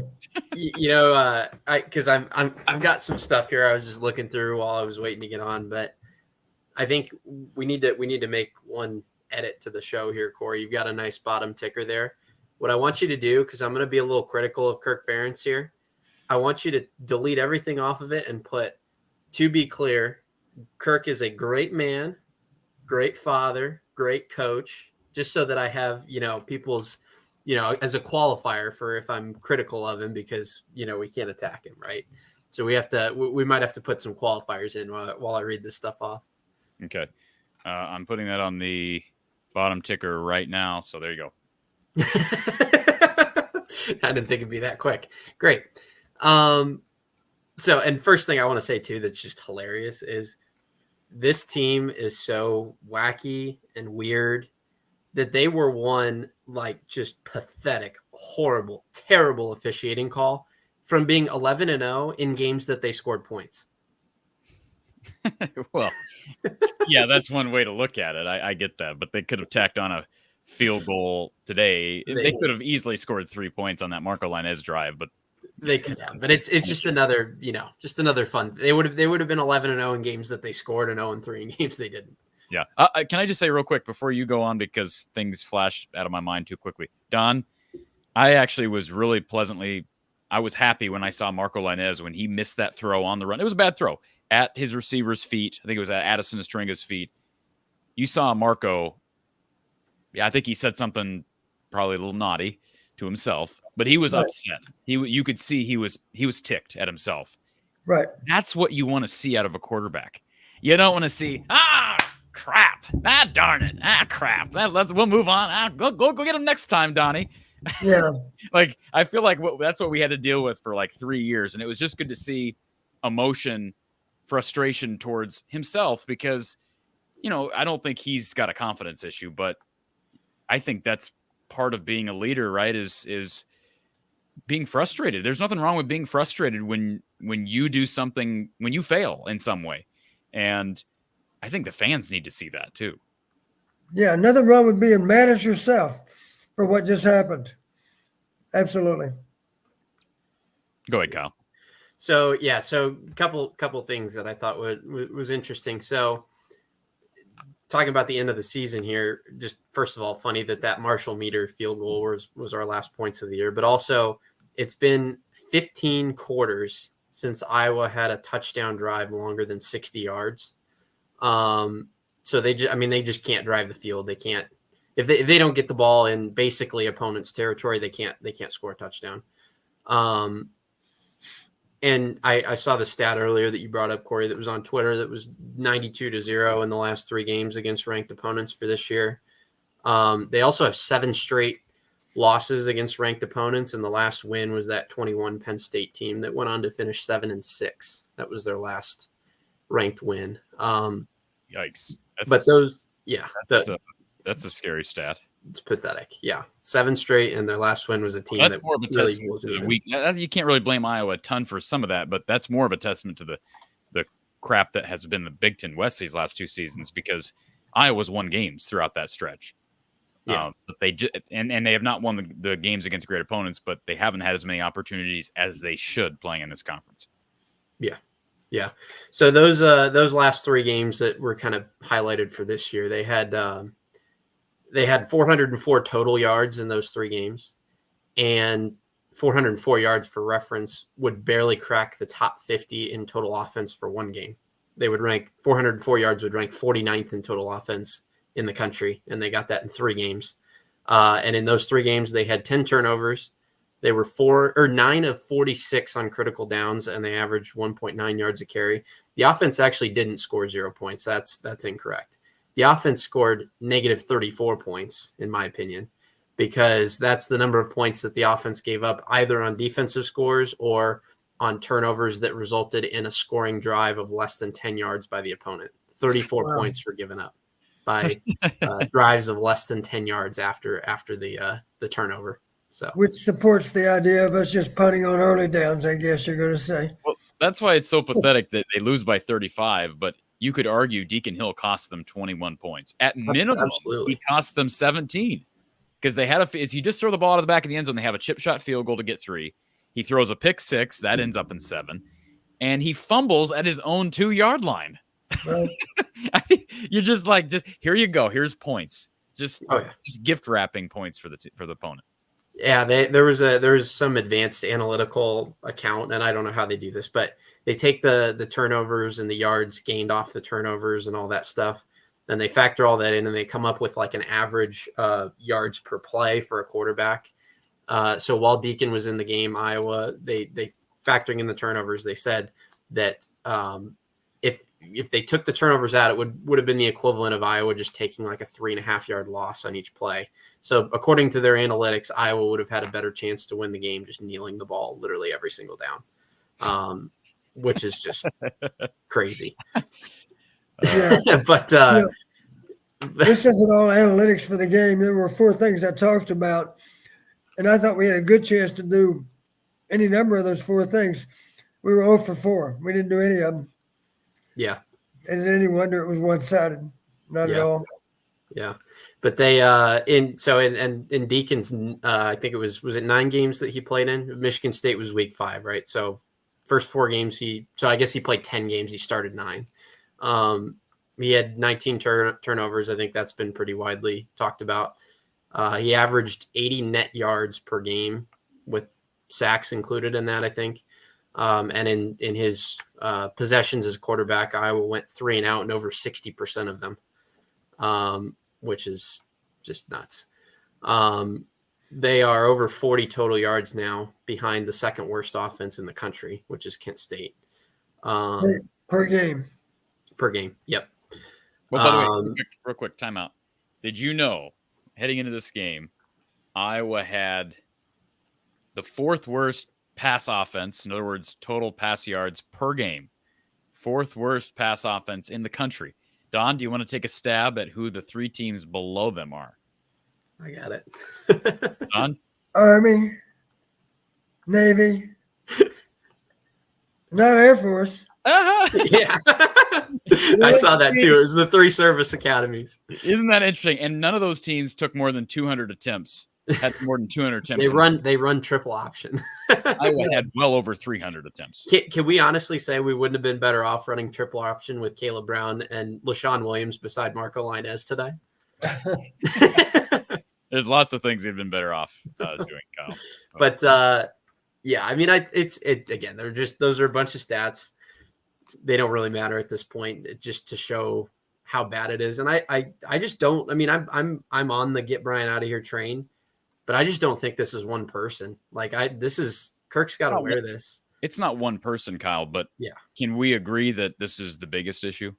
Yes, I can agree. It's the biggest issue besides maybe the bigger issue being Kirk allowing it to happen, if you want to argue that. But yeah, I mean, but it doesn't matter if he allowed it to happen now because he's being forced to not continue to allow it to happen. Yeah. Would I acknowledge that I think it would probably serve the offense well if Kirk wasn't here anymore? Yes.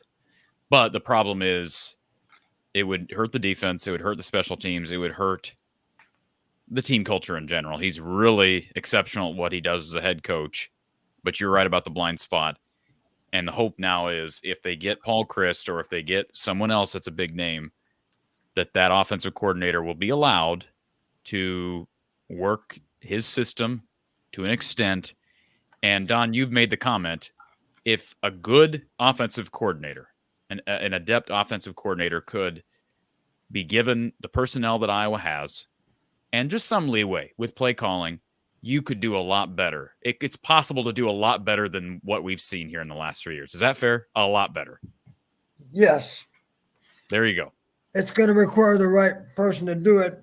Someone with a lot of experience that's coached football more than just a little while. Because I promise you, and a good example we talked about was Andy Reid. You know, Andy Reid's got a wealth of knowledge. So Andy Reid's sitting here thinking, you know what, we got to get back on track. Let's go back and use a play we used last year.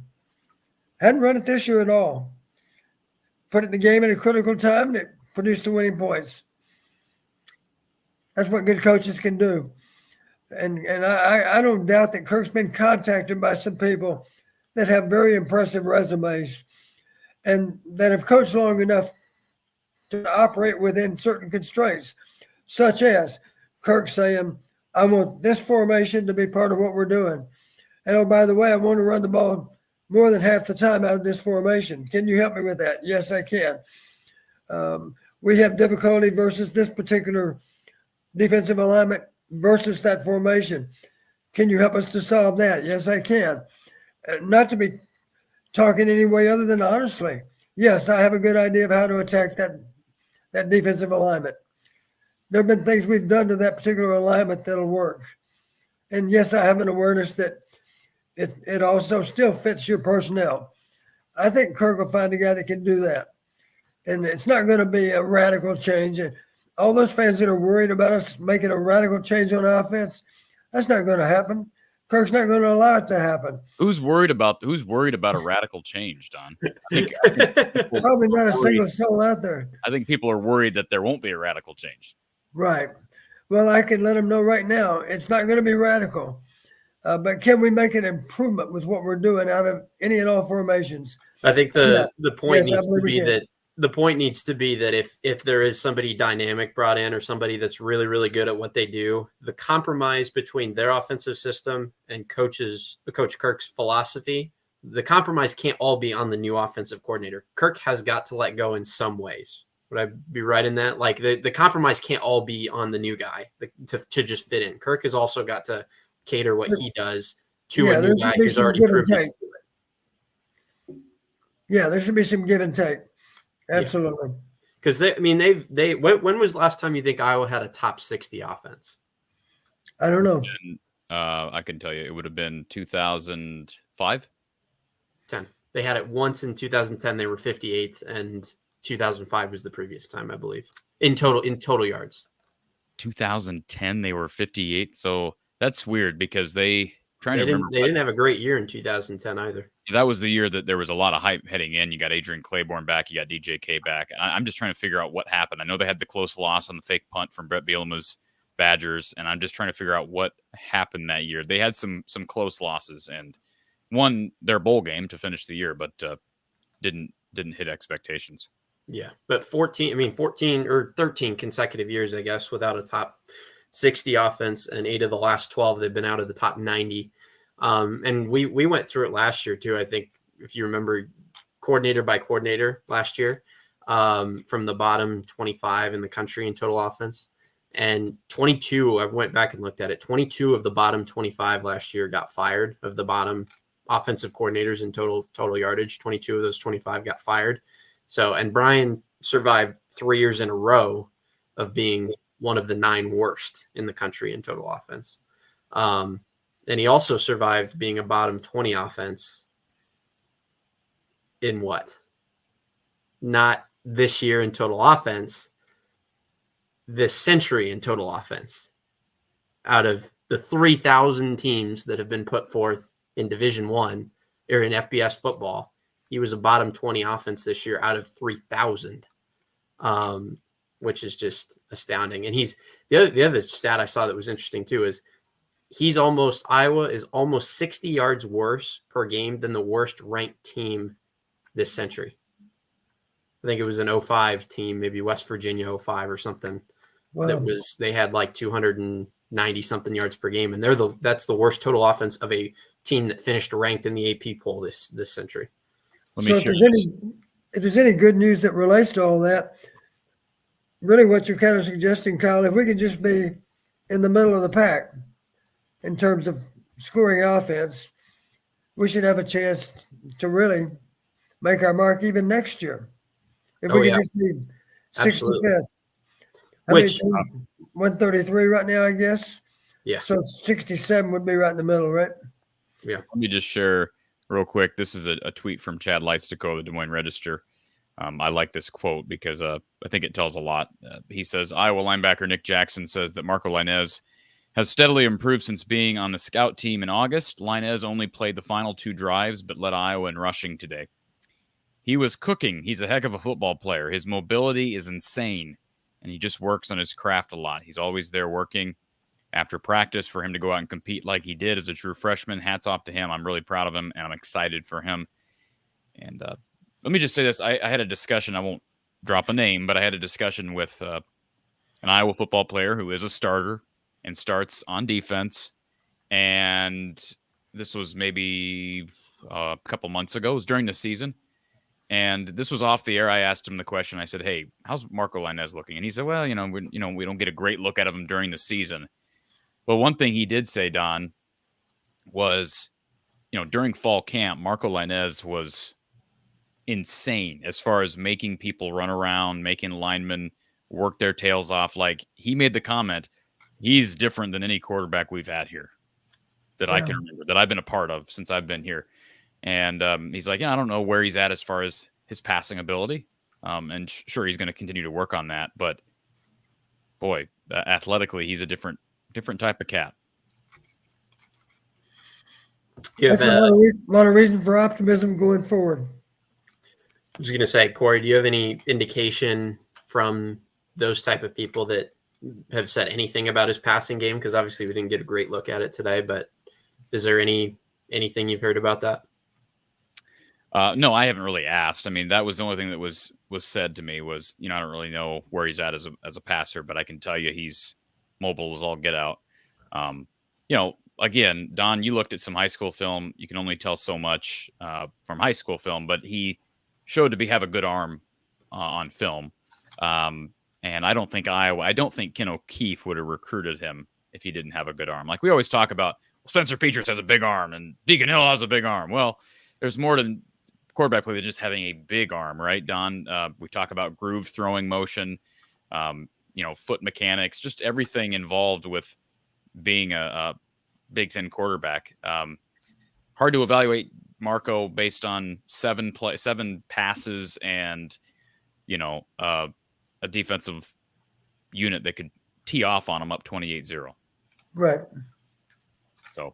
Right. The one constant in general with our quarterbacks is they all have the necessary arm strength. The one variable that sometimes has not shown up is escapability. Some have had it, some have not. And I think you very definitely need both to be effective as a quarterback. Marco has both. Anything else, Kyle? But I know that the Washington-Texas game just now got underway. So Lemansky says you're making him sick with stats. So,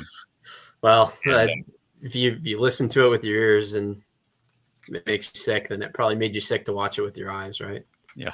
So, Kyle, appreciate the time, sir, and we'll chat soon. Yep. Thank you guys for great season. Hope to have you back next year. But if not, Coach Don, we're dragging Corey out to Finkbine this year. Hey, I agree. We need to get that done.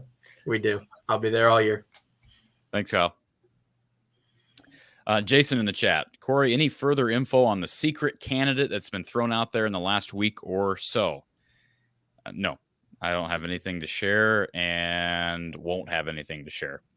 If Kirk decides to go with this other candidate that has not been named publicly, then we'll know, right? Well, it'll be public, but I was told that that's being kept close to the vest by Kirk and by the individuals involved with that process, including the individual who reached out to Kirk about the job. But, will Kirk be willing to make that type of a big name decision and kind of go away from some of his philosophy and I don't know. It'd be going out of his comfort zone if he were to go that direction, but I can't share any more on here.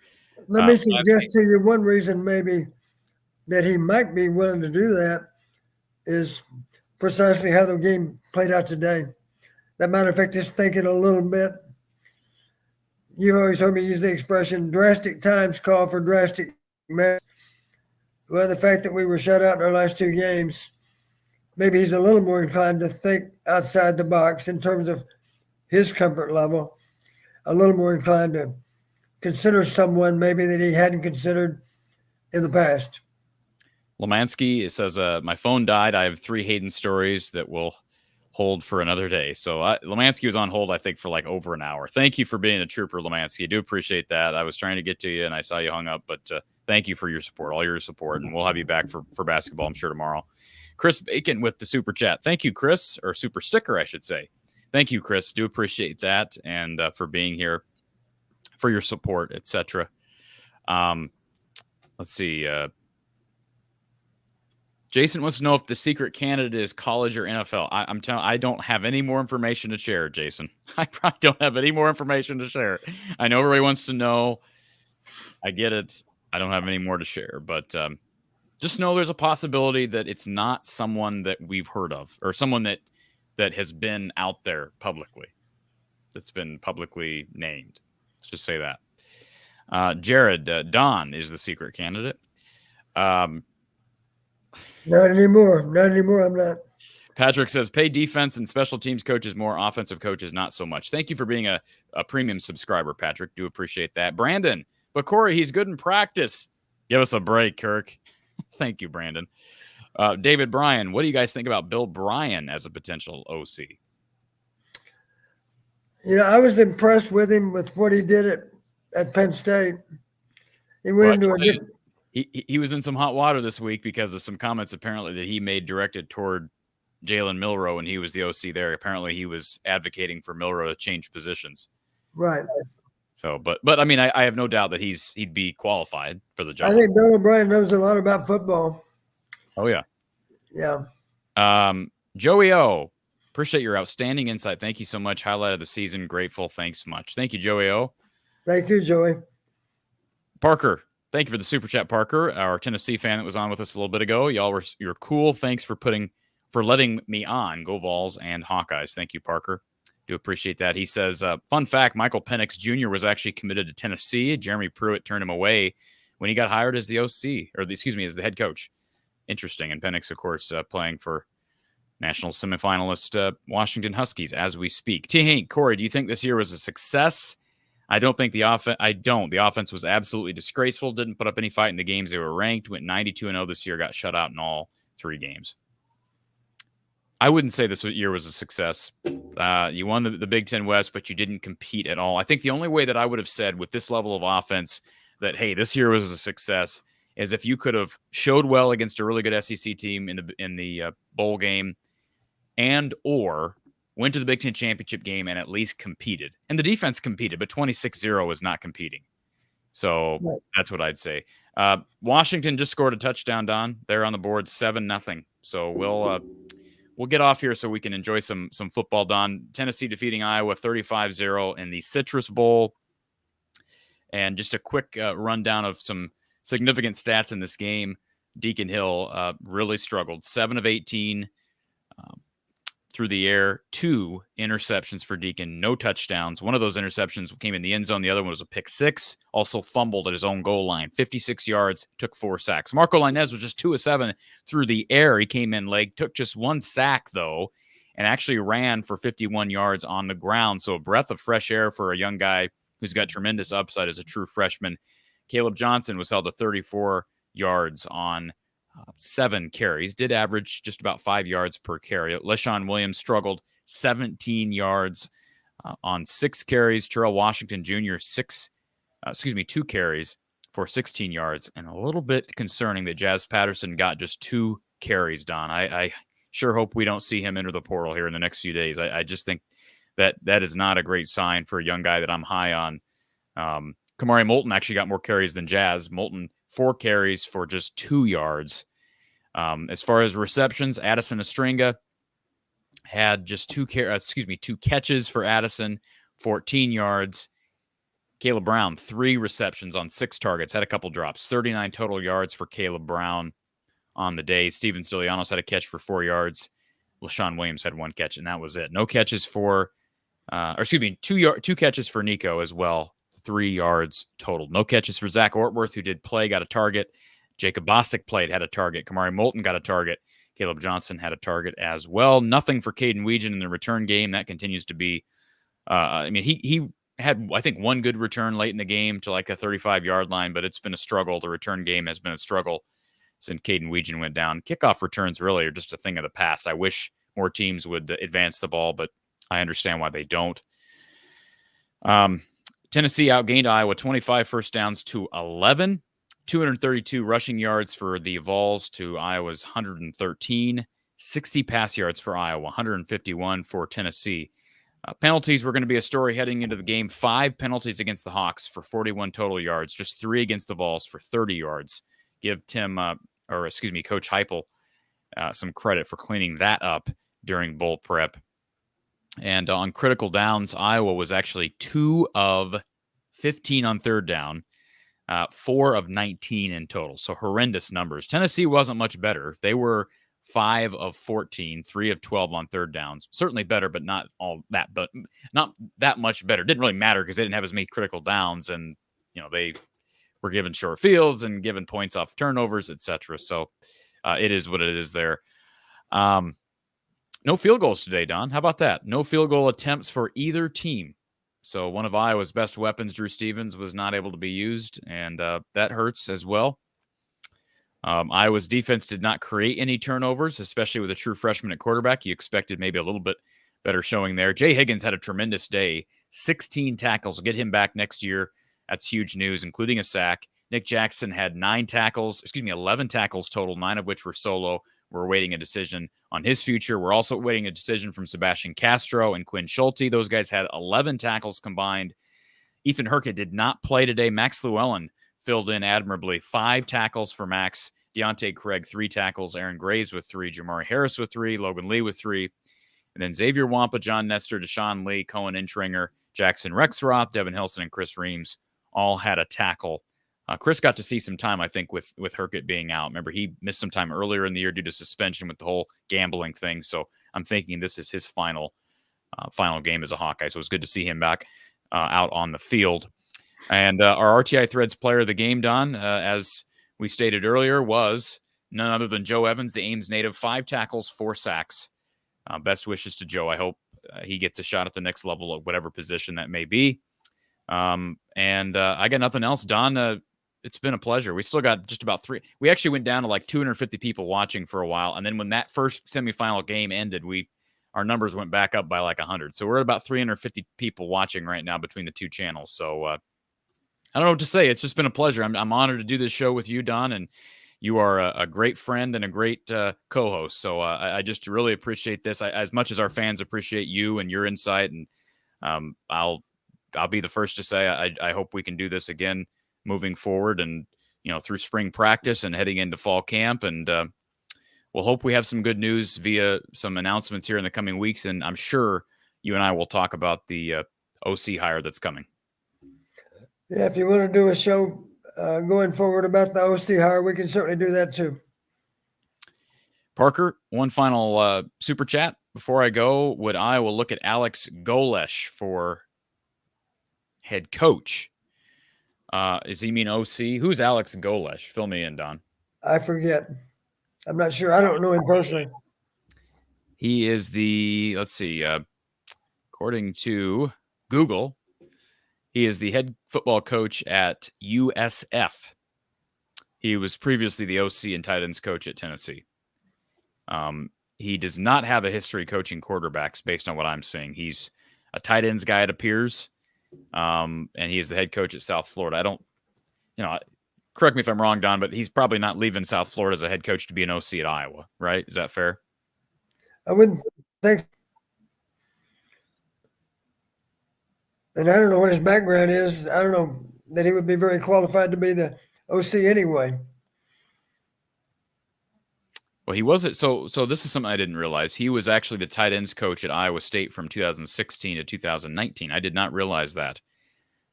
So he was involved with the Matt Campbell tenure, And so he was involved with the tight end success they had there. Charlie Kolar, Chase Allen, and those guys. So he's got Iowa connections, but he was tight ends coach at Iowa State. So how long has he been a play caller then? It looks like he was the OC at Tennessee from 21 to 22, and now he's at South Florida. That's about the extent of his play calling, I think. Okay. Well, let's back up. You said 21 and 22? At Tennessee. Yep. And he was I also thought Josh Heupel was the play caller. Oh, you could be. You're probably right. If Heupel was the play caller, then you're probably right on that. Alex was probably not calling plays, but he was the OC during that 2-year stint. He was co-OC at Central Florida in 2020, and now he's at South Florida. So is he calling plays down there? Probably not. He's not a former quarterbacks coach. He is a tight ends guy, and he played. Let's see, where did he play? I don't see where he played. It says his alma mater was Ohio State, but I don't remember him. Is he coaching career? No offense to Parker. He's a guy that's worthy of consideration, but he wouldn't be on my final list. He's simply not very proven as a play caller. He was born in Moscow, though, Don. Moscow, Idaho? Moscow, Russia, Don. So anyways, does that help his cause? Erica says Hayden Hawkeye hangout to talk about Fry's legacy. We'll have to do that at some point. And Don, Erica reminds me, we need to get a story about Hayden. Can we get one final Hayden story before we log off? I'll give you one quick story. Okay. This is a game at Minnesota. Might have been year one. I can't recall if it was year one, year two. It was early. The head coach for Minnesota was a guy named Joe Salem. Smoky Joe Salem, they called him. And it's either in 79 or 80, I would think. But after we won that game, to our surprise, Coach Fry showed up for the press conference afterward, dressing as a farmer would dress. He had on a flannel shirt and some overalls and a straw hat with a straw in his mouth, just to prove. I think maybe they'd suggested that we were a bunch of hayseeds from Iowa, and Hayden accepted Floyd of Rosedale dressed like Mr. Green Jeans or Farmer in the Dell or whatever. Old McDonald. Old McDonald. There you go. Old McDonald. And the media thought it was pretty funny, but that just proves Hayden did have a sense of humor. And he demonstrated it that night when we beat the Gophers and captured the pig or recaptured the pig, whatever the case might be. So I think that was pretty neat that he would show that kind of humor. Hayden always did say, never let a day go by where you don't find something to laugh about. And Hayden did a good job of subscribing to that philosophy, and I like to think I've gotten that done too. Absolutely. And I think I got everybody's thanks. If I put you up on the screen, that's my way of saying thank you for the compliments, the kind words.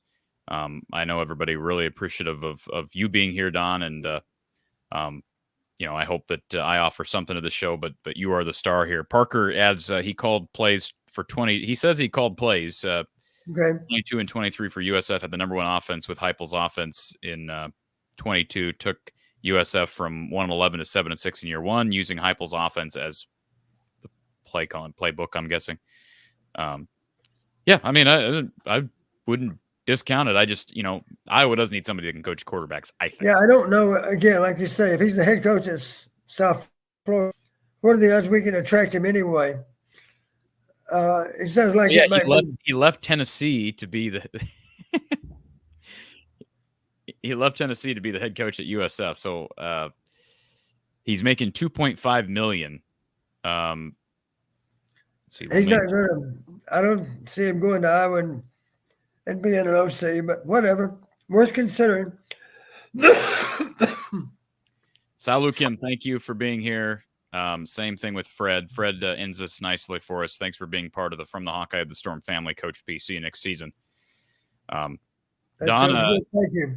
I give you my farewells, but you and I are friends, and so where it's not like this is going to end our relationship, but I'll miss doing these shows with you. So don't be a stranger. We hope that we'll do a show once you get an offensive coordinator hire. I'm sure people want to get your perspective on the hire, whoever that is. We'll look forward to doing that, and stay well, get some soup or whatever you got in the burner tonight, and enjoy some football, enjoy the semifinal game, and we'll talk to you soon. That sounds good, Corey. I've enjoyed it. Thank you. All right, folks. For Coach Don Patterson, I'm Corey Bratta from the Hawkeye of the Storm. Reminder, if you're interested in sponsoring our postgame coverage with Coach Gary Close, email me from the eye of the storm at outlook.com. You can also donate to this show in the description. There are links for PayPal, Cash App, Venmo, etc. And please, on your way out, hit the like button. It does help. Have a great night.